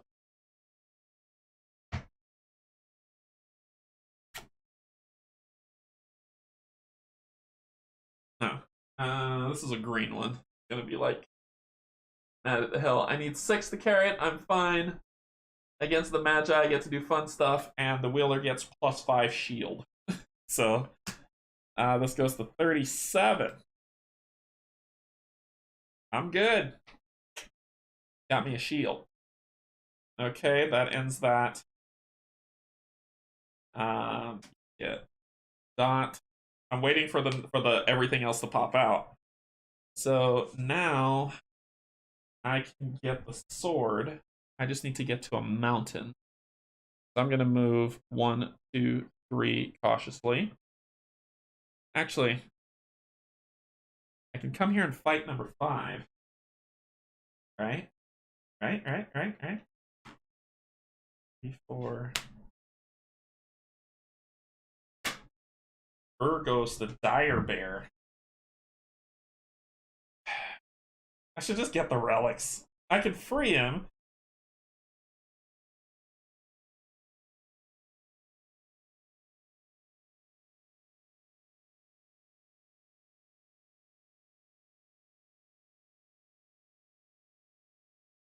I think I'm going to let y'all see me fight a bear and free him of the influence. So I'm going to move 1, 2, 3, 4.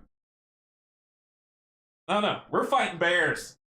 So this is a new mechanic that I wanted. This is the reason why I'm doing it, because I wanted to show you. You see the soul link? This means it's on the influence of the Magi. So we're going to try to break it, and if we break that link, we get good stuff. And it is a creature, not a magic creature, right? Let's see. All magical nature and creature type opponents gain a soul shield. Oh.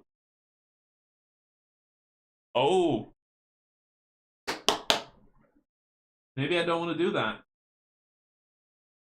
That means you have 136 health. She has changed the face of all magical nature and creature type opponents gain a soul shield.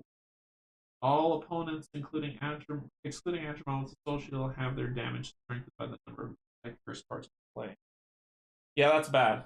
We're not going to fight you. Nope. We're going 1, 2, 3. 4 cautiously. So I would have done it, but with that soul shield stuff, I'd be fighting him all like I'd have to get through the soul shield to hit the link. So it's 68, then 54. No thanks. Yep, found money and I'm good. So that would put me at 100 gold.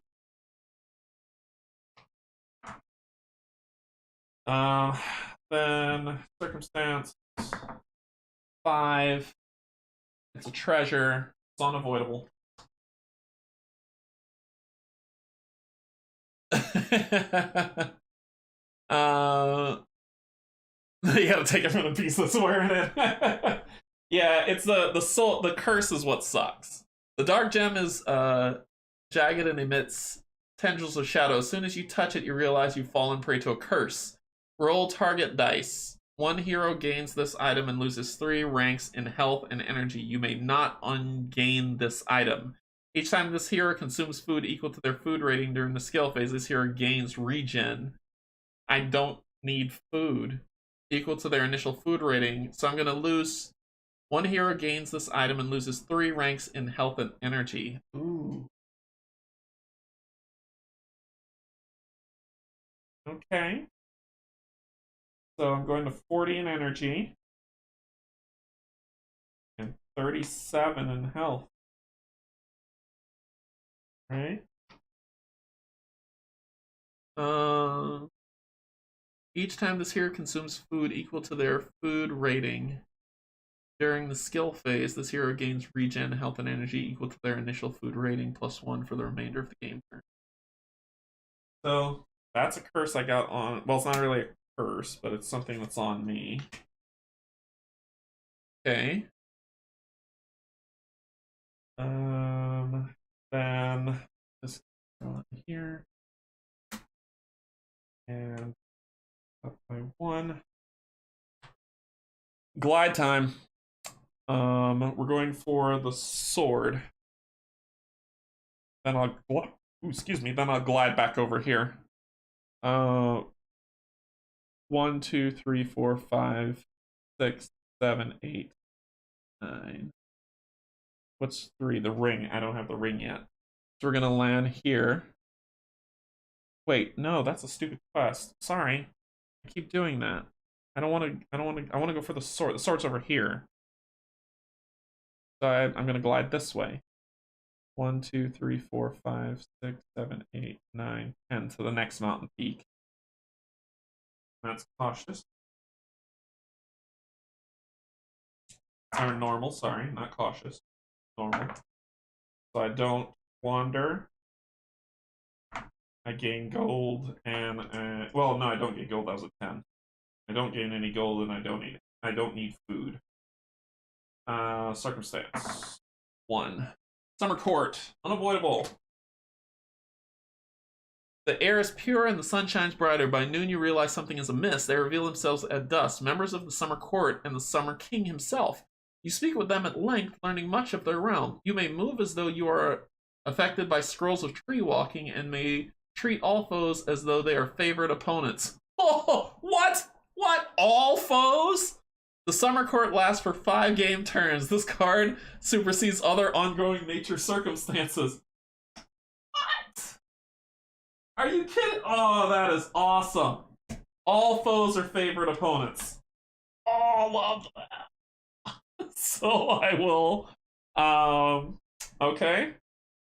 All right, so that happens. Nothing to do here, so 4. Some creatures are going to start coming out soon. So I'm going to move glide 1, 2, 3 here to this site to get that sword.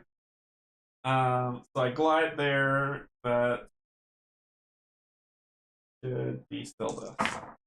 I don't wander. I have no food to eat, and I gain gold. Don't really care about gold right now. Okay. So I'm on a site.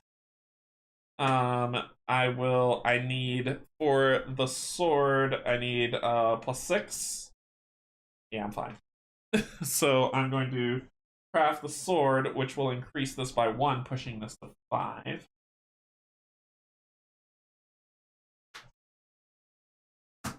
Gaining the sword. I get +5 to this, going to 40. I should just go fighter. Jeez. Okay. So I got that. Then he will do this.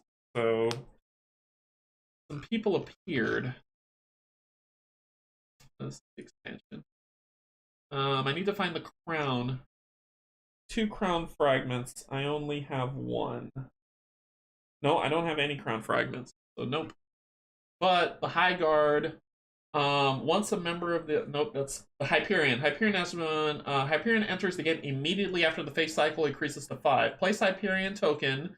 See page 34 at the center of the Acropolis. Each turn during the development phase, it moves towards the lowest level boss revealed on the game board at a speed of 3 hexes. When it arrives on a boss location, the boss is defeated. Place a hex token on this location. Adrimon's soul shield increases by 10 times the level of the boss. It continues to move to additional bosses until there are none remaining. Alright, I was supposed to have a token of him, but I don't have one, so I'll put here. I think I have one in the box, but that's away. Okay. Well, dead. He's probably going to kill the bear. That's okay. I don't care. Alright, so my turn. I am going to kill him, though. So I need to get the figurine, which is on number 4. Oh. You would have been up for number 4. Where's number 4 battle site? That I didn't put down for. 1. Oh, 4 was there. They start appearing here.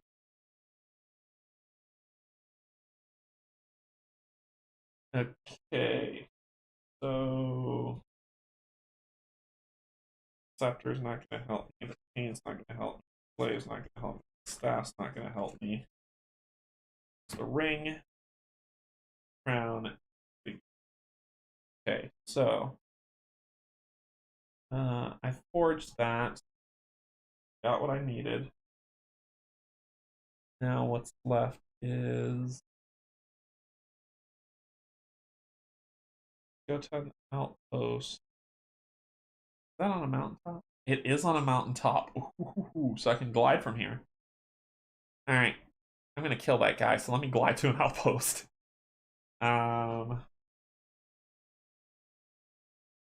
1, 2, 3, 4, 5, 6, 7. Stop on that outpost. Spend the gold to heal up the full.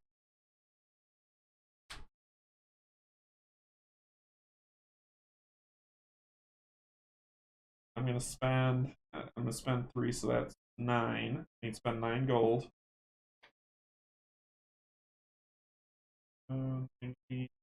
3. So that I could get back to 40. And then I'll heal.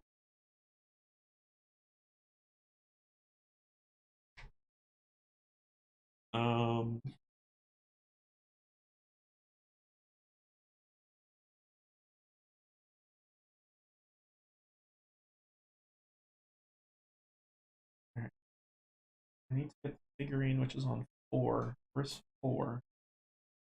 Back here. Should have just glided there and fought that thing. But no, I want to fight this creature. That'll end my turn. You're gonna I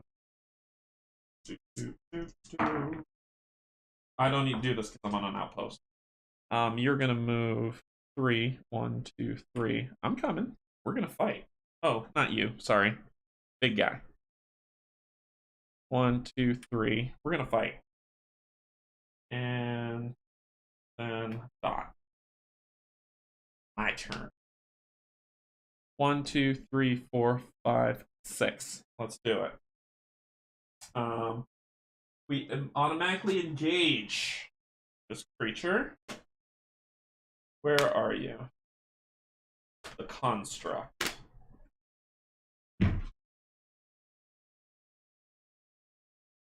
And this would have gone to 4. Summer Court. You are my favored friend. You have 80 soul shield, 80 health, and 80 energy. And you're my favorite opponent. Come on, let's do it. Let's do the thing. So I am going to spend 2, going to 38. So I'm blocking for 30. Sorry, 36. 2. Right, 15, 30, 16, 32, 17, 34.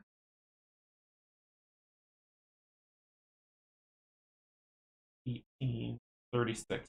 This is 18.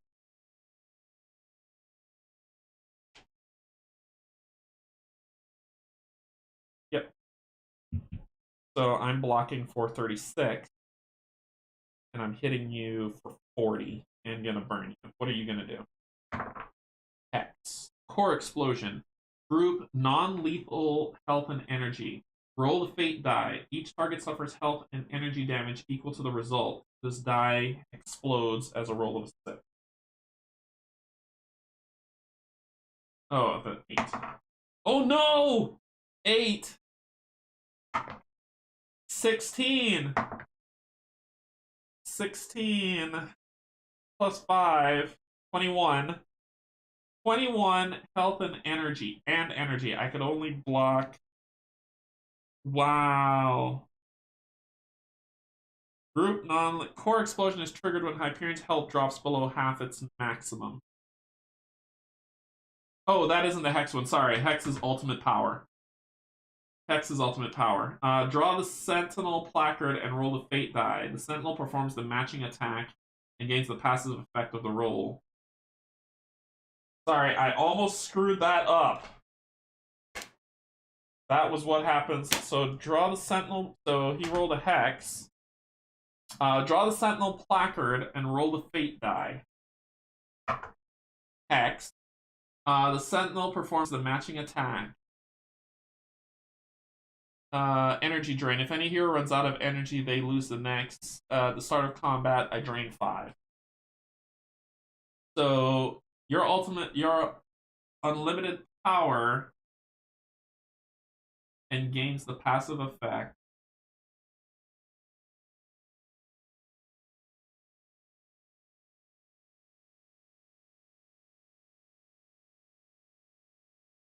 I'm fine. I block it all because I thought the core explosion was going to hit me and destroy me, but it didn't. But I do hit you for 40 and you're burned. Which knocks this down by 6 to 34.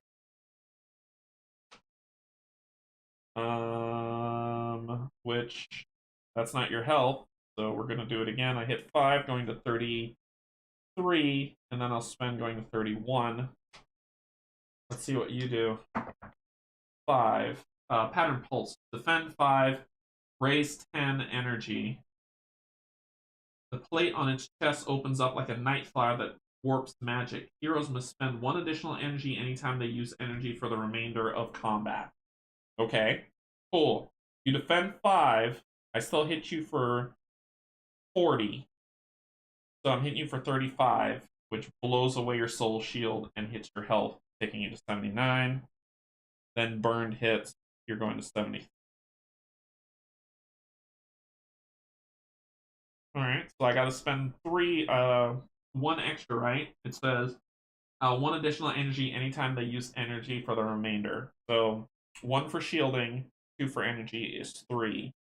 So I'm going to 28.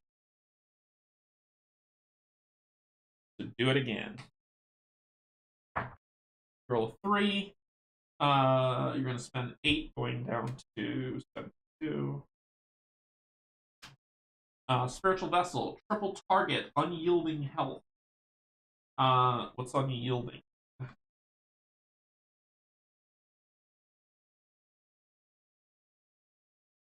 I don't freaking know, because it doesn't say it on the card, so let's go to the book. Unyielding. Where are the options? Unyielding.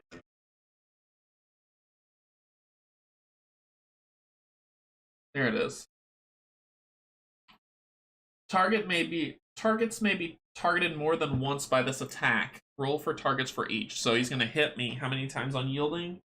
Triple target unyielding. So he's going to hit me 3 times health. 3 targets suffer 6, so 18. Through the cracks of the metallic exterior, its core is clearly visible, and spirits ride within. The sentinel is treated as both a construct and a spirit. And I forgot he's a construct. I'm supposed to be rolling this die. So the first one would have been 3, which let's say he'd be at 7 for that. So now I'm going to have to play, and I don't want to. So now I hit him for 40. I blocked all that damage, so I hit him for 43. So I would take him down to 40 would take him down to 30, 27. Here at 27, that's when core explosion happens. Non-lethal health and energy, roll the fate die. 5. Each target suffers health and energy damage equal to that result, which is fine. I'll take the 5. I'll go to 35. And energy damage will knock me to 23. But you also, where is it? Where is that low? Anytime you suffer damage from a burned opponent, you deal twice Autumn's Harvest rank health damage to that opponent. Hey, look, you're burned. Hey, look, 80. You're dead. And he dies. Thank you for that core explosion. I appreciated your uselessness. So I did not read his story, did I?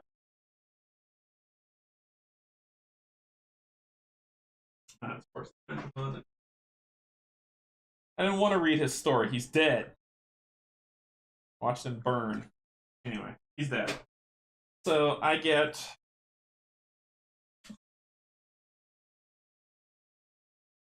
a power core. Enjoy that. So either the staff or the cane. I'll take the staff.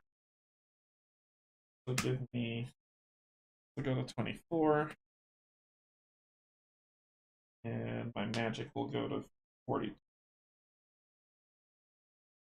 And then double up rolls, say I get 1, 2. And the second one,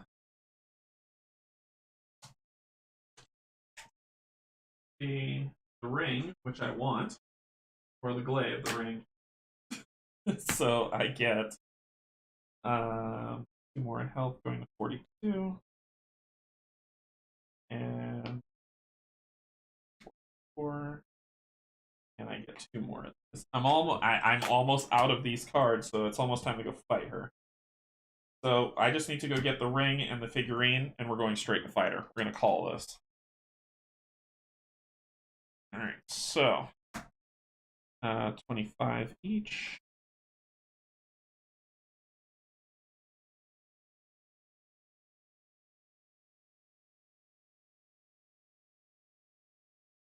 $16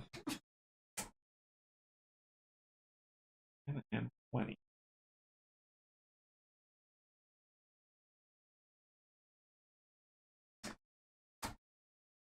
Then we get +3 to this one, taking it to 28.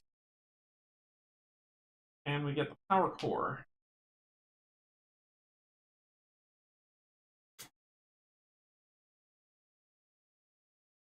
Wellness is powering this device. Charge. Anytime a hero draws a power-up card, they may choose to attach it to the power core instead of receiving the reward. Additionally, once per game turn during the movement phase, the wielder may spend 5 energy to discard a power-up card attached to the core and draw a new power-up card to replace it. Discharge. The wielder may discard 2 power-ups attached to the power core to do stuff. Shut down. Anytime the welder defends and uses this item, an opponent's soul energy may be ignored and their vitals may be targeted. Thank you. So we'll put that here. Cool. I wanted to kill you, and now you're dead. No one cares about your life now that you're dead. All right. So then I get I get the last 4 of these. And 28 gold, but I don't care about that. So let's power up with the finales here. So we're going to take this fight to 42, 43, 26, 44, 45, and 18. All the power-ups are gone. Now.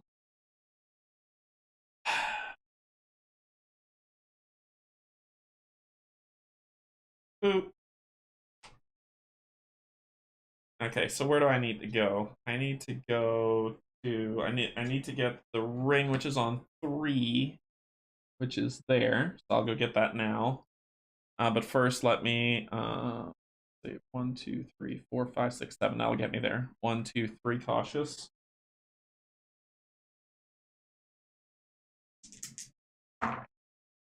Hex with money. I don't care about money anymore. I'm not even gonna worry about it. I'm gonna spend 1 gold.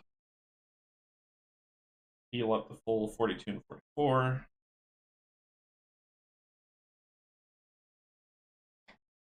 And then 2.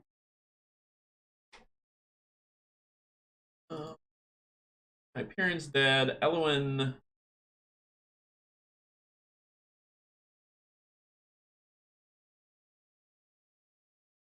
So Elowen's not corrupted right now. I don't care. I'm not even gonna worry about Elowen. 1, 2, 3, 4, 5, 6, 7. Let's fight the Sentinel. That's how like overpowered I am. So that is yours is 30. 30, 30, 16. 6 times 5. Alright, so I'm gonna spend my usual 2,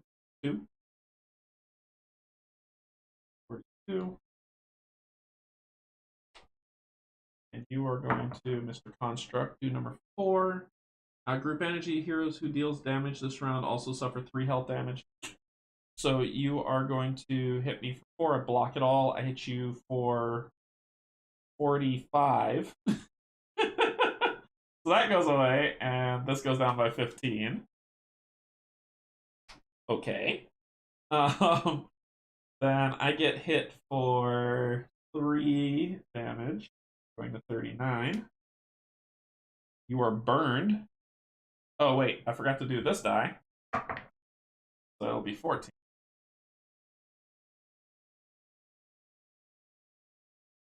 Okay. Next, I'm going to go down to 40, do the same. Kill you. What are you going to... Oh, you would take 6 damage. That would be 8. Hex. Sorry. Yeah, Hex. You're going to do 4. And your passive is going to basic attack 6, single target health and energy. You will heal 6, but I still blast you. So you're going to hit me for 6 plus 4, 10. Block it all. I eradicate you. You're dead. Eradicated.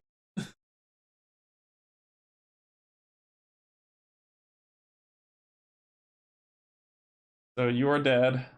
And then I will reforge number 3. Number 3. Number 3 is the ring. This ticks up 1. Going to 6. And I get the ring. My health gets a +9 bump. Really? 51.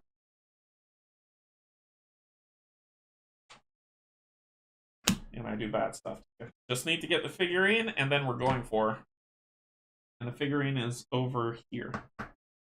I should be able to tree stride. I have an ability that lets me do that. This would have gone. But I should be able to tree stride. I do have that to do that.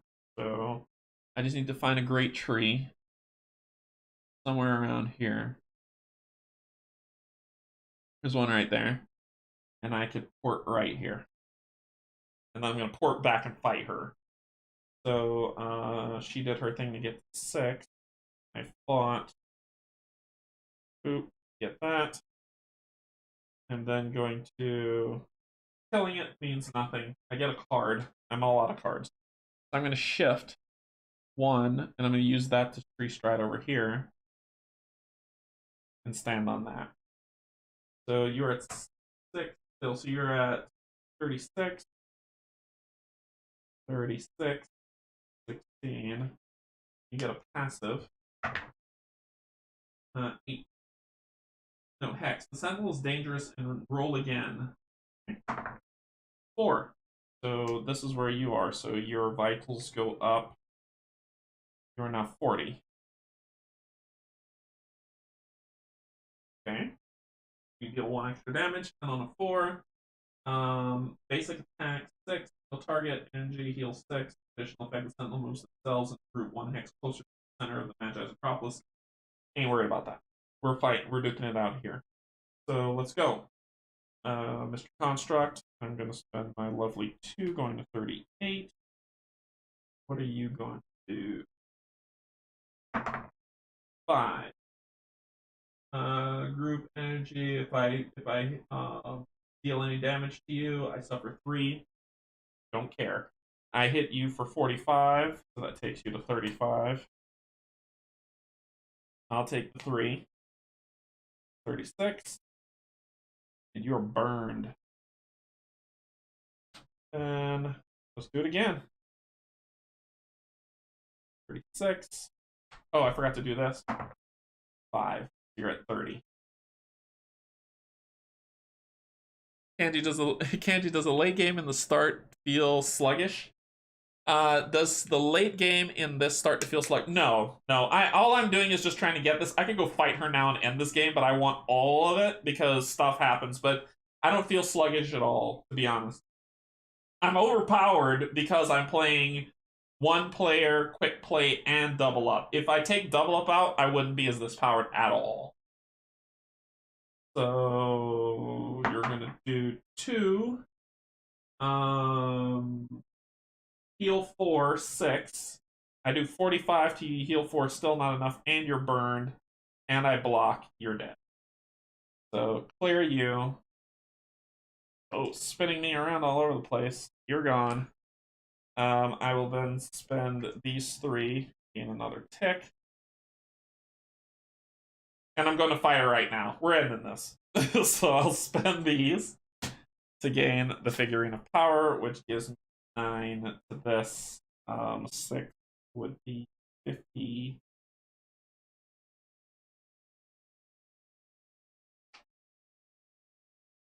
I've got everything I need to fight her. Here we go. So, she gets a tick. Let's go fight her. Let's end this. So I'm going to go back to my lovely tree stride, back over here, and then 1, 2, 3 to fight her. Okay, time to face Adrimon.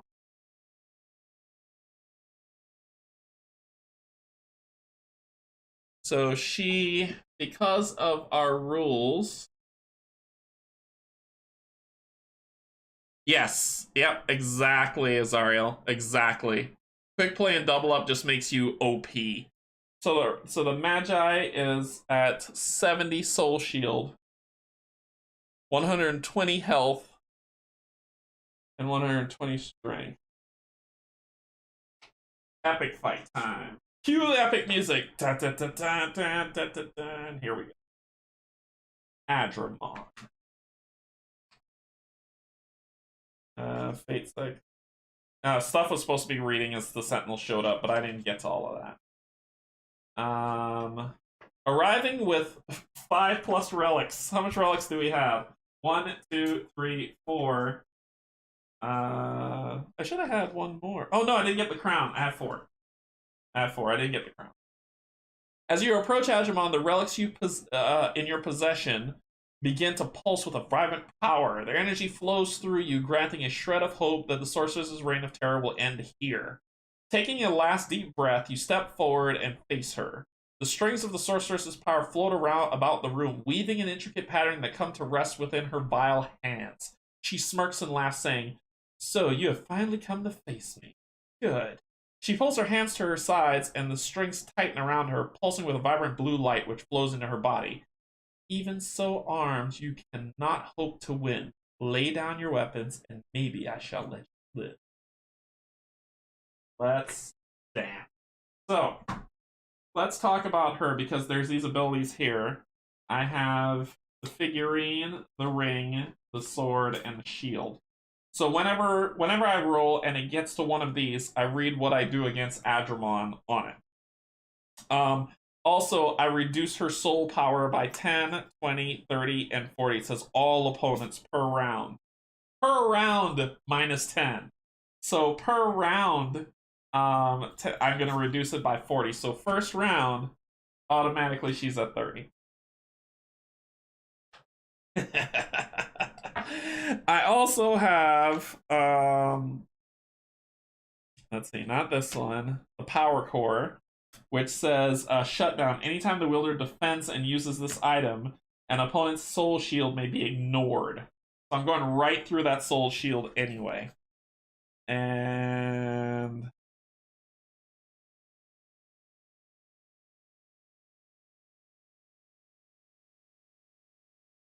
yeah, I'm good with that. That's all I need. 36 health. I got it. So I'm gonna spend this potion, this green potion, to get 7. But I'm also going to declare, spending 2 going to 34.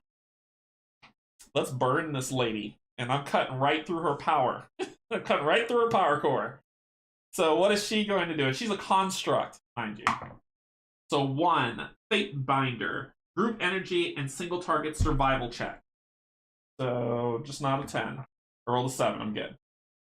Add 2 turns to the Fate track. Each hero suffers piercing energy drain equal to twice the Fate cycle. Boom, boom, which would knock it to 7. So she would hit me for 14, taking me to 20. Piercing.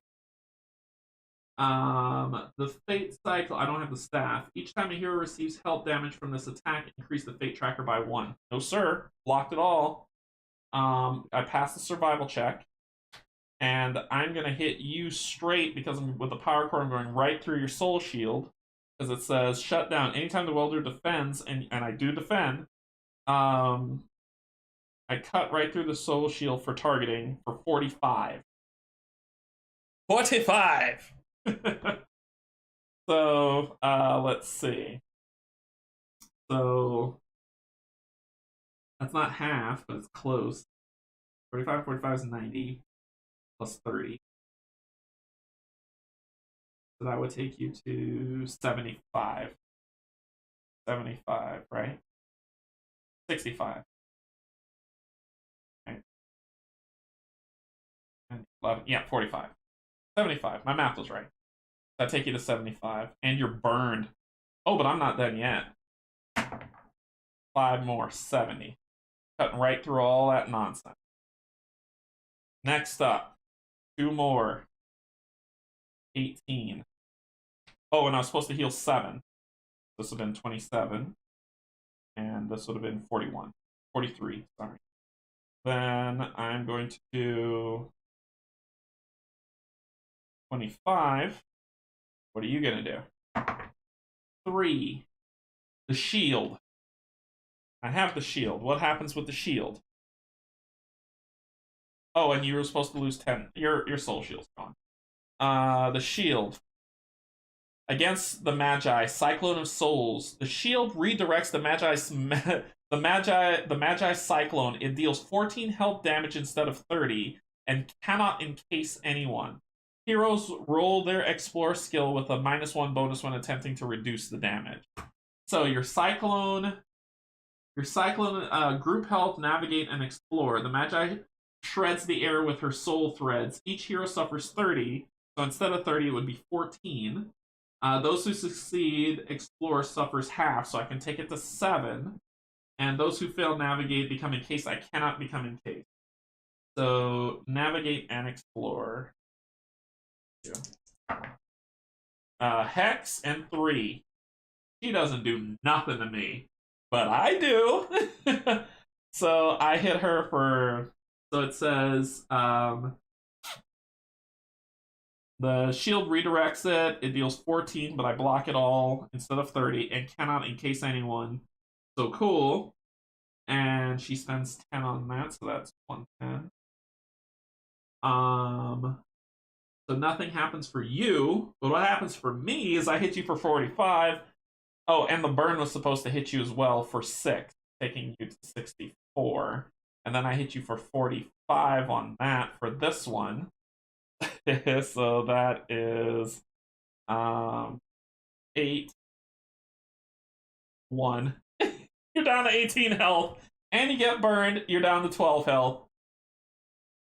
Shall we put an end to this? I think we shall. Shall I proceed? Yes, indeed. Oh, and I forgot to do this. 4. So that takes you to 8. You have 8 health left. Then we're going to do it again. 5. On 5, figurine. Let's see what my figurine does. Against the Magi. When the Magi uses pattern eradication, each hero may choose one skill roll result to ignore, or if a hero is unable to attempt the skill roll, they may instead treat one as a success. So, pattern. Group all skills. Those who critically fail one skill may not be healed this round. Those who critically fail 2 or more skills have their health dropped to 0 instead of taking damage this round. Additionally, each hero has their action rank reduced. I don't. As long as I don't roll a 10. Hey, look. Hex, 3, and 9. I'm good. And then I blast her in the face for the finale, and she takes that burn effect. We won! And I get a Valor point for destroying her. Alright, so what happens after we kill her? So, endgame. Victorious! The air begins to crackle with an unearthly power as the sorceress falls to her knee. She looks at you with an expression of wild disbelief and screams, "This is not possible! This forest is mine! Its power is mine! I will not let you defeat me!" You watch as Adrimon attempts to struggle to her feet, feeling no pity or remorse for her actions. Her hand extends towards you, a golden spool wrapped in blue thread clutched in her hand. "Obey me! Serve me! Worship me!" she yells as her voice breaks. Suddenly, the threads which flow from the spool brighten, and the crackle of power grows, making your hair stand on end. From the hall, you can hear the sounds of footsteps, and beyond that, the cries of the mind-wipe. They are angry, enraged that anyone would have hurt their goddess. They are answering her call. The hallway echoes with their approach, and you feel your stomach turn into a pit of dread. Then something wonderful happens. The spool begins to radiate with a blinding blue light, surging energy through its strands, and suddenly they begin to break. The Magi screams in horror and falls as the pool wrests itself from her grasp, hits the ground. The light fades and you uncover your eyes, uncertain of what you will see. There before you lies Adrimon, stripped of her power and alone. The magic that had changed the air dissipates, and from beyond the chamber confused words can be heard. Inch by inch the sorceress attempts to crawl forward, the golden spool mere feet from her hands. "Don't abandon me," she begs, directed at the spool. "You have had enough. You dash forward, kicking the fate spool beyond her grasp. The Magi looks up at you, her voice weak. They loved me. They would have forever. The blue fades from her eyes and a soft breeze blows through the doorway. Adrimon is defeated. The air smells less foul, and an endless darkness that you had forgotten was there lifts from your mind. From the hall comes laughter and tears of joy as those who were mind-wiped regain their senses. You let out a long overdue sigh of relief and fall to your knees, thankful that the nightmares finally ended. The forest is saved, and all who live within have been released from their burden. With a smile on your face, you walk towards the door, excited to take your first step into a bright new world. There must be 1,000 people outside. They need to know what has happened here. Miss her already. And that's the game. Like I said, I mean, let me get a drink of water and then I'll do wrap up, and I'll tell you why I like this. Okay, so I basically was God mode, right? I was God mode. I killed her in 3 hits. 2 hits with burned. I killed her in 2 hits. The game is fun. I made it look easy because I used the 3 rules that makes the game easy. Basically, it is double up, where I get double rewards, powering me up greatly. Quick play, which powers me up greatly. And 1-player mode, which I think if you just play 1-player mode, you'll get a harder challenge. Sounds like paying off a car note. So you've 180 minutes exactly, really. So the game is, there's variety because you can get these different locations. There's trees, more of this, 7th level creatures, a 9th level creature, and you saw me fight a couple of them, but because they had this curse that came from the peril deck, I did not, because I'm not fighting things with soul shields, but I tore her down very easily. 180 minutes was only the setup. So so this was fun. As you can see, the table will be a mess of cards, so I gotta sort through this and fix it up, but I ain't doing that now. But there was a lot to do. There was a lot to discover, a lot of destinations to go through to solve. I luckily found two wayposts that I could do stuff with, but like I said, I was God mode, right? If I didn't do double up and quick play, I would not have been this strong, and it would have been a struggle. But a fun struggle. So my thing is, if you want, I'll say this game's fun, I love this game. If you want the hardest amount of or if you want a true challenge, just play regular rules. If you want to play 1 player only, just play the 1-player rule. That will give you the challenge that you need, that this doesn't feel like a slog or anything. It'll just feel like you playing the game. Click on here. But that's my recommendation. I'd say when you get the game, when you buy the game, because I know you will because you love it. When you buy the game, just play the 1-player mode if you're just by yourself, or if you're with your family, or friends, just play that and don't add in double up or quick play. You will play a long time, but you will also see how the game really works. Like quick play and double up power things up, so you're like power up, blow. It's easy mode, basically. It's easy mode. But you've seen it. That was Return to the Forest of Adrimon. You got to see. You didn't get to see the noble because I didn't get the crown. So that is the Mad King, the Valley of the Dead King. That's the Dead King spirit that you have to fight. You got to see Melikalike Maka and the Moth and Sarthawin. You didn't get to see the Wendigo or the Spider Queen. You got to see the bear, and you didn't get to see Elowin, who gets corrupted. But if you befriend Elowin, that's awesome. You got to see me kill Hyperion. And you got to see me take out some sentinels and stuff. Lots of placards on this game. Lots of placards. So you got to see all that on there. This is Return to Forest of Adrimon. It's great. All right, let's go back up to the top. Okay, we've returned to the forest and beaten the Magi for the 2nd time, which was fantastic. So if you enjoyed this, I'd appreciate a like and subscribe if you're interested. The Patreon's down below if you're also interested for that. If I made any mistakes, probably that there was a lot spinning. Make sure to put that down into the comments, which is perfectly fine. But I've enjoyed having you all here. Longer than a 10 to 12 day boss and too many bones. Yes. Yes, it is. This game can last hours if you play normal mode. It can last hours. So keep that in mind. But you got to see the return. You got to see the peril deck.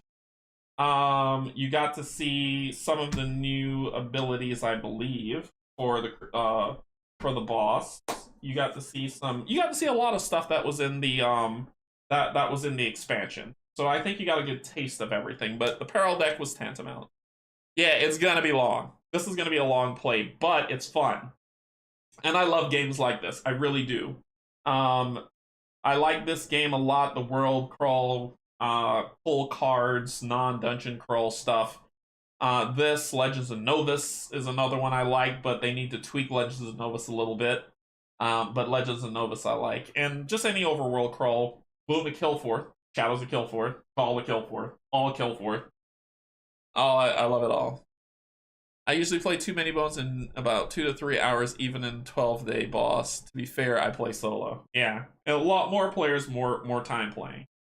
So that's all I've got. I'm gonna go sleep because this was long, but that was all I got. So what's coming up next? Tuesday, I don't know what I'm playing. I haven't scheduled anything yet. Thursday, Pandemic Legacy, and Sunday, I'm gonna figure something out to play. But we'll keep playing. Stay safe, everybody. Tara, hope you feel better. Really speedy recovery. And that's all I really got. So I'm gonna go find some food and take a rest. I appreciate y'all. I love y'all. Glad seeing you here. Always, always joining. No sleep for you. 6 months more streams. I know, right? But I will be back stronger on Tuesday to play something else. And we'll have some more fun. Thank you for joining me at the table. I always appreciate having you all here playing games with me. And I will see you all next time. Bye, everybody.